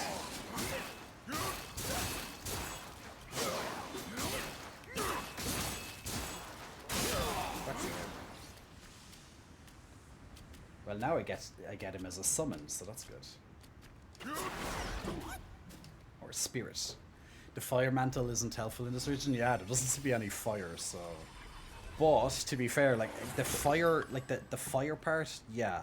But I still get the focus generation from using it, so it's still useful that way. Like it's better to have some extra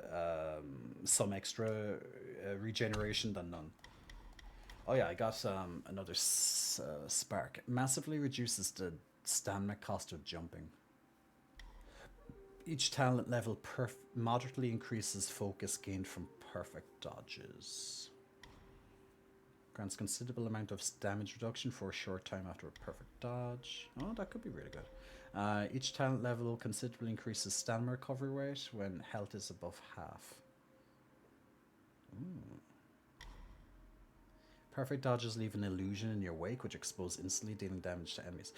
This game really wants you to get good at perfect dodging, right? Well, dodging is essential in this game, so I'll go for this one first. Recovery, stamina recovery, yeah, like always important in my opinion. Like anytime I'm playing these type of games. Ooh, another meditation place. In front of the tornado. You haven't eaten it yet. I was taking pics first, so enjoy food first. I rarely take photos of my food. Like, there's a very rare occasion I'll do it, but I'm like, I want to eat. It's like, I don't, you know, like maybe if I'm like in a restaurant or something with some friends, and if they're all doing it, then I might do it too. But you know, I rarely eat at restaurants, to be honest. Just a waste of money. But for me, it's a waste of money. But then again, you know, I'm trying to save money, so that's probably something to do with it. But yeah, I just don't really eat out much. Okay, it's Rat Governor. Take the form of Rat Governor. Leap up with your staff and shoot lightning from its tip to strike off foes, dealing thunder damage. Moderately increases thunder damage. It's like moderately increases. Okay, let me do it. Oh yeah, okay. Let me try that one. That could be fun. So at least I'm giving the different spirits a try, so I can kind of get an idea. Like when he done the lightning spell thing on me, like that fucking obliterated me. So it could be powerful, especially when I level them up. But I need to try them out before I level them up, because I don't want to waste like you know, the currency. Can I get down there? Ah. Ooh, is this a permanent increase? Ooh, what's this? What's this? No. Oh, yeah, yay. Oh, yeah. I thought it was like an item for a second. I was like, no. And then it's like, oh, yeah, maximum mana. Mana's good. A little bit more mana. That means a little bit maybe more spell action. Good. Share with friends. You had a coupon. Ooh, that's nice. Man, yeah, man. Use coupons. Absolutely. Like, I take full advantage of a coupon. Obviously, if it's something that I would use it for. Like, you know, like sometimes you'll get like this little coupon or something in your door, like they just randomly come in, and it's like, you know, if it's something you're never going to use, well, then yeah, I'm not going to use it. But if I'm, you know, I will try my best to use a coupon before the expiry date.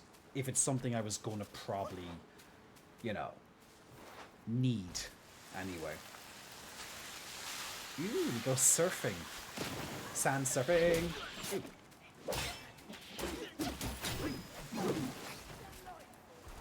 What the hell? How delightful, is that what he said? How delightful. Goddamn rats.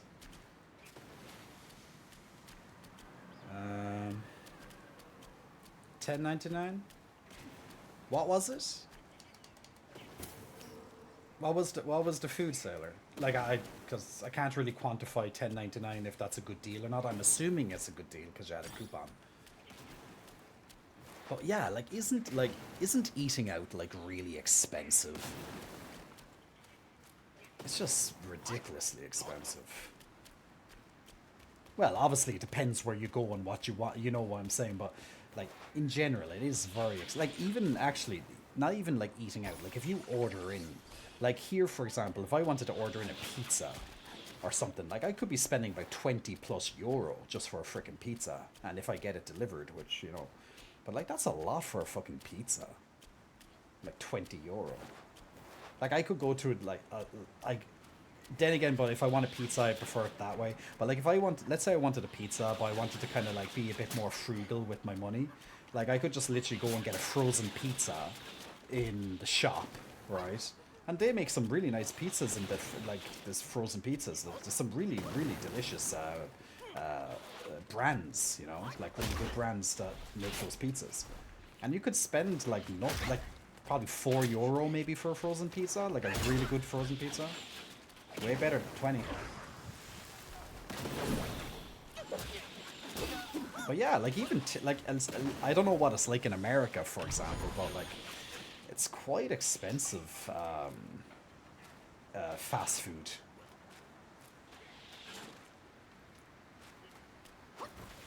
Like, I used to love kind of, like, going to McDonald's, like, the odd time, like, just... Okay, right. Hello. Okay. I did not expect to be sliding it down here, but okay. I hope I didn't miss anything. Nah, I guess I can come back because there seems to be a bridge over here. But I used to like going. Ooh, what's? Ooh, I had a different status. I'll tell you after this. Hey.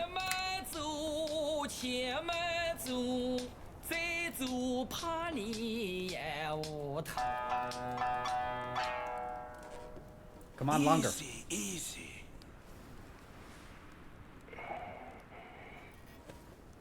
Someone say eating out.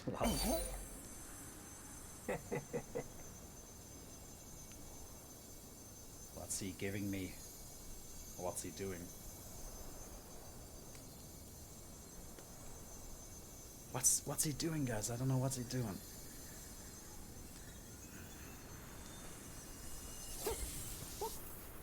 This befits you grandly.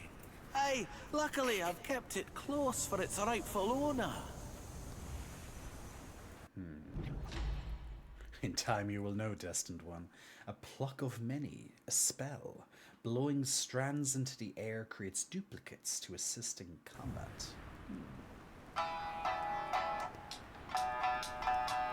无事有莫强求，方便法门归结成。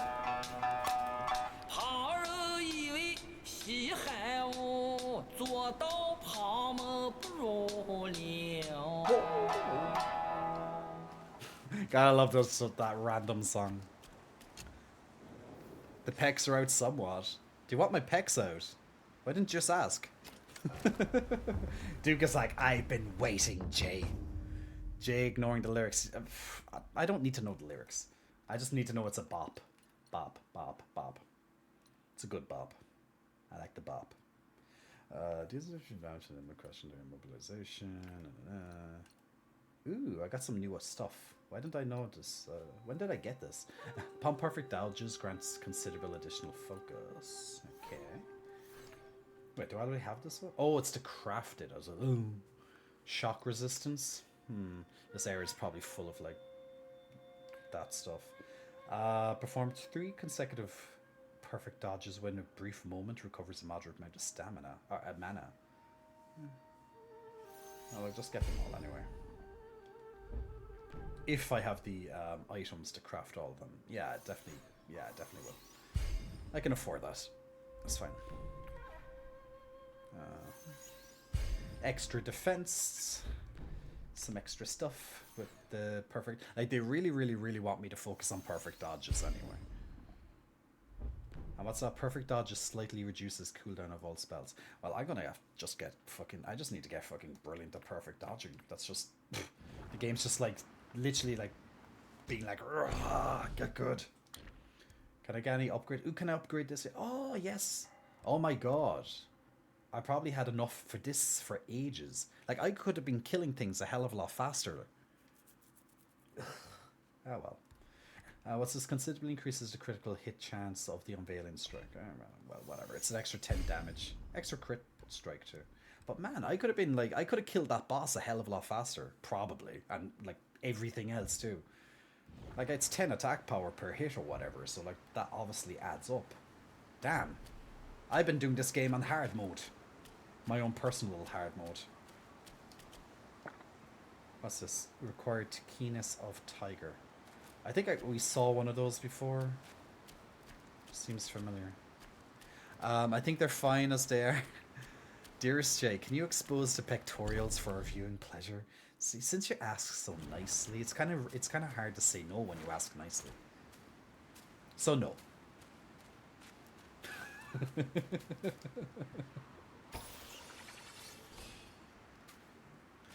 I will say it's a burger, but not saying the name of it. Why? Is it like a Burger King burger?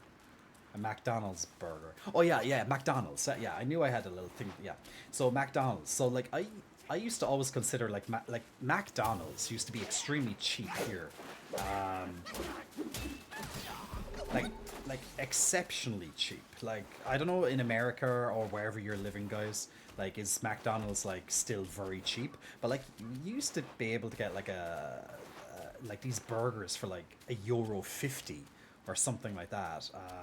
You'd be able to get like one of those Happy Meals or some sort of equivalent to that for like nothing, like, you know, like very, very fucking little.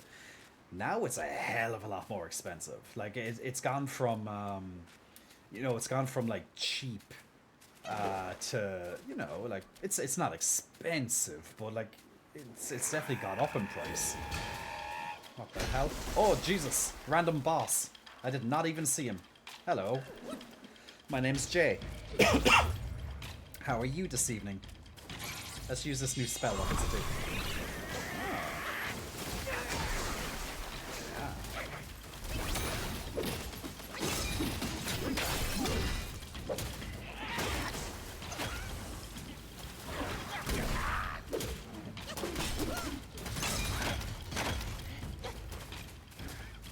Poison.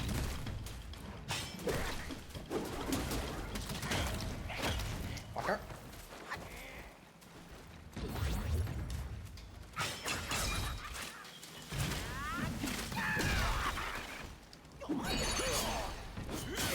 Well, you're going to probably be able to be lit up on fire anyway. You're poisoned. What do you say? Transformed anyway. Oh. I just came out of it at like the wrong time. Just dodged it though. Just literally just walked into this boss, like just literally just did not see where he was.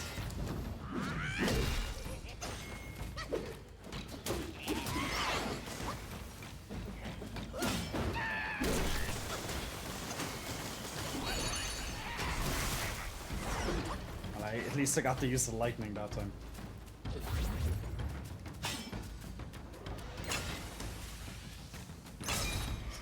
Waiting for a good strike. Oh, nice. He's really weak against heavy attacks anyway. Takes a huge chunk of health. Shit, did it too early. Oof, perfect dodge though. Oh, wait, now I know why he did it too early. Because I ran out of stamina.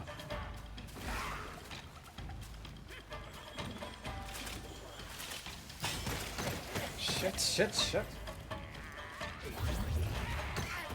God.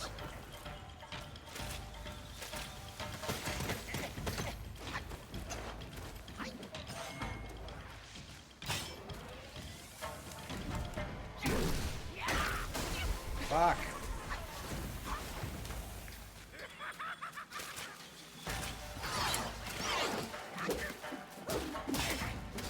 Yeah! Oh, no, you died as well. We both died at the same time. Does that count as a kill? I don't know. He died. He died before me, technically.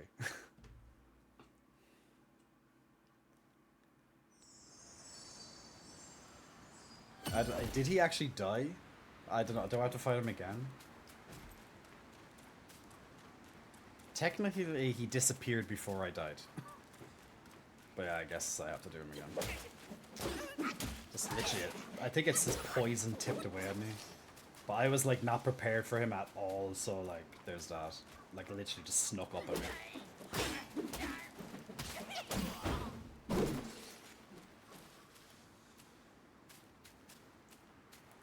Yeah, I think that was... Is that him? Oh no.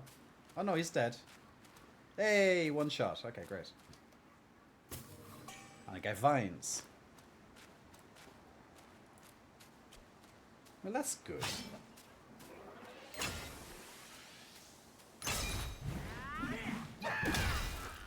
Good to one-shot a boss every so often if we can, huh? Oh.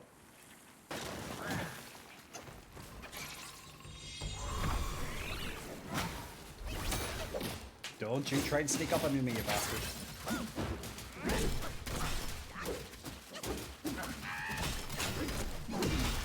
He was so confused, it's like, where the fuck do I go? Look, many monkeys on my screen now. Monkey power. Many monkeys. The night of many monkeys.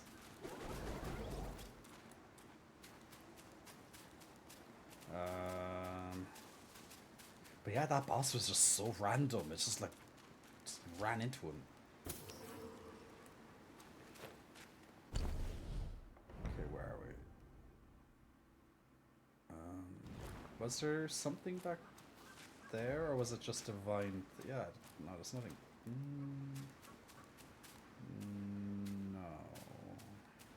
No. I'm slowly losing health from that. Poisoned up. Jesus, that poison lasts forever.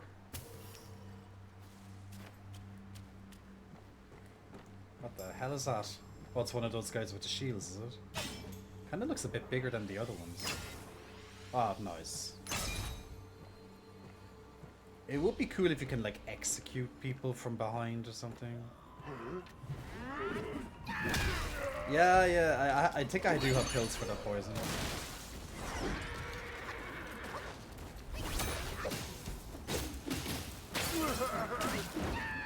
I'm not the biggest user of items in games, but maybe I should.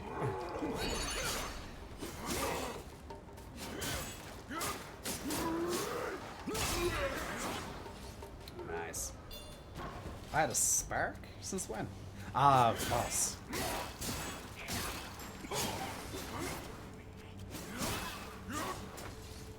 This guy's just like making me follow him to Helen.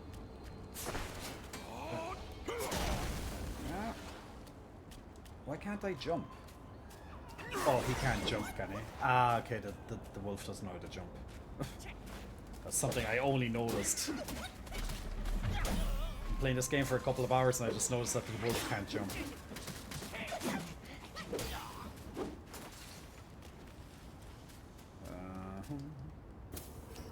Yeah. Why can't I? Oh, okay.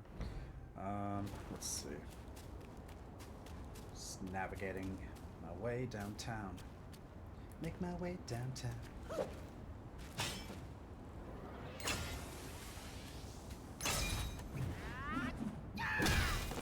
You got knocked the fuck out! It's always the easiest way to just, like, enter combat is just go in with, like, strikes. Just, like, heavy knock them into oblivion. Oh, look who it is!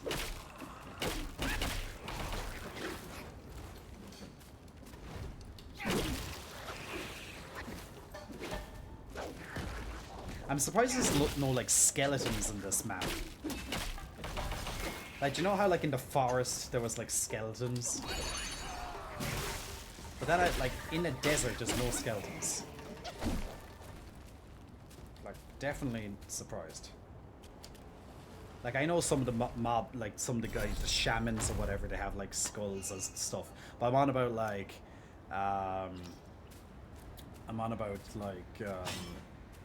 enemies, like skeletons or something. Just makes sense. Or some vultures or some sort of... Maybe, look, maybe they will appear.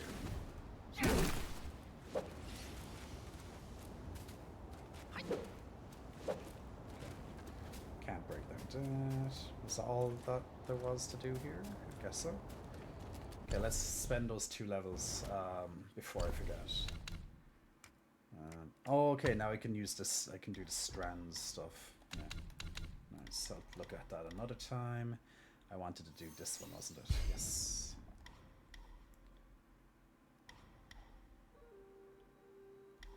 Oh, there's 2 stamina recoveries.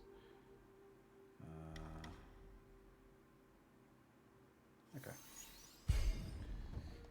I'm like putting all my points into like dodge at the moment because dodge just seems to be, you know, I'm using dodge all the time, so it's very reasonable at least. How I think.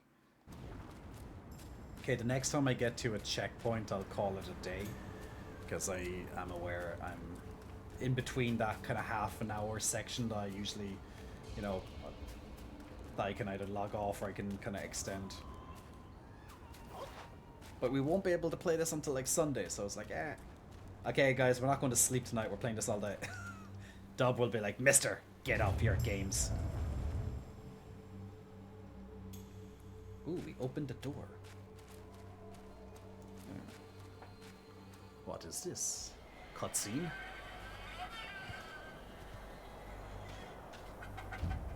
Oh, it's the king, the prince.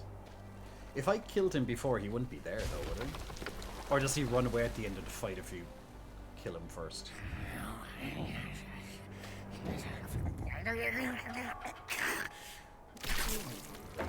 Life for a life. He must pay. Did I just walk into a boss? Come on. Oh Jesus, he's an ugly fucker. First, also he's the first prince. Son, your brother's gone. Help me and atone for your past now. No! Are you mad? Go and hunt the monkey. I'm your father.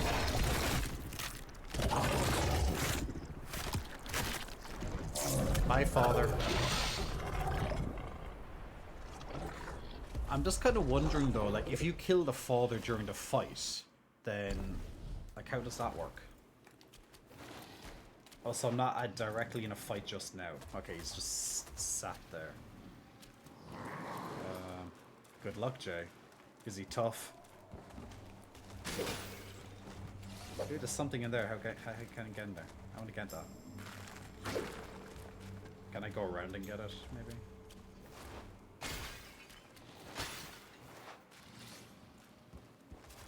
What the hell is that? Oh.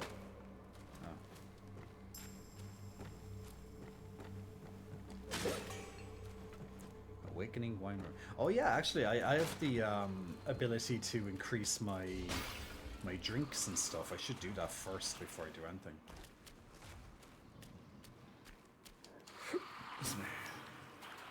There are other ways to summon the first rat prince. Ah, okay. So just in case you kill it, the thing, there's other way. What the hell was that? That just hit me. What's hitting me?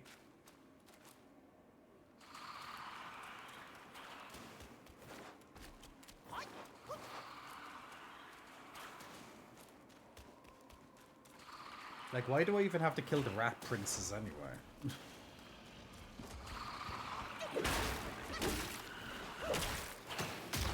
I just don't get it. If you kill the dad first and the rat first... Yeah, like, I killed him and remember the son, like,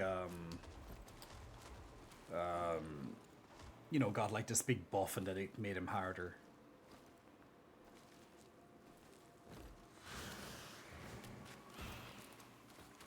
Oh, this is elite.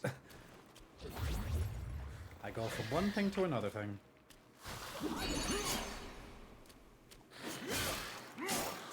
Go, Firewolf. This guy has spirit. He wants spirit. I like when you can pretty much stun lock.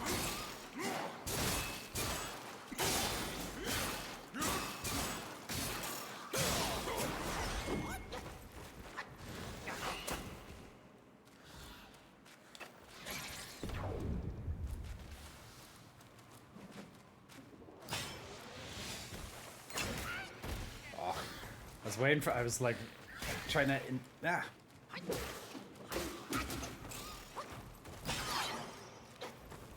was like trying to get my focus up while he was like out of line of sight and just like come in and ambush him.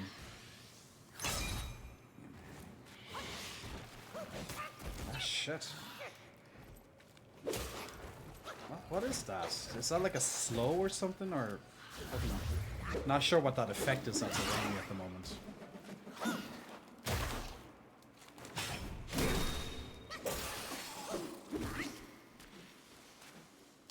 Well, I got whatever it is. Made him harder. That's what we want.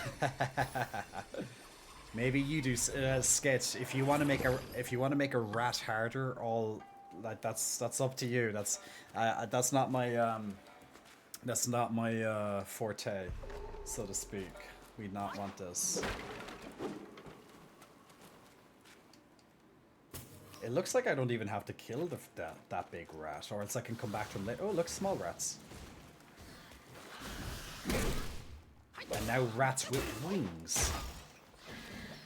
Okay, it's all different types of rats. These are like bat rats. Well, aren't bats like flying rats anyway, more or less?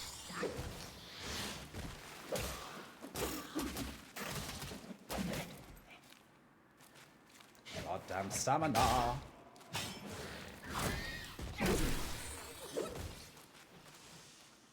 We is good. We are good. It's a rat, yes! These are all rats. Different types of rats. Ooh, did I get another upgrade of some sort? Another like health upgrade or stamina upgrade? They seem to be in these pots anyway. What's this? Maximum stamina, good.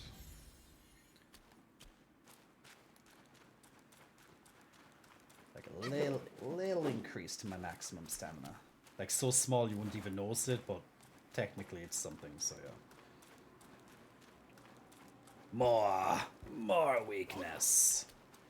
Grinding at Pokemon Violet? Oh god. You know that game, that was a chore of a game to play. It really was. Crouching Tiger Temple. Crouching Tiger, Hidden Dragon, Batman. Like, the only part that I really liked about Pokemon Violet was that side story with the dog. That's the... and it's not like... It was only, like... The whole thing was just shit, like, you know, but... Just, I liked a little bit of the story with the dog. That was a little bit emotional. That was, like... They actually done that pretty well. In all fairness, though.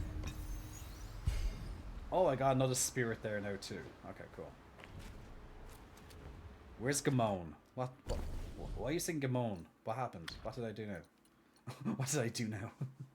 Take the form of a swift bat, unfurl your wings, and stare up gravel to strike oncoming foes.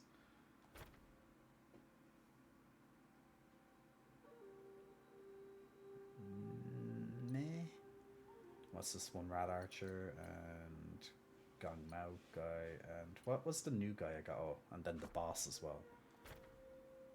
Take the form of Gore-Eye, Taoist, who wields a staff topped with a toad, whose eyes emit a crimson glow. Stay within the glow and your attack will be enhanced. The staff vanishes on its own after a while. We'll try it. If it can increase my attack, well, I'll probably have to be good at timing it, so... Is that a rat glyph? GIF?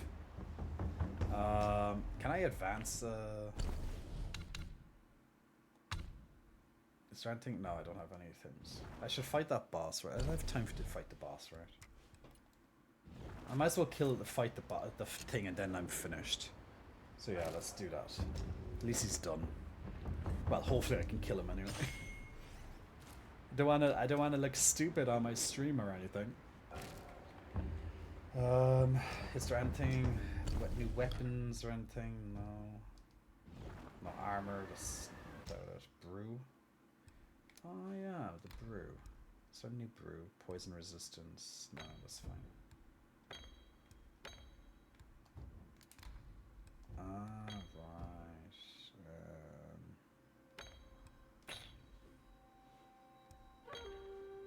Actually, no, actually might. I'm gonna try this brew. It's a little bit different, but it could be nice.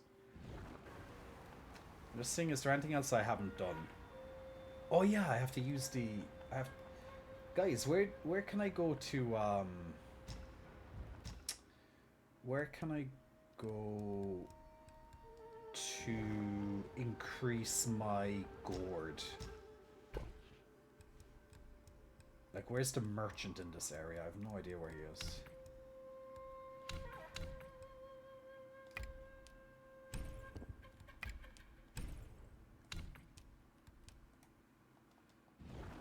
The monkey.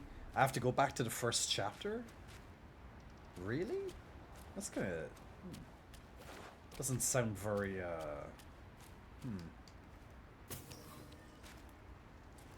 Fair enough, I guess, if I have to. Doesn't sound very, you know, progressive. Like, it should follow you with you, like, you know, like a traveling merchant, or just make like a second merchant in the next chapter. But, you know.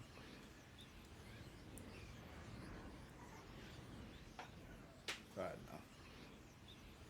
That's okay. Well, look, I'm going to get the gourd, and then we're going to fight that boss, the big rat. I'm only playing to complete the Pokédex. I've finished the first dex, just trying to finish the DLC. Oh my god, the DLC was... You know what, I didn't even finish the DLC. I finished the first DLC for Violet, but the second DLC I thought was fucking horseshit. I was like, nah, not playing this. Maybe I'll try it someday, but just to be like, ugh, I might as well. But not anytime soon. Like, it was just such a bad, product. It really was. But if people, like, I know a lot of people enjoyed it, so, like, you know, hats off to you. But just me, I just thought it was garbage of a product. Okay, so... Wait. I need 5 to do that one. Increase the number of slots for subs. Restores my health around the gourd.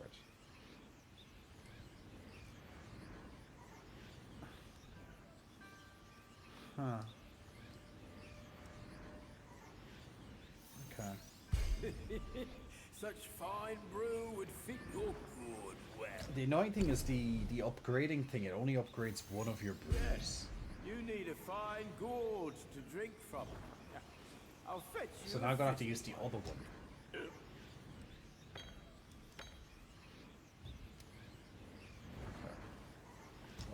Whatever.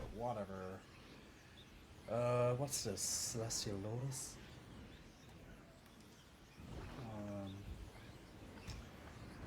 Brew upgrade. Remember, young friend. Okay, at least now I have the upgraded gourd. So, shit. Was it here? I think so. Yeah, I think it was here. Temple entrance. It's like I'm going around in a big circle. And like, yeah. That's fine. I'm just like, la. It's fine. Let's fight the big rat thingy, and hopefully he won't be too much of a pain in the ass. But we shall see. He's probably a pain in the ass, isn't he, guys? Yeah, like Alice in Wonderland. Okay, so on a scale of Gamon smile with that cat smile, out of like how many cat smiles is this boss worth? The more, the harder he is, in your opinion, anyway.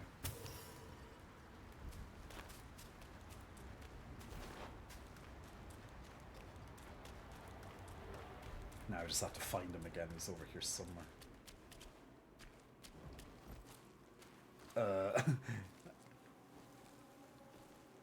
Or is he easy? The smiling for another reason in relation to the boss. Okay, it's one smile, so that's he's okay. He's not that good.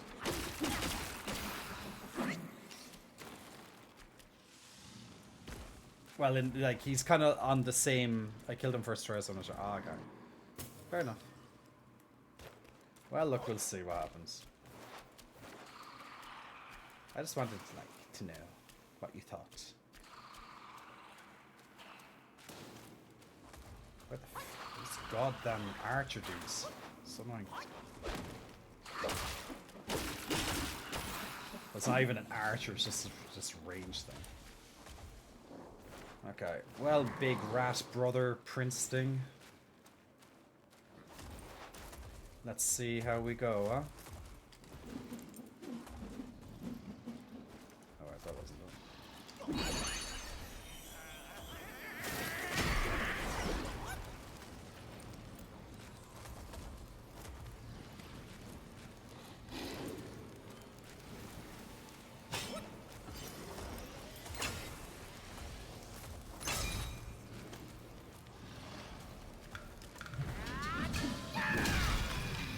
Fucking They're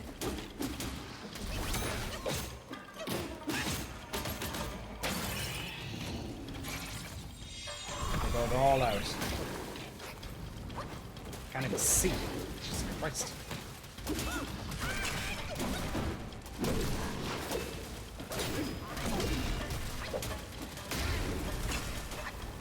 Go. Go, Wolfie.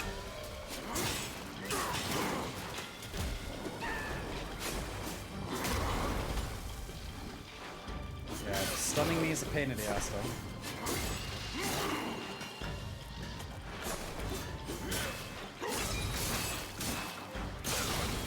Backed into the corner. Okay, he's on fire. Yay!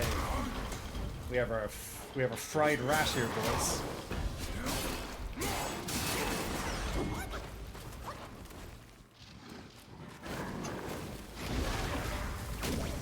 Did he trip? I can't even see, so.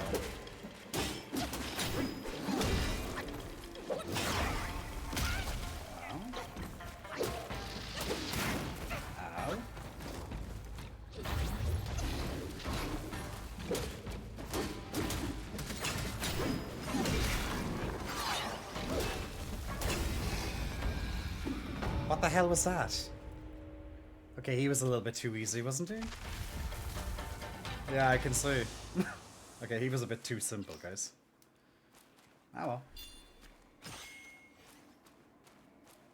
I'm kind of surprised he was that simple. Like, you know, considering like this, he has this like big reveal or whatever, and then it's like, that's it. What did I get from him? I got some sort of item, but I don't know, maybe it was a key item, maybe? Buddha's Eye, Stareness of Stone. Oh, I got the... Is that the Stareness of Stone I needed? Oh no, it's Gold Piece. Peeling gold from the Arat stone face. How outrageous. There surely must be a reason behind such an act. Stareness of Stone. Didn't I... I think I saw that in an area, the Stareness of Stone. Come on!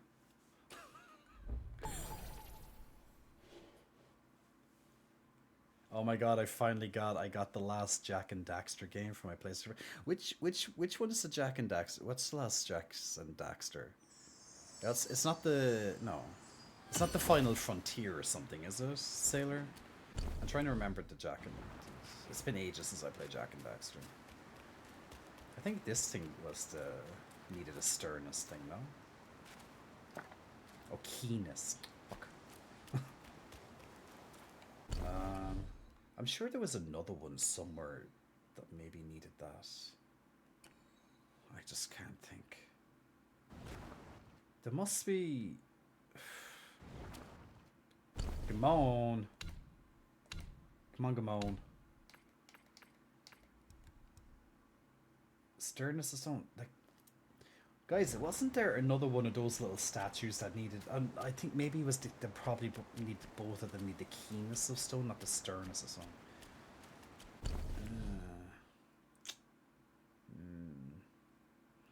Okay, so temple entrance. Okay, so I think that's good for now. And I don't think I missed anything up to here. What was there? There was nothing there. It was just that boss, right? Why do I have this marked on my map, guys? What is this? What is that? I have no idea what that is. Oh, is that the rock? No, the rock guy was here, no? What was that? What is this?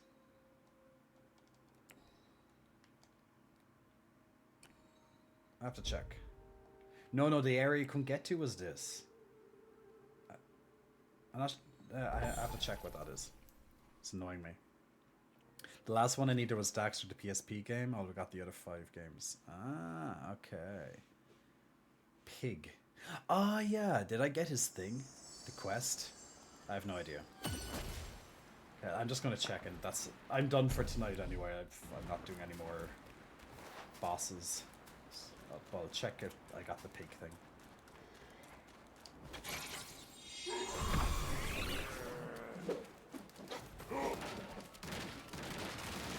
Man. You got knocked off. Oh, maybe not.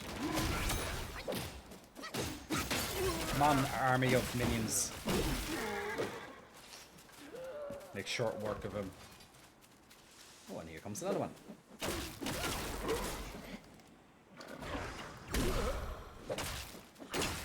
I'm starting to like that cloud stuff.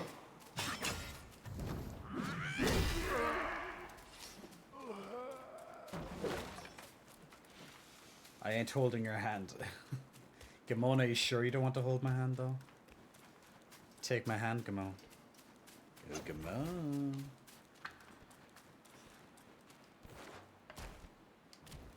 Alright, let's see.